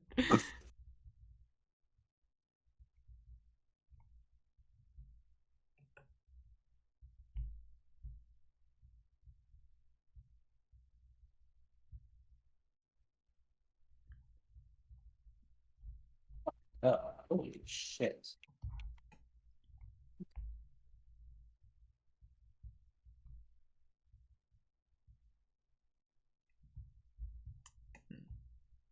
Well, heck you too, Twitch. I keep trying to refresh your streamy and it keeps saying no. No. No. It's there we go. Good. No, like I at my at my apartment before the one I live at now, like my internet just it didn't like Twitch. It just didn't work there. Like everything, which it's just constant buffering. And like it wasn't even bad. It just didn't like it. But like one I have now is okay with Twitch. But like YouTube streaming and other streaming is fine. It's just Twitch. Weird.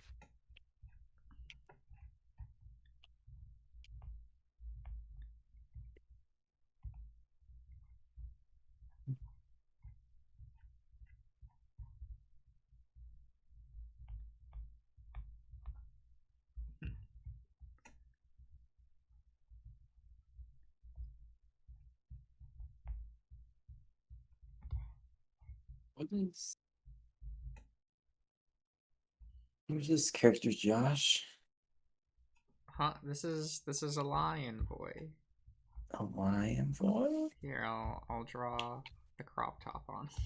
Oh, it's that lion boy? Yeah, I've accidentally drawn him extra buff for no reason. I don't. Yeah, he didn't look like him, but happened. He's in his werewolf form. It's fine. Either that or it's his brother.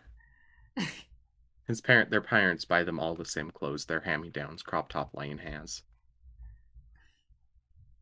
What? Oh, so there's a Twink and Vara one? Is that what you... Yeah. Just to give you a reason to be able to draw different body types with them. Should I draw them fucking? No, they're brothers. Yes. Fuck.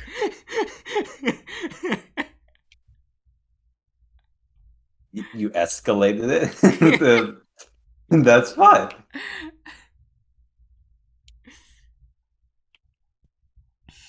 But are they twin brothers? Does that make it better or worse?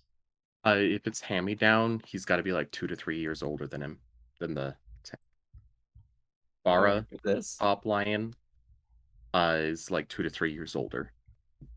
Okay.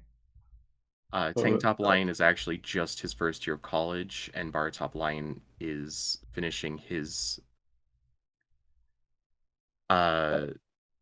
what's the fucking a 4-year degree? Fuck. Not master's. Bachelor. Yeah, he's getting his bachelor's in in education. Education. Okay. Yeah.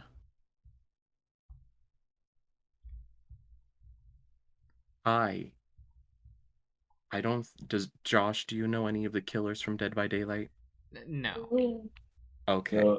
We're just gonna say that one rabbit girl with the rabbit ears. That's the only one with any animal-related character, I think. Oh wait, there's the Demogorgon from Stranger Things. If you've seen that. Who's your favorite killer? The Great Pyramid, isn't it? Right? Oh yeah, he is now, isn't he? It is. They and it Great Pyramid. That's what they named it. No, I'm sure it says Pyramid Head, but there's like one line of text in the game where there's only one line of text I think in Silent Hill 2 where they refer to him as Pyramid Head, but the text, the Red Pyramid and the Great Pyramid, also show up in text. So I don't know. Pyramid Head was the one that actually like stuck for people calling him that. Okay. Yeah. But he was like referred to as like different things because it's not like he can just introduce himself. Yeah. Heidi ho, I am Pyramid Head. I'm the demon who is supposed to represent... What the fuck is it? Judgment. Judgment, yeah. That's why there are two during the Pyramid Head like boss fight. Because it's one for each person that James has murdered. Ah.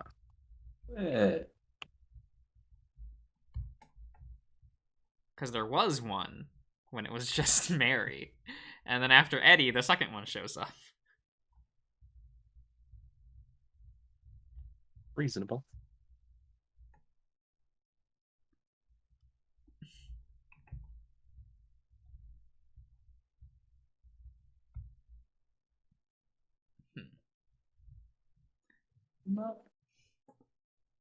Wait.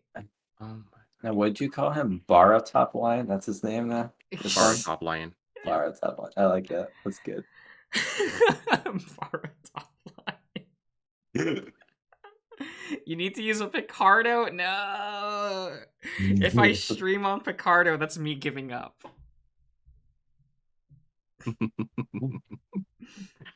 It'll be a while before that. Like, we haven't even gotten like the private drawings. Like the Discord. There's been one, but you can't really call it a fucking thing. No, I wouldn't call it literally nothing. Waited so long to see it. I wasn't the one that was stringing you along with that. It was Bane, right? Or was it Bane has the image, so yeah. Selkie has it too. Yeah, I was gonna say was it Bane or Selkie, but then I said Messer. I mean, knowing Messer, he probably has it too. Yeah. Yeah. Knowing Fane. No. Knowing Fane, we know Messer. Right.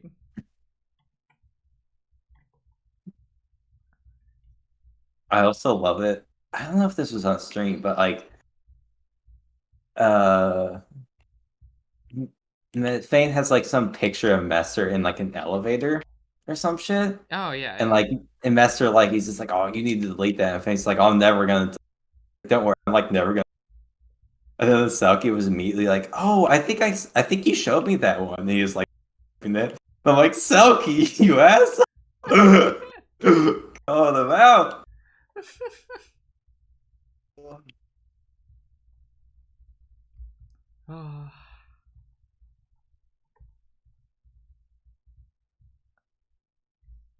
The gay drama is real with those three.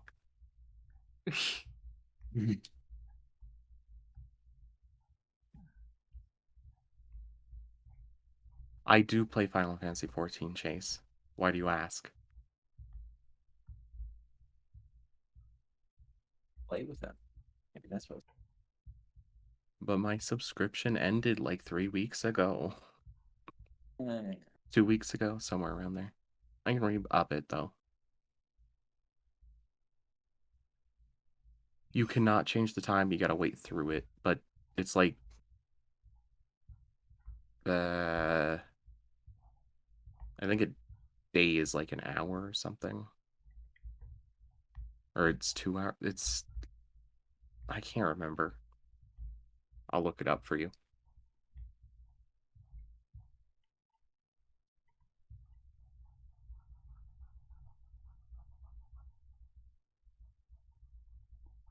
One hour, 10 minutes.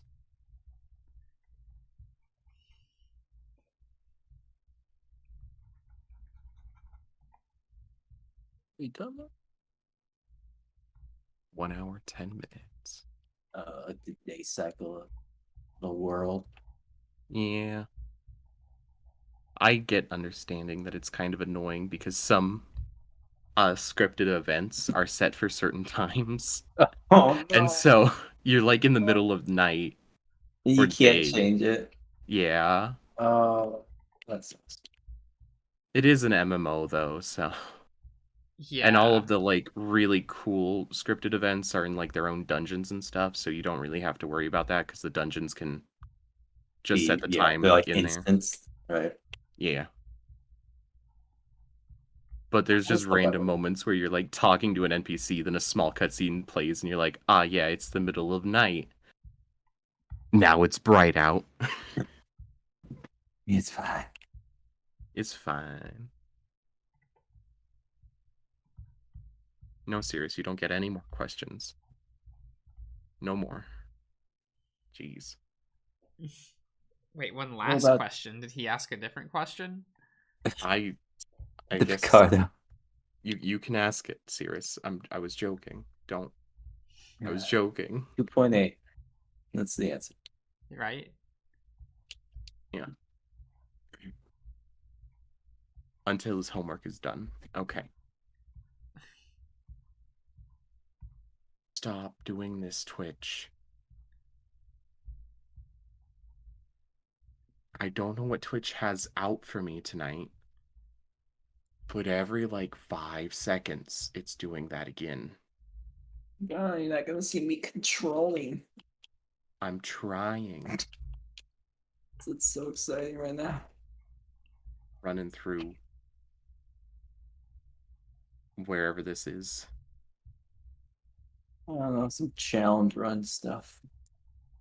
I keep wanting to watch and/or play Alan Wake, but like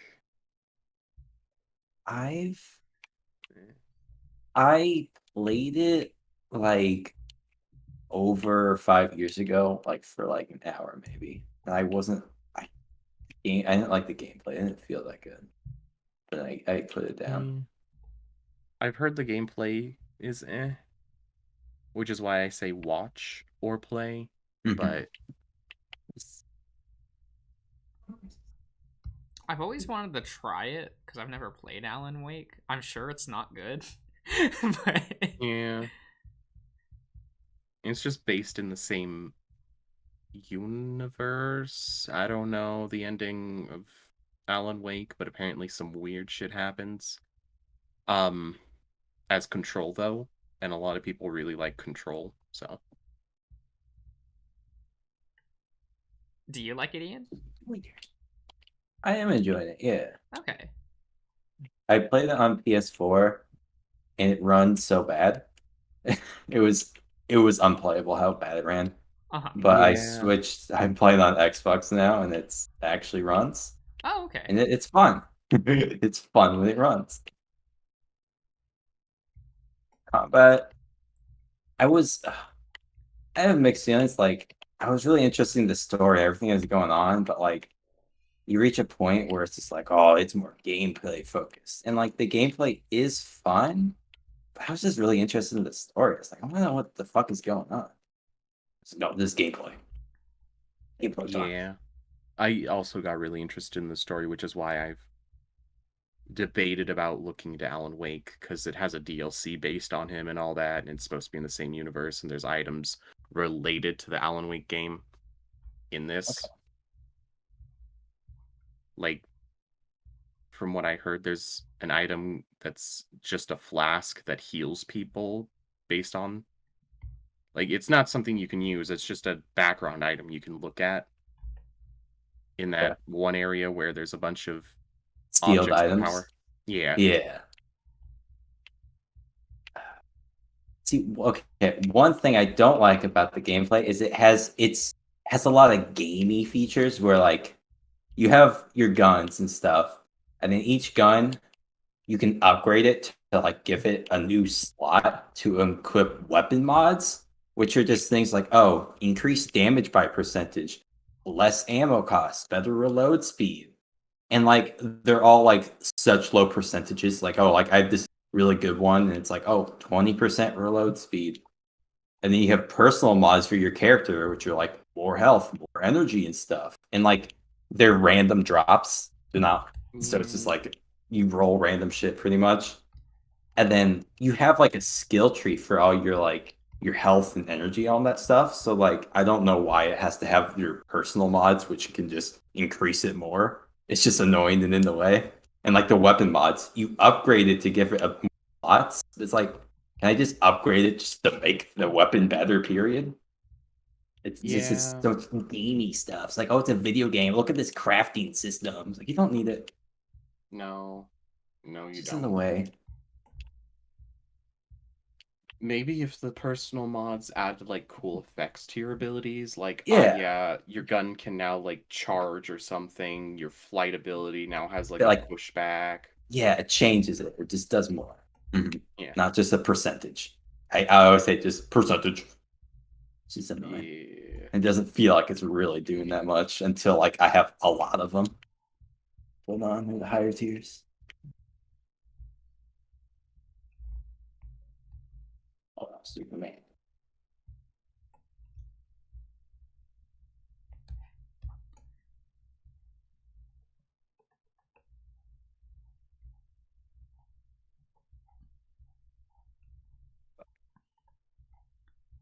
Gameplay is fun though. Yeah. Makes it a bit less. It's really hard. Like sometimes you just get dropped. Kind of annoying, but it is fun. I've gotten to the point where like you feel like powerful. You're like, oh yeah, I'm just dominating, just wrecking shit.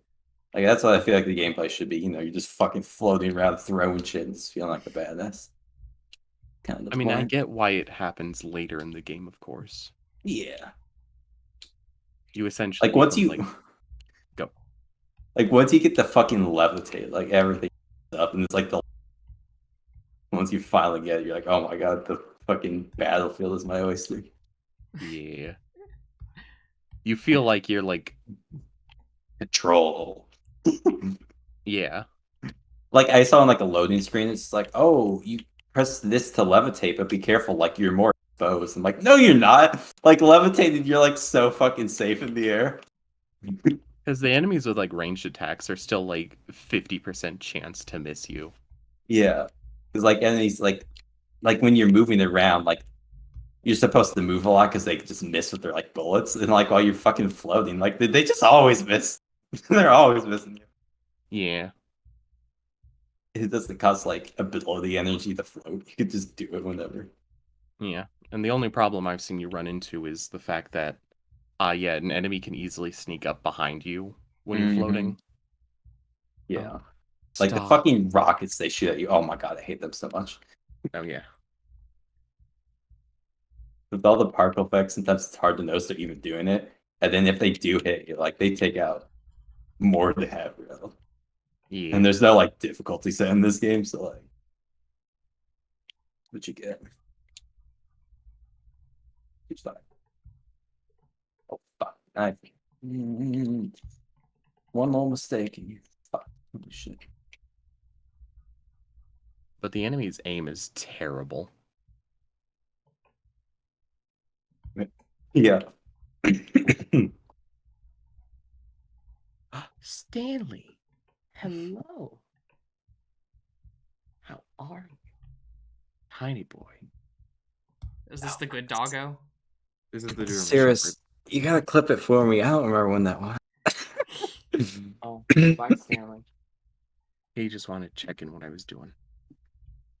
Oh, I thought you said that he just wanted your chicken. No, I don't have any chicken. I had pizza. You don't have chicken? I don't have any chicken. He just wanted to check in. But he can smell your chicken. I don't have any chicken. Besides my personality.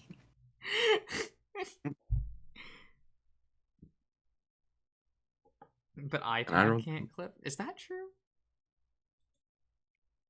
Probably. I don't think I can clip while I'm on my phone. The app on the phone. Do I have to go back and figure out when that was? Because I have the stream muted because like echo. But like, oh yeah, yeah. I don't want to wait. Hell, I'm doing that. That'll be a pain in the ass. Sorry, Sierra. That's up to you. Maybe. You're there. You can do it. We believe in you. Homework can wait. It's that important.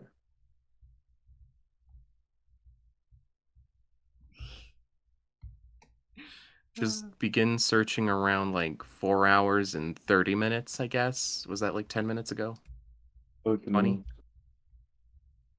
Maybe. Yeah, begin searching around there.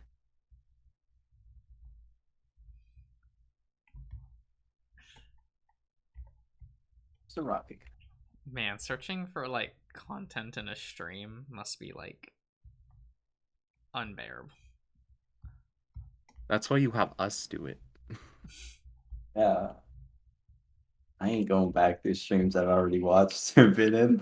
Yo, facts. Yeah. Especially if I've been in. It's like, I'm not listening to myself. Fuck that. Yeah. That's why I want you to redo Silent Hill 2 so I can watch it without me. Yeah, no worries. I just have to figure out how to get the I don't know, my PlayStation's been acting up, so. Oh, yeah, my PlayStation, like shortly after the PS5 came out, my PlayStation started acting up, and I think they're being bitches about it, and they're doing the whole old systems mess up. But it is a PS2 though. Yeah, it's my PS2 that's like. Oh, PS2. I thought you said because it's not with every game, but sometimes it'll just give up on reading a disc. That's PS2s are kind of old. Yeah, because it's not one of those things where like it tries to read it for a bit and it just never reads it. I'll close the disc tray, I'll hear it spin like once, it'll stop, and then it'll just go like can't read disc. Oh. And I'm like, sir. Yeah, that's. So I'll have to, because it's not. If it was consistently every game I put in, that would be one thing. But then I also checked my disc for Silent Hill 2, and it looks like pristine. Okay, yeah, it's not scratch. Good. Yeah, so I'm like, I think that's just maybe something, because it also happens with Xenosaga sometimes, but not every time. It's just sometimes I'll close it and it'll spin once, stop, give up. I don't know. Yeah. It could be something just with the coding of the game that messes it up now. Could be just the system itself. I'd say it's probably the system. I don't know. Something. He doesn't want to read it. You do it a bunch and eventually he's like, oh, the PS2 was the one that they couldn't do a lot of backwards compatibility because weird coding, right? No, that was the PS3. Oh, yeah. But it was weird because the PS3 could play PlayStation 1 games. Yeah. But not that was after a while, wasn't it? That's weird. They had to do an update for that, didn't they? Is that true? I don't know. I can't remember. But not 2. Yeah, you can play PS1 games on the PS2. I mean the PS3, but not 2. Wow. There was only like one model of PS3 that could play PS2 games, and even then, it really couldn't. Because like frequently games would just crash. Like PS2 games would just crash trying to run on the PS3. Yeah.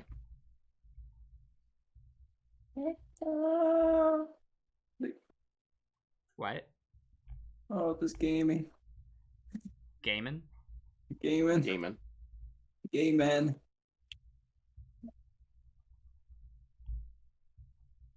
He's fighting a big, annoying mini boss entity. Help. And it's like resistant to essentially everything he's doing until certain moments. Break his shield with shit, but then out of energy. And he's gonna launch the shit and I can't touch it. Fuck.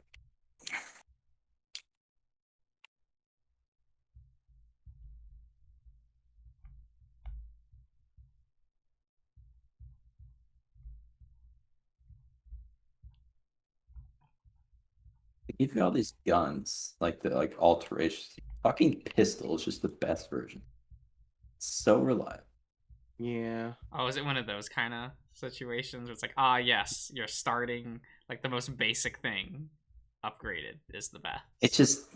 It's so reliable because like there's like a shotgun, which is good. Like you really don't want to get close to enemies most of the time. Yeah. And there's like a sniper. It's strong, but it uses a lot of ammo, and it charges up. And I just got some like bomb upgrade it.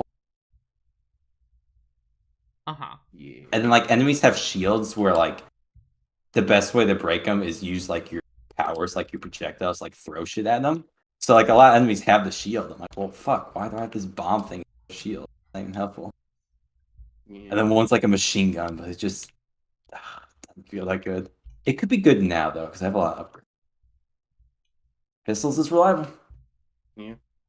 Oh, I get that. I have 30 seconds to do this. It's not going to happen.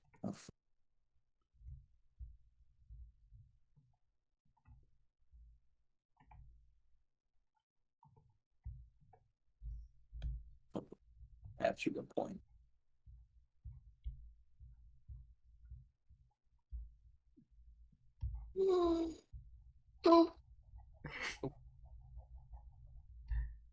True gamer noises over there. Oh my goodness. Damn, that felt fucking hell. It's hard. Yeah. Wait, so if it's like this time for me, usually Messer shows up at like 3 for me, and it's almost 3 now. It's like, oh, he should be back soon, right? Yeah, unless he's oversleeping. He was up pretty late. Yeah, he said he got 5 hours of sleep last night, and he said he shouldn't be awake around like 8 for me. And then he proceeded to be awake until like midnight for me. That's like, sir. Did you not see me messaging him every like 5 minutes? Like, Messer, go to sleep. Messer. I like skim through. That's fair. Oh god, no! Lately, when I've been playing, like y'all have been like talking so much, I just don't check. I'm like, holy fuck! Stop, Twitch. Stop it. Oh my fucking god! I'm gonna break Twitch. I'm not gonna break Twitch, but already broke. It is. I mean, all of these services are broken. Like, true. YouTube, Twitch, Twitter, like, I feel like the only thing that isn't broken is Tumblr, just for the fact that it was meant to be broken. Well, it's also been broken for long enough to where people perceive it as the norm. Yeah. Yeah. It's 4 a.m. for UTY? Like... What? Wait. Oh. Okay. That poor tree, Ian. Why are you doing that to it? Physics. That's why. Construction physics. Total. Oh, I can pick up the branches.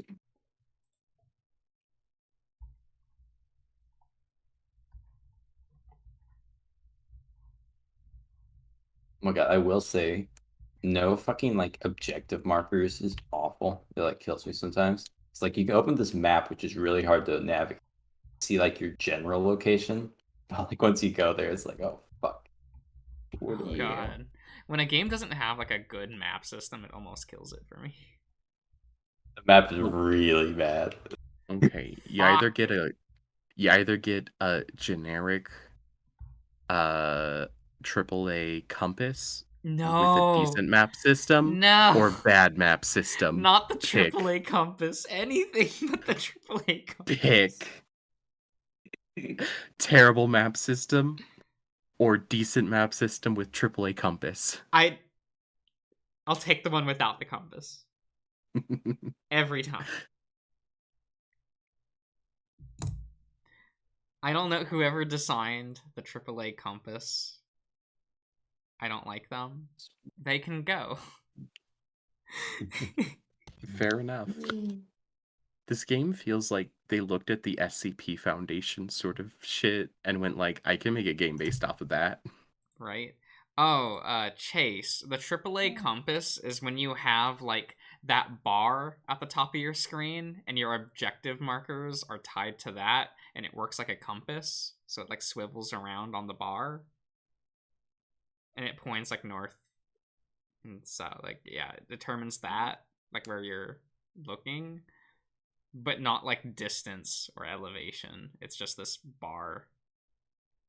I've seen them sometimes do elevation, and it's just like, yeah, this direction, and then an arrow pointing up as the marker. But, like, sometimes that's more confusing because you're like, there's, like, 3 markers right there. What the fuck's going on? Right? It's just, I can't. Like, no, just give me a map that actually shows everything. Yeah. Oh, but players think that's like obtrusive and shit. And it's like, no, shut up. It's better this way. Mini map. Mini map. Oh. Hello again. Hello. This is the proper way to do it. Oh, fuck. Hi. I'm done. I'm free. Oh, very good. Free falling. I don't understand this puzzle. My brain's not working. I don't know what this puzzle's supposed to be about. Is there any... I don't know. Oh, wait. The mirror's right. Oh, what? I don't even understand. Oh, you gotta... shutters somewhere. I think I have to, like, match them, but, like, maybe it's mirrored the other. These stupid shutters. Try this.